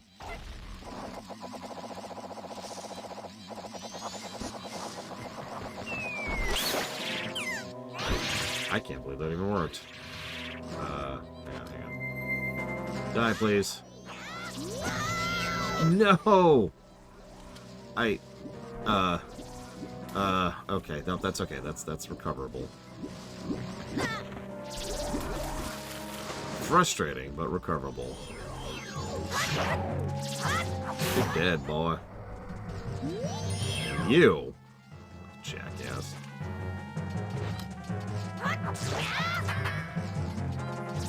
Yes, by all means, go into the wall there. That's a fair bit of enemy design. Jeez.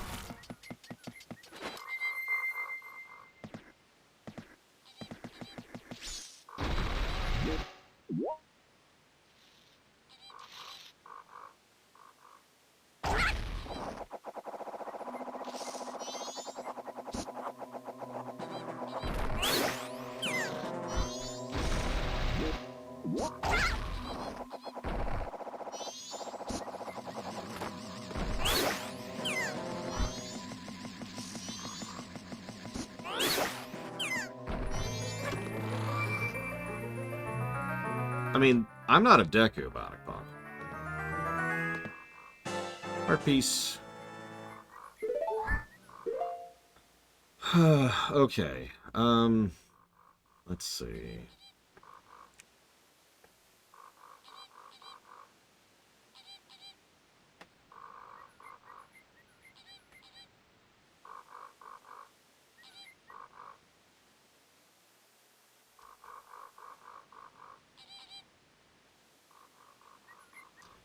I'm debating if I want to reset the time, because we're still on the first day. Of course, Evo. So, you see, Japan has this thing with genetics. And I'm not actually joking. It really is a thing that they have. It's only in fiction, of course. But, like, if there's someone that's like, who are you? I am the great-grandfather of such and such. And then you see such and such, he just looks the same, right? It's a really common thing. It's not exclusive to Japan, of course, but I see it all the time in Japanese works. Now, having said that, there's probably a little bit of pragmatism here, too, because I imagine a lot of games are trying to reuse assets like this one. But the in-lore explanation is the fact that there's the one Link, and there's always the one Link who is either reincarnated or remanifested or whatever. Now, there's kind of an asterisk to that, because there's a Link who doesn't really look like the other Links, and he kind of started a new generation Xerox, but let's just leave that for what it is. All right, so yeah, Zelda's probably very, very inbred at this point. You know what? Let's do this, because this is actually probably faster.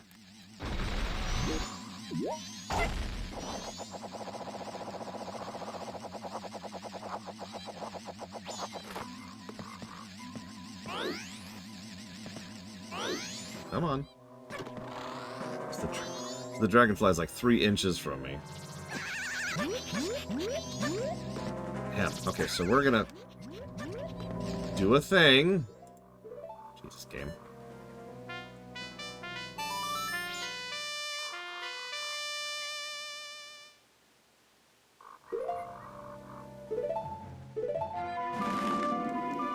So here's our fast travel.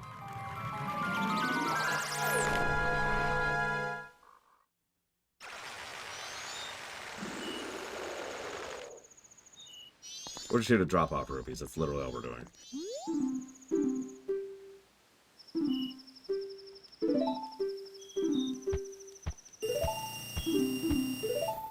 Okay, and back.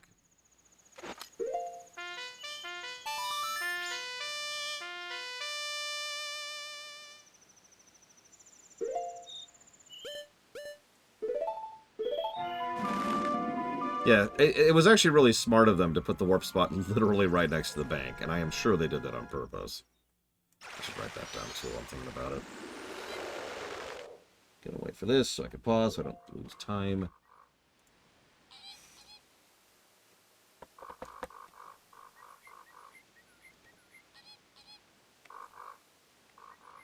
Speaking of which, fast travel while we're here. That was a change. Yeah, I was trying to find a full list of all the changes, and the problem was I was having trouble finding a full list of all the changes, because there's a lot. Like, everyone talks about the big, obvious changes, including me. You know, controls, and the bosses, and the swimming, and the save system, and the log. But no, there are hundreds of changes in this game from the previous version. They changed a lot more compared to Ocarina.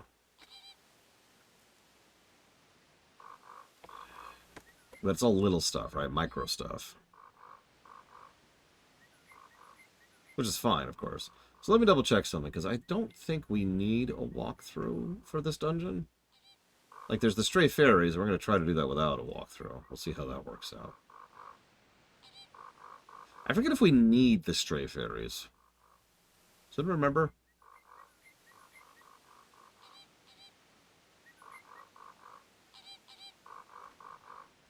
If we don't need them, then I should probably use the walkthrough, because that sounds like a side quest to me.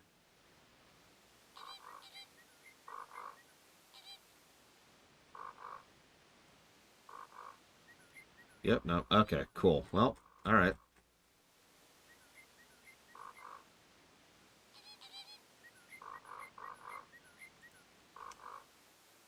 Yeah, speaking of which, we are going to go ahead and re-pop the mask here. No. There we go. A really, really minor thing, which I probably wouldn't have noticed except for the fact that I just played Ocarina. In addition to changing how the camera works, they changed how this menu works. In the previous thing, I could, like, click and then click. But here you can't do that. You actually have to click and drag. It's the only way to actually adjust some of the stuff. It's kind of weird the way they did that. Anyways. Since I don't really have... Let's just do this, and I don't know, we'll put, like, this here, I guess. I just don't want to have any of that stuff there. Alright, so.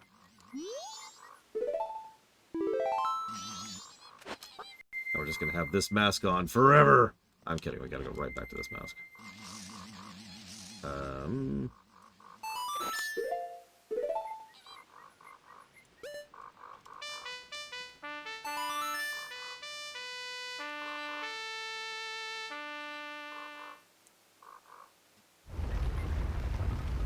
Arise, chicken. I've heard some people say that it would have been cool if they just had a completely... Careful, it's poison! A completely different mask. Or a completely different form, excuse me, each mask. Is there any mask in this game that's not a terrifying nightmare? Yes. So obviously we have this mask. And we have this mask. But I give to you the greatest mask. Boing, oing, oing. Boing, oing, oing. Boing, oing, oing. Okay. Dungeon time.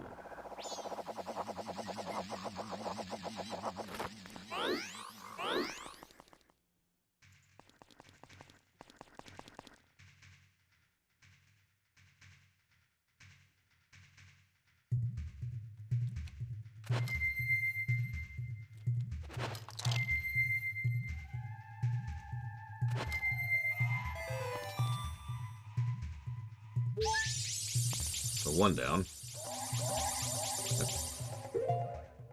Look at that for the moment.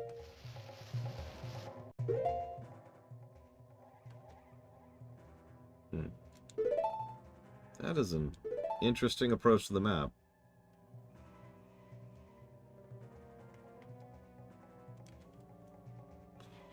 Yeah, one of several.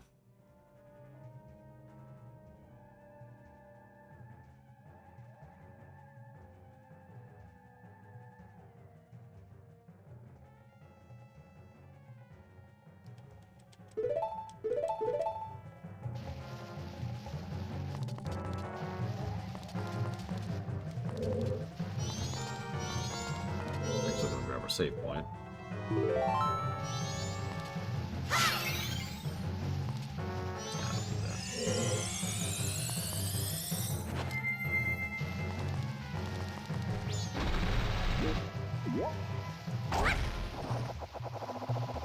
You should take a break, Link. No, thankfully both games have not been as ostentatious about that as Link Between Worlds was.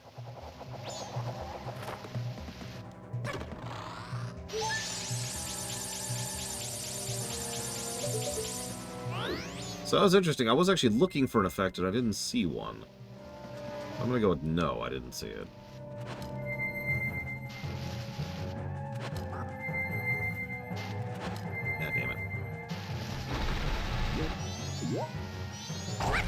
So how long do I think this whole game will take? Gosh, I don't know.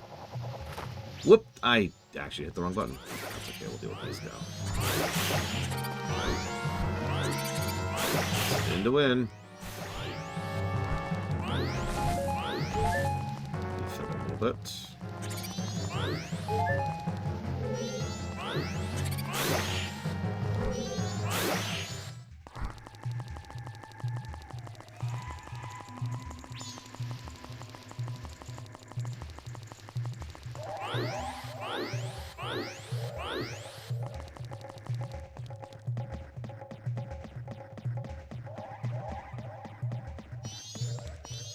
That would almost be interesting. I'm sure someone somewhere has done a thing where they do a supercut of from like all of the quests that they do across the game, and then just edit the quests, you know, the final version of the quest together.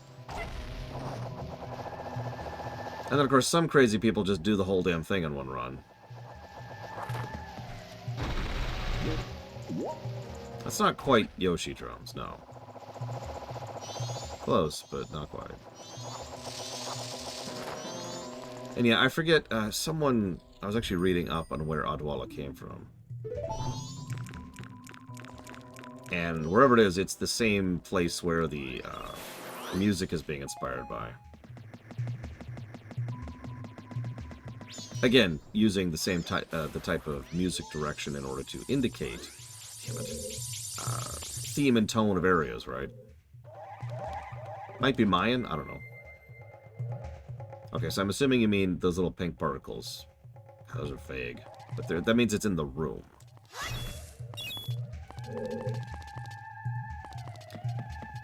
Okay, I know what I'm looking for now, so that should help. Another stick while we're here. Put that over there. Ow.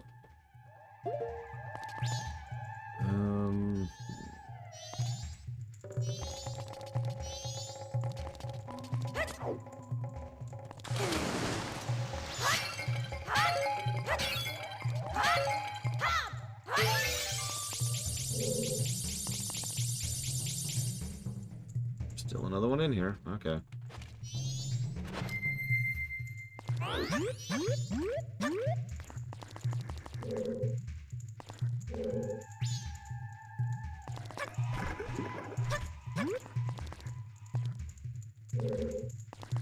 Mayan. Okay. I knew it was a specific thing, and I don't want to look too much of a fool for presuminating. Yeah.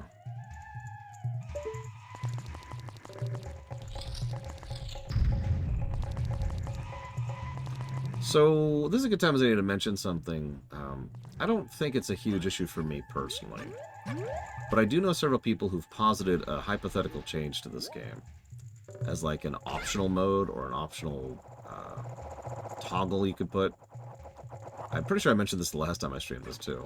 It's the idea of making it so that the timer does not progress while you are in a dungeon specifically.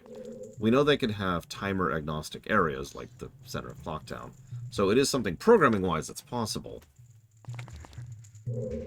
I do think having that as mandatory would not be great, but having it as an option is certainly something that I find interesting.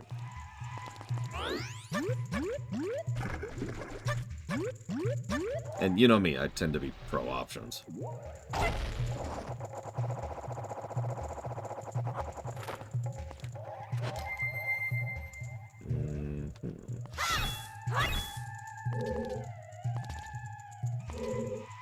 Yeah, unfortunately, Nintendo, for all their good game design stuff, tends to not be pro-option. Go figure.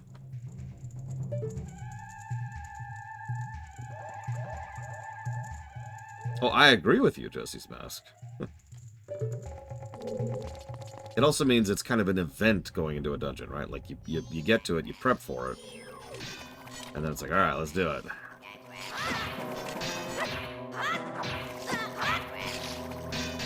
What do you got, Tattle?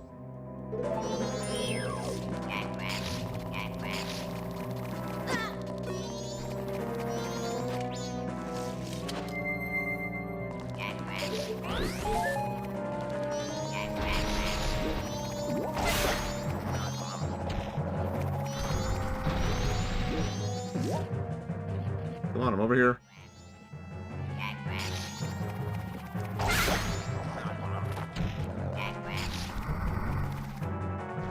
I'm right here.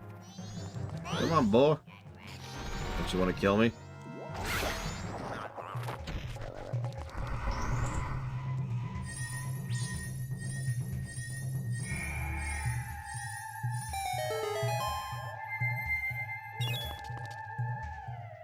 Okay, none in here.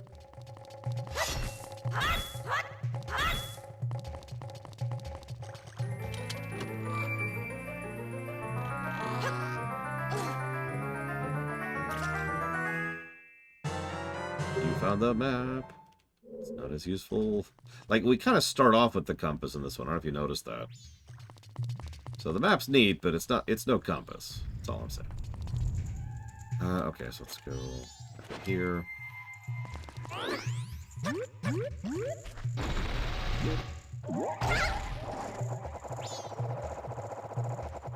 Over here, I should jot that down so I don't lose my train of thought.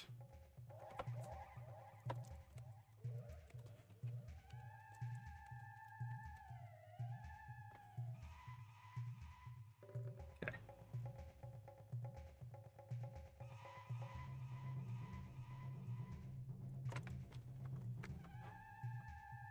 This is going to suck, because what's going to happen is I'm going to have like 14 of the fairies and be missing one. It's going to be like, great. Where's the one I missed? I almost guarantee you that's what's going to happen here, because I'm not actually following the walkthrough at this point. Probably because the walkthrough is designed for both versions simultaneously, which is a terrible idea in my opinion, since so many things are literally in different places and operate differently between the versions, so why would you do that?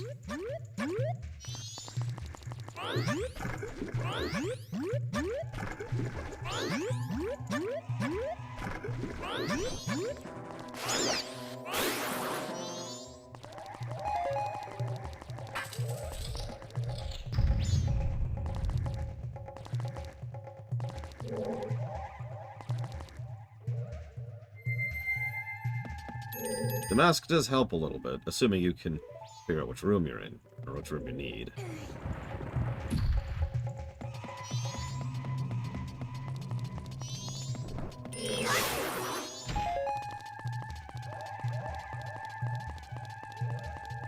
Oh yeah, I noticed Majora is just kind of following us in here, which struck me as a bit weird when I first played this, but it makes perfect sense considering.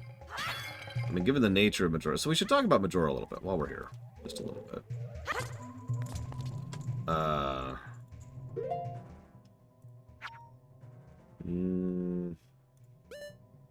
No, it doesn't seem to mark anything with regards to fairies.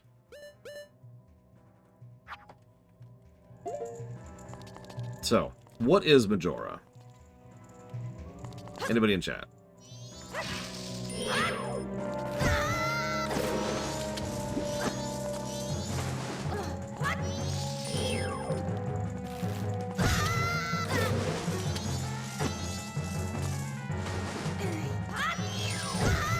God damn it. Let me get up. Please. There we go. Okay.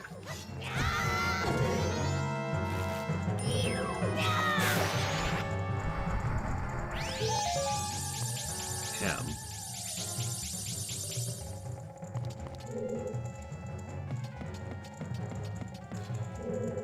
So anyways, the answer is, of course, we have no idea. Sorry, trick question. We don't know. Spoilers.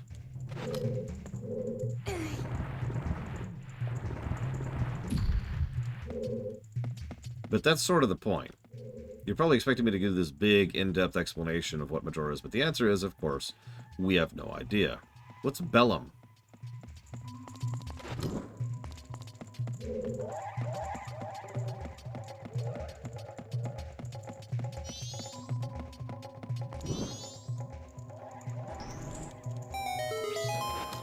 Now, not everything in the universe needs to be explained, and blah, blah, blah, blah.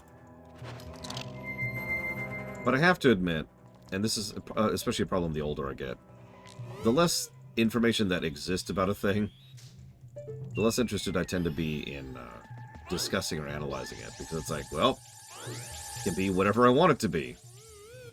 Okay.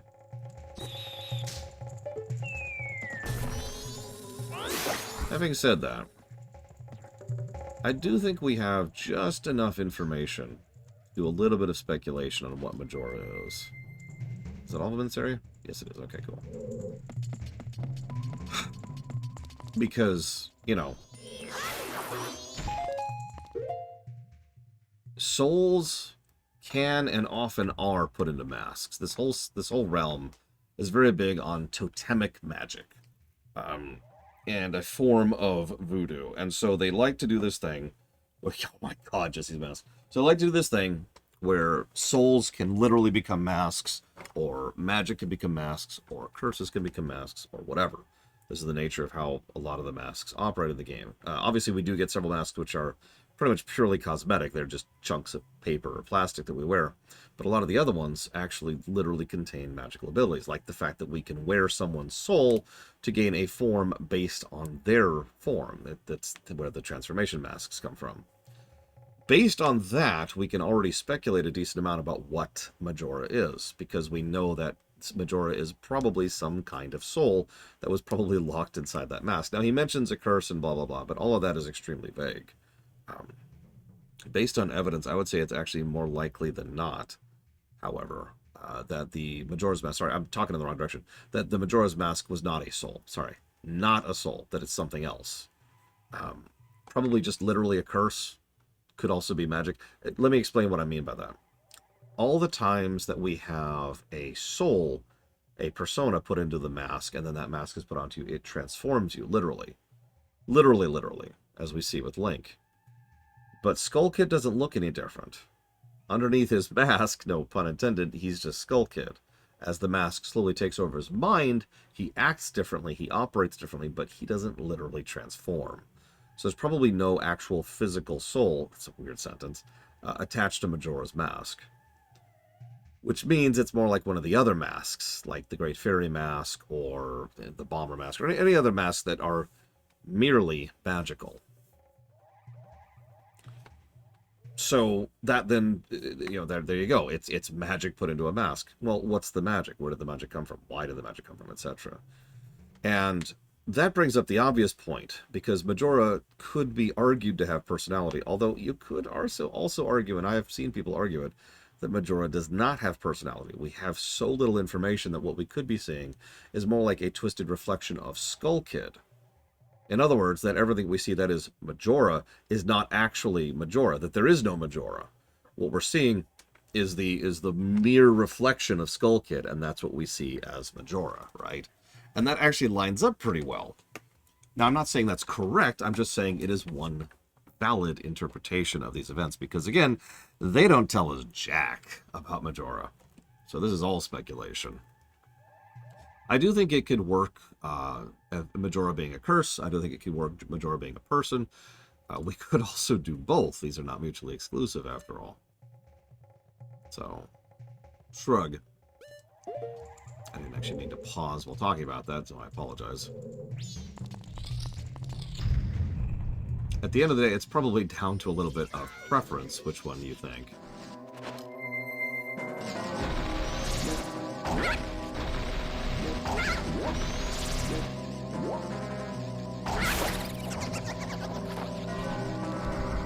So, that brings me to my next question. Since we don't know what Majora is, what's your preference?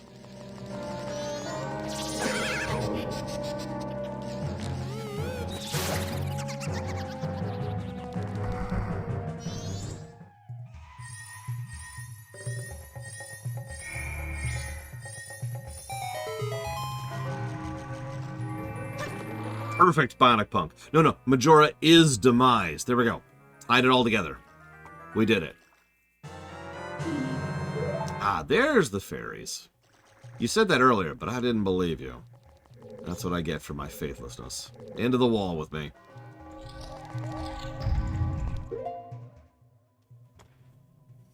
Yeah, it's all connected. Wake up!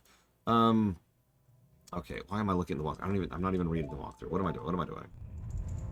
What am I doing?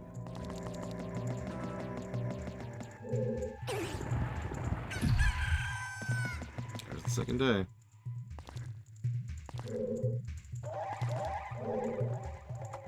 I suppose that could be argued, Cool Noodles. For example, and we actually have one right here, it's this guy, Kamaro's mask. And this is a dead guy, so you could argue that is his soul. That's actually a valid point. I didn't even think about that. I apologize. So, never mind. Majora is totally a soul, and or not a soul. I stand by my conclusion. I don't think we have sufficient evidence to really say that it is a soul or it is not a soul. I don't. I think they are so vague on this particular one that we can only speculate. It could also be a conglomerate soul. That is a very common thing in Japanese mythos. Again, X-Death. To use the example I always go back to there. I'm not sure where to go. Let me think about this for a second.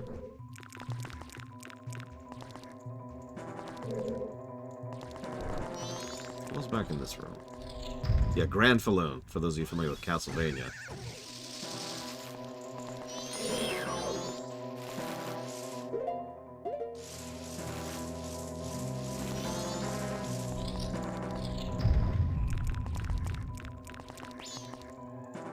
There's got to be something down there, so let's go that way.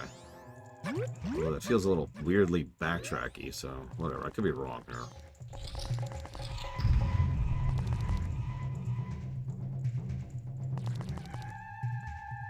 No, this is definitely wrong.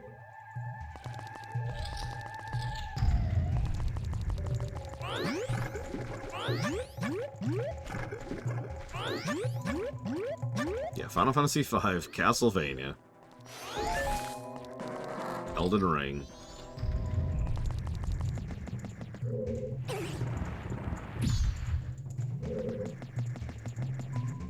It could also be, so I mentioned these are not mutually exclusive. It could also be a bunch of curses that were shoved into the mask and eventually grew into sentience as a result. Ah, okay. This is where I was stuck.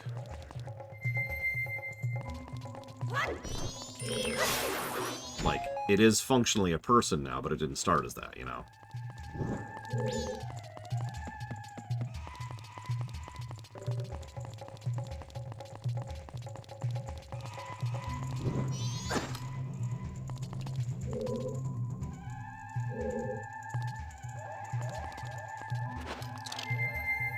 I already did that.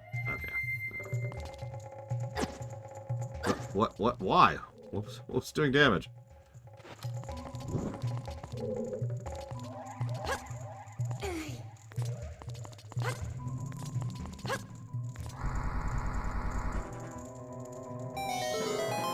Listen, Majora's been to space, yo.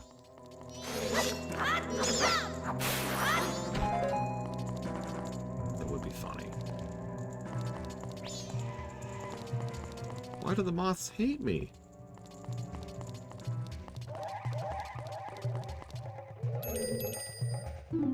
Careful, I sense a lot of evil here. Thanks. Thank.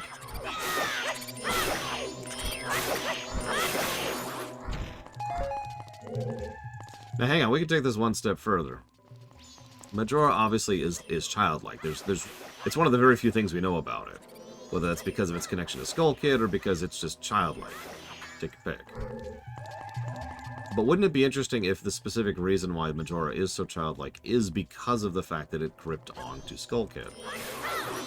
That it already was a person, but then it interacted with Skull Kid, who is very childish. And it just was like, okay, you know, it got twisted. So essentially it's all three options now.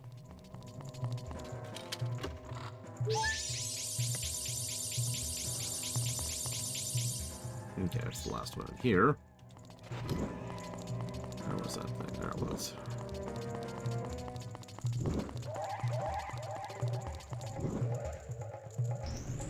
A lot of moths and bugs in the murals here. Kinda gross.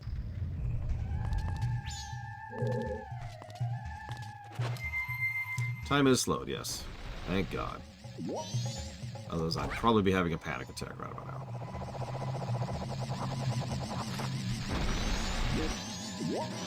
Yeah, the Moon Children are the biggest when it comes to this entire thing. Like, I like speculating a lot. Obviously, I turned it into my job.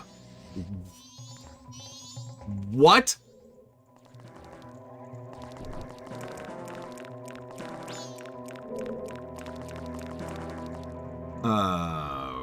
Okay.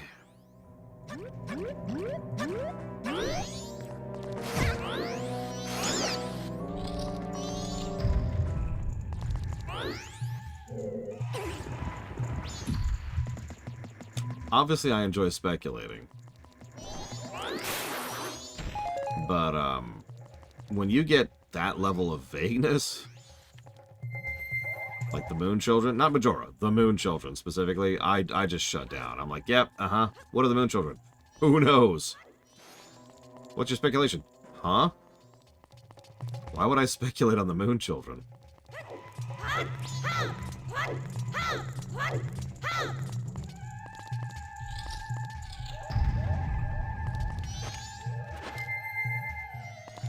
But yeah, we'll talk about the Moon Children more when we get there. We'll have plenty of time to do it. We'll have the trials, and we are getting all the masks, so... Wow, okay, yeah. One of the most powerful? Yeah, I'd say... Probably, like, off the top of my head, I'm leaning towards second most powerful overall. Obviously, behind Ganon. Or Ganondorf, I should say.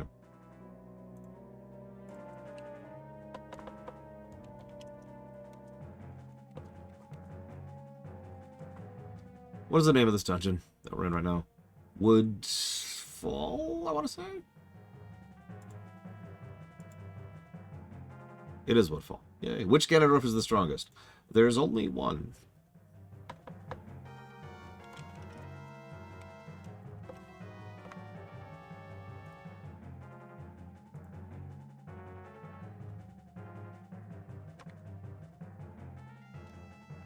Yeah, moving a moon is certainly a thing. Who? Jesse's Mask? I've never heard of such a character. Anyways,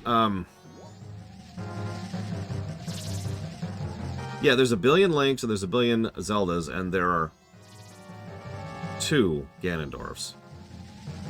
Now, that's the official timeline, to be clear. As I've already made clear, the official timeline is a jar of piss.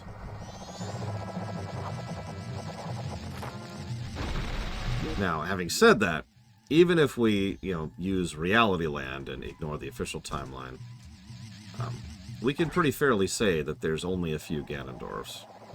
Ganons, I guess might be a better way to phrase that. Because there's pretty much the 2D one, and then there's the 3D one, and that's kind of it.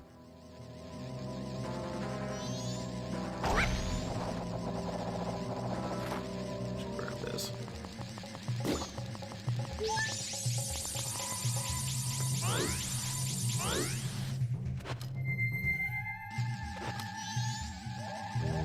Looks like that's all of them here. Okay, good.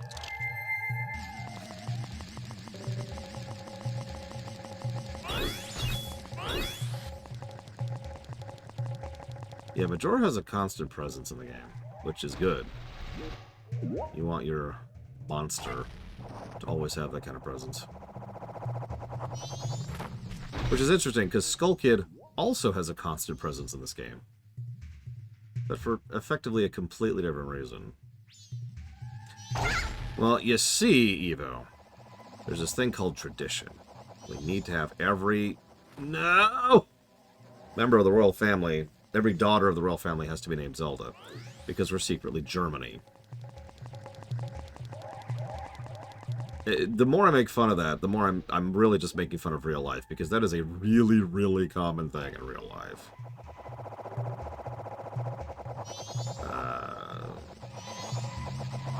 Okay. Come on. There we go. Hey. Yeah, or England is another one. Yeah, the repeat name thing is stupid. I think that guy's been bugged that whole time. The repeat name thing is honestly something I find stupid, but again, I find that stupid in real life, not just in the game, so that's whatever. It's always got to be Zelda, and it's always got to be Link.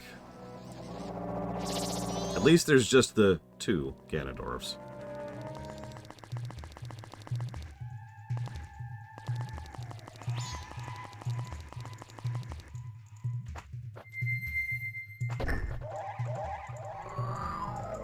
Shortcut get.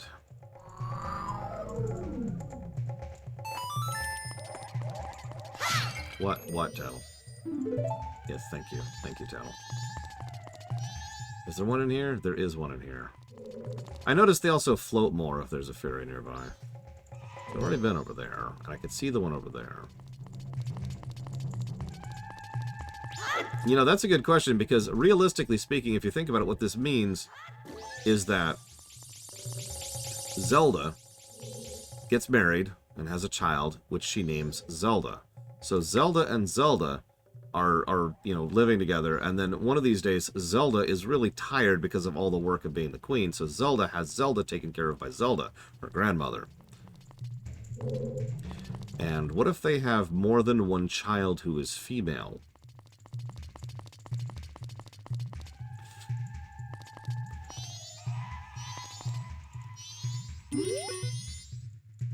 Yeah, the game's like, hey, there's a chest down there. I'll get to that in a minute. The second child's Hilda. Oh my god, it all makes perfect sense.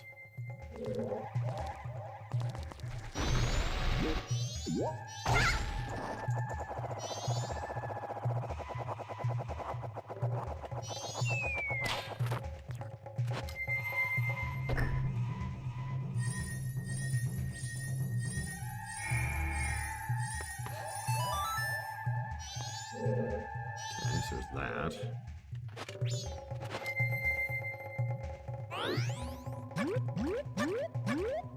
Yeah, Zelda the 1st, Zelda the 15th, Zelda the 38th. I mean, I don't want to get too much into this, but Breath of the Wild occurs 10,000 years after whatever previous society was.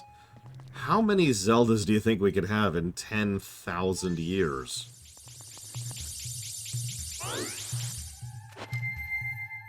And that's all of them here. Like, someone do the math really quick, please. What's 10,000 divided by 22.5? Okay, so let's see what's in the middle.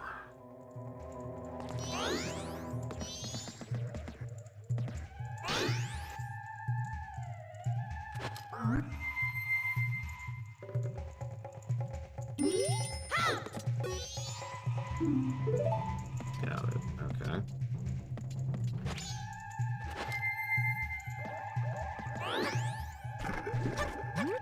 I know, obviously I can't get an exact number, but that's a few hundred. So imagine being called Zelda the 200th. We'll round it down. We'll say there's 20 Zeldas that have been fridged. So imagine Zelda wakes up one day and says, What's my name, Father? Your name is Zelda the 200th. What? Why am I the two? Because you are the 200th Zelda. Okay, well, what should I name my daughter? Zelda, the 201st, obviously. What? Why, Father? All right, it's tradition. And we know Rome is a stickler for tradition. Jackass.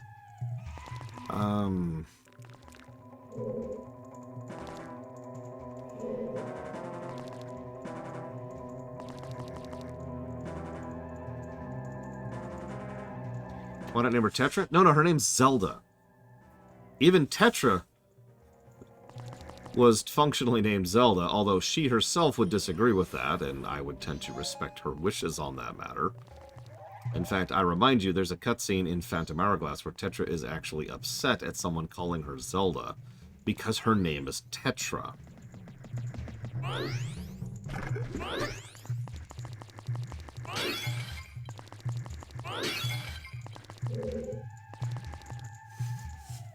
I actually like that idea, Kitten Fan. Like, they stopped using that tradition years ago, and Rome's like, no, I like tradition. Traditions are cool. Let's do traditions. And then Spirit Tracks is like, yeah, let's call her Zelda. Why? Oh,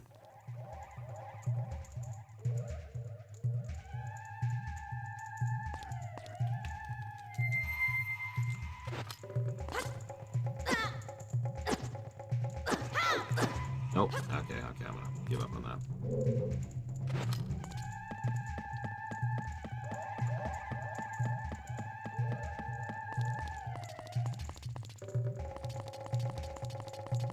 Yeah, those moths, they don't take nothing.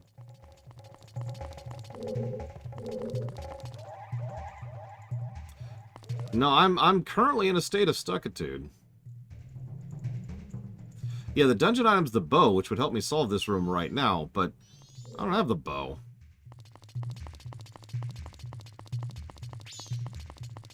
Back up? Oh, okay, back upstairs.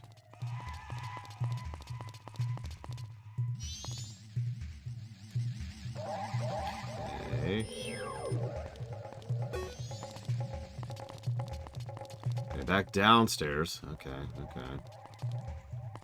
This all makes perfect sense. Sure. Okay, nope, that is sealed away. Yeah, as is expected.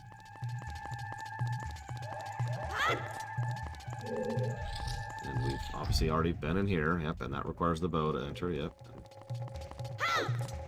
Have we been over here? We might not have been over here. We have not been over here. Behold, the most terrifying enemy known to mankind. Link with a fairy mask! Oh,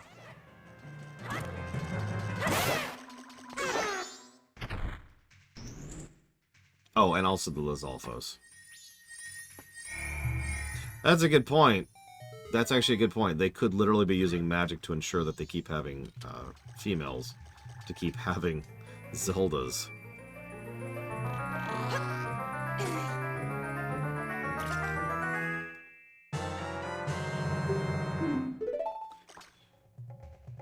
Which is a weird sort of messed up, honestly.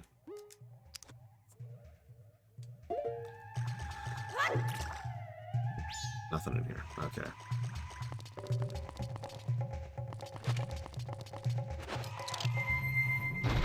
Yeah, I was actually leaning towards the idea of the Bene Gesserit, which are, well, honestly, pretty terrible. But that's the point. Anybody who thinks the Bene Gesserit are the good guys of that story is not paying attention. I'm sorry. Holy crap. Oh, right. I forgot about how that's structured. Yeah, now I could use all these items as a child. Although, fun fact, originally they were going to have a child and an adult form in this. And they quickly realized it was completely redundant, so they just axed that. Thank God.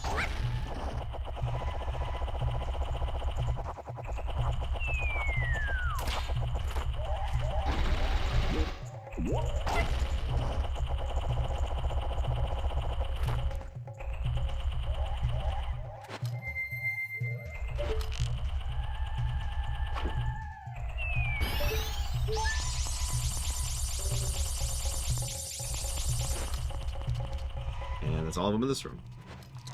Whoop, wrong button.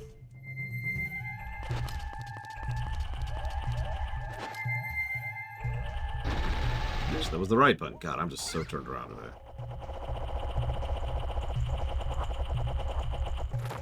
I'm also really dehydrated. I should probably be drinking water, but that would involve actually drinking water, and that's just... Ugh. I mean, does anyone actually want to ingest liquids? Come on. This is after the timeline split. This is actually quite a bit of time after the timeline split. Split. Not spit. There we go.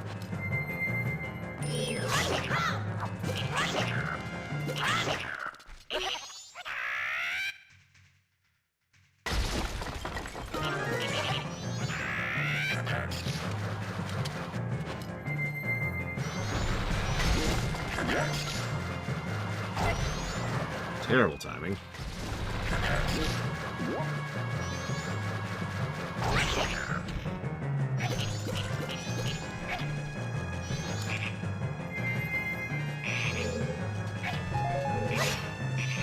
Where is he? Oh, there he is.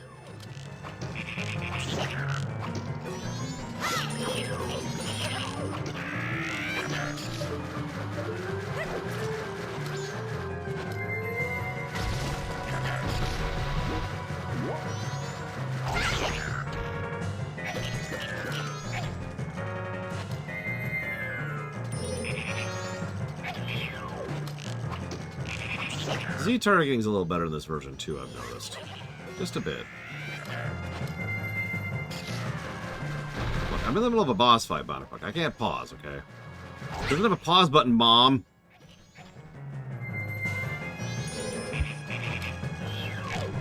I don't know if it was true in the N64. What I mean is it's better than Ocarina.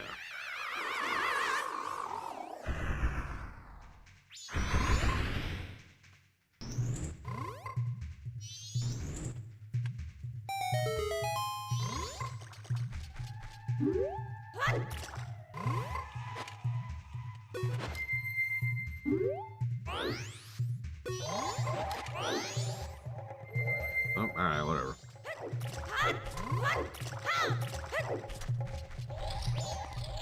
I do like that the bow's a different model. It makes sense. It's literally a different bow. It should be a different model, right?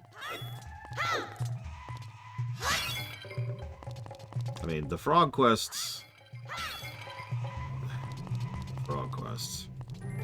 I guess quest. Sorry. But no, these are different great fairies, Drothtrinius. You got the boss key. You can go kill the frog.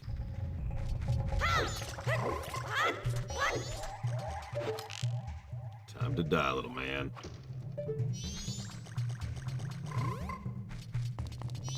I mean, that would make sense off the deeper end, considering. I'm missing a few fairies.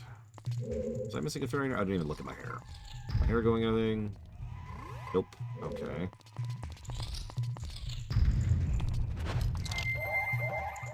I got all the ones in this room.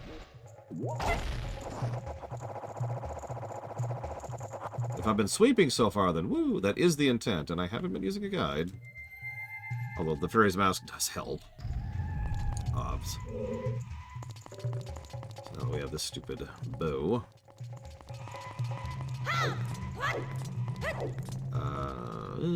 Okay. Hang on.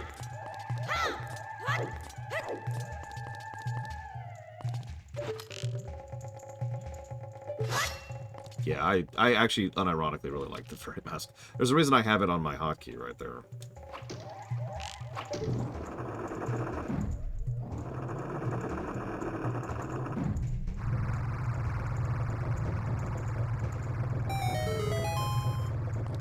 Cool.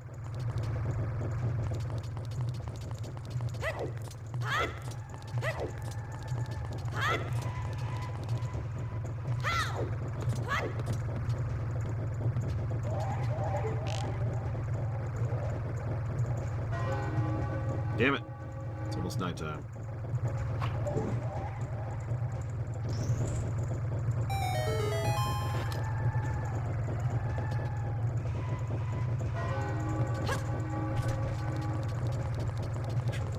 Yep, okay, cool. There are fairies in this room. Good to know. Can I... Not what I meant to do, but I'll take it. Come to me, I have the mask on. Cute. It's a sick game.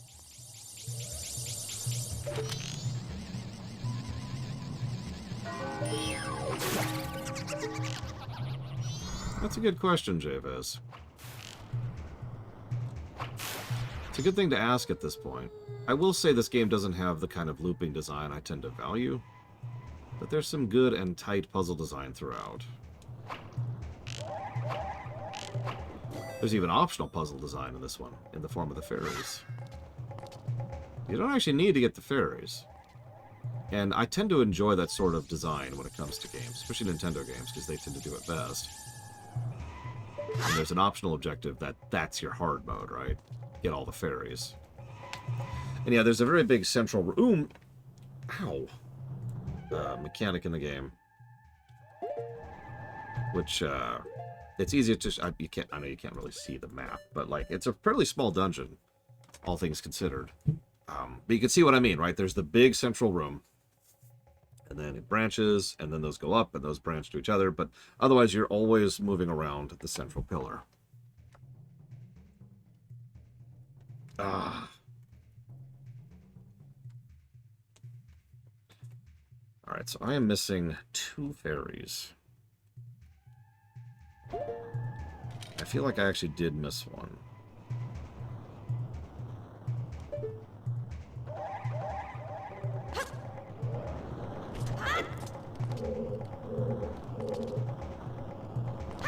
The glider is really amazing, yes. Probably one of the better ideas they've ever had. And I mean that sincerely. Maybe not the best, but it's certainly up there. And climbing, yeah, absolutely.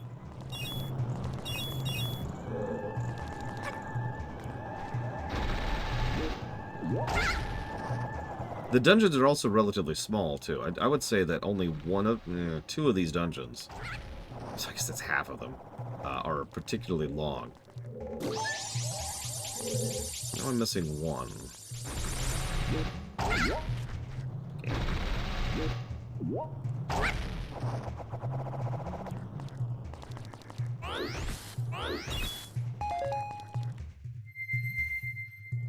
Okay, there is still one here, thank God.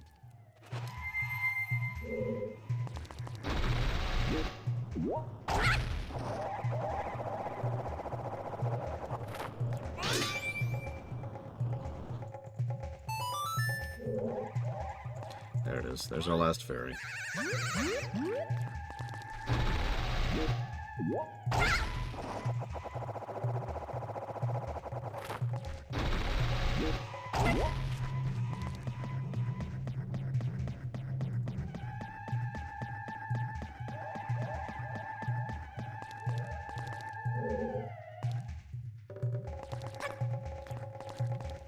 What?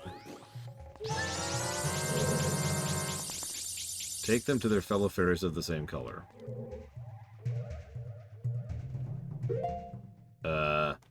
Suggestions on what to eat while sick. Well, it obviously varies from person to person, but stuff that's really, really easy on your stomach, but is still nourishing. Rice is an excellent idea, obviously. Rice with some good flavoring is a pretty good thing. Chicken is a good thing.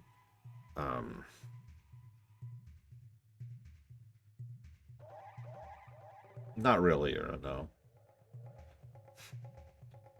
Stealth has never been well designed in WoW. I'm glad they turned it into a magic buff instead of a broken feature. Yeah, eggs is a good one too.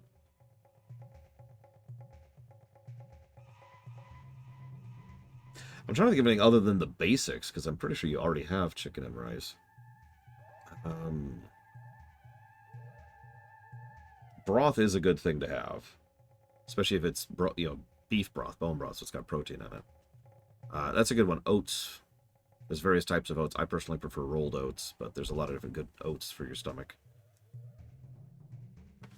Damn it, Darth Trinius. Why are you summoning demons? Wait, is he referring to me? Or the singing in the game? Speaking of which, comments on the music. So, I don't like it. Not a big fan. I'm not going to ding it, but, like, I've been tuning out the music in this dungeon for, like, several minutes now.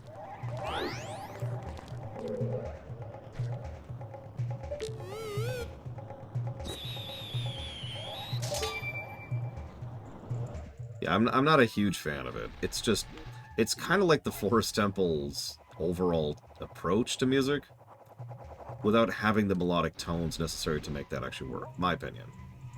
And I expect to get flamed alive for that, but Majora's Mask has some fantastic songs. I just don't think this is one of them.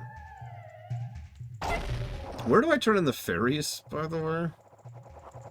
And do I have to do it before I fight the boss? Because I don't remember the answer to either of these questions. Yeah, if I had one major complaint about Twilight Princess, it's the music. Okay, you can do it after. That's the important question right there. That is the significant part.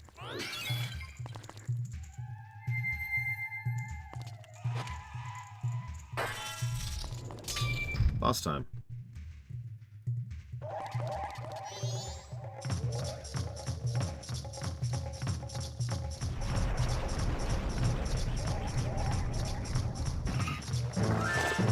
Is that eyeball fetish?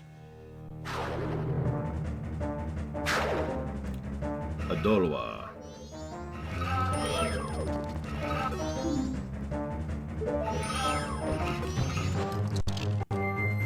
Yeah, very obvious weakness there.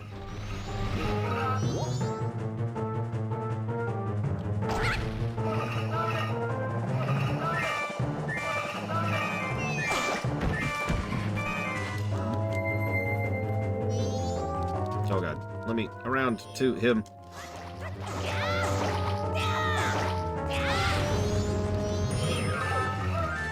Yeah, pretty much, you can really tell that's actually a MP3 that's being played there. More so than a lot of these.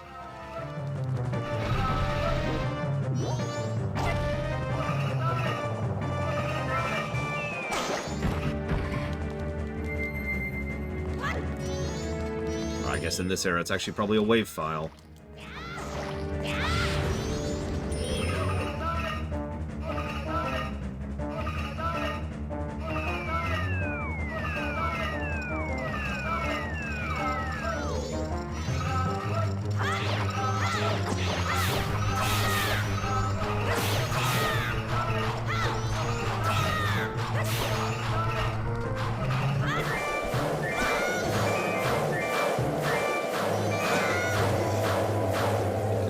Game, please. Thank you.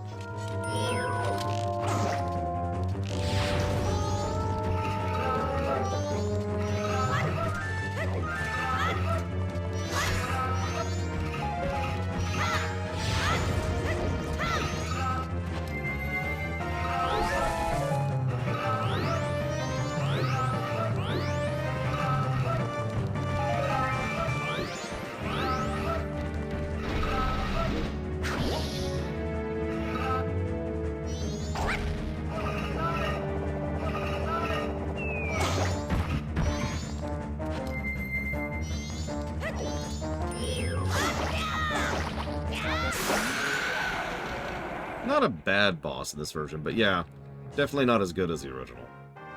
Now, granted, I've never fought the original, but I've seen it.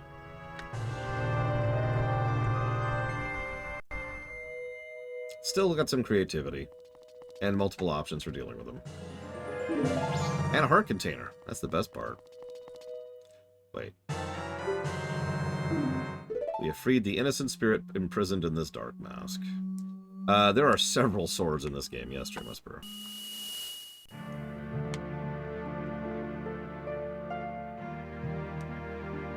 Wow, they had flak all the way back on the N64, Darth Trinius? That's impressive. Also, wasn't really talking about the music, I was talking about the chanting. What's that?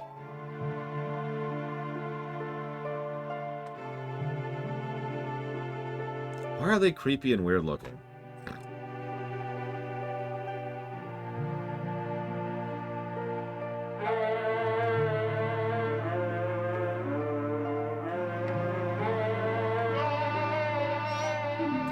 Listen, it seems to be saying something. Could that be crying as some way of teaching its sort of melody? Yeah, get out your instrument.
They're tangerines with noses, mustaches, and legs.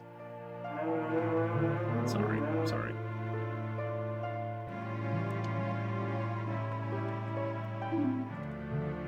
It's saying, call us. We did, Kitten Fan.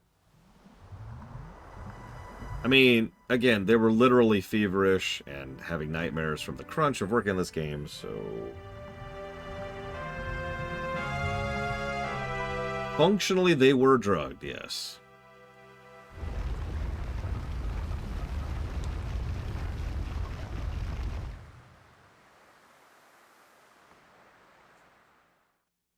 I remember the first time, I was actually watching a run, and the first time I actually saw the giants, and I was like, what is that? Because I didn't actually recognize what I was looking at. The four people Tail talked about. Do you think one of them was the spirit that was sealed inside that mask? Oh! Hey, you were pretty good out there. You've done this before, what? Just keep up that place and save the other three. Hi. All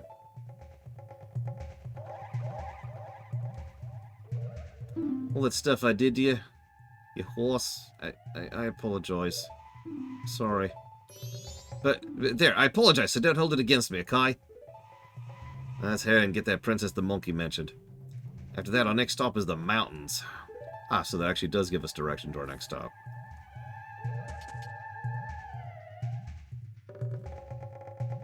Yeah, that's cool. Where's the ferry? Ferry is where?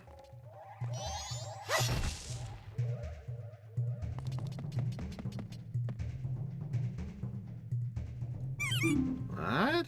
Who are you? Lore?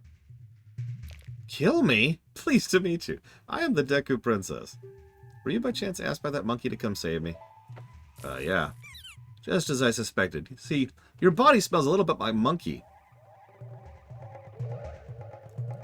So the monkey made it back after all. That's good.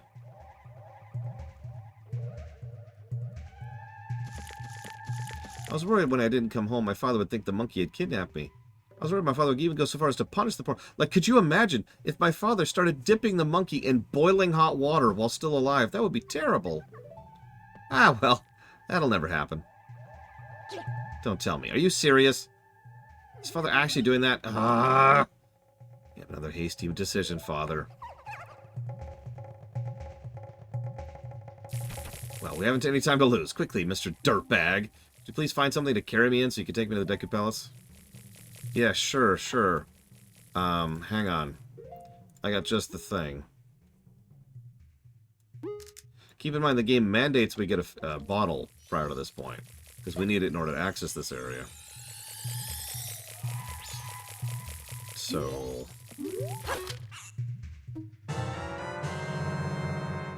It's a tight fit, but she says she'll be fine if you hurry. No time to lose. Hurry, take me to the palace.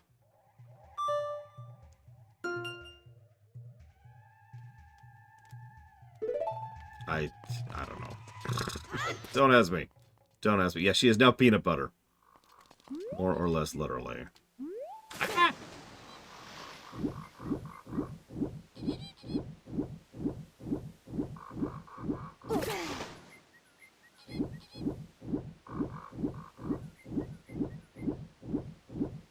So you're on Darthrinius. Yeah, I should probably be stopping for lunch at some point. That would involve actually doing something like taking care of myself, and that's just crazy. We can't do that. We must keep playing. Forever.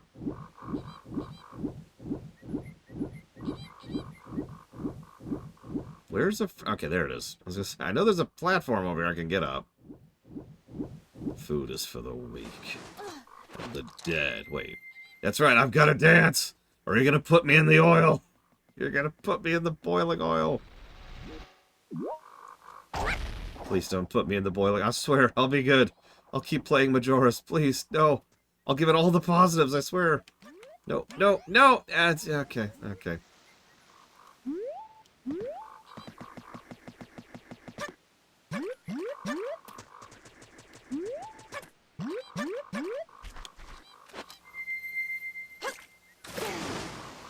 Okay. This is a little irritating. By the way, thank you for being part of the show. I just lost the name. It literally just went off there. Hang on. It was Monk Muddington. I will put that towards dealer's choice. Monk Muddington. And Grand Spectre. Thank you for the sub very, very much. I'll put that towards whatever you want to put it towards, which I guess that's how that works. Where's the game? There's the game. Look, I'll engage in self-care as soon as I figure out where the stupid fairy is.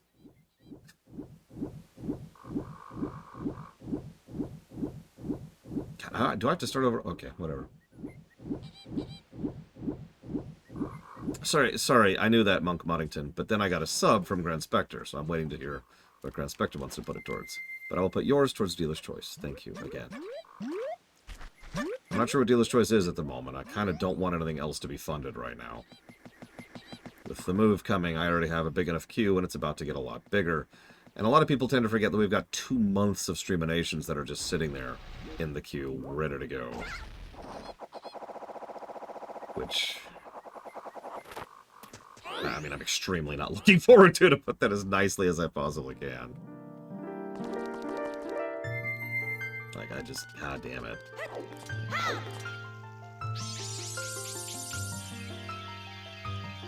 Two months.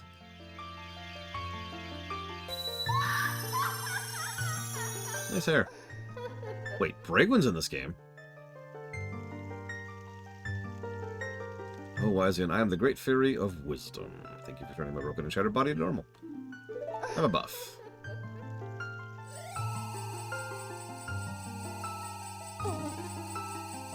Doubles our health, or excuse me, our mana bar.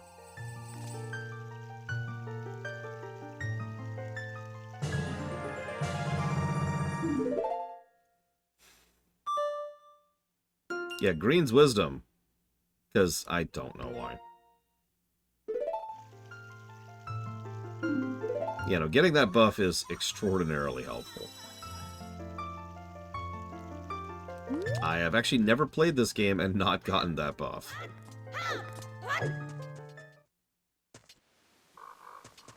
Alright, so we're going to do a thing. We're just going to do this.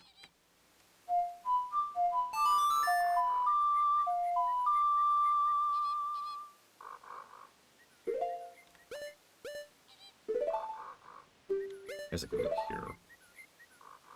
Let's go here.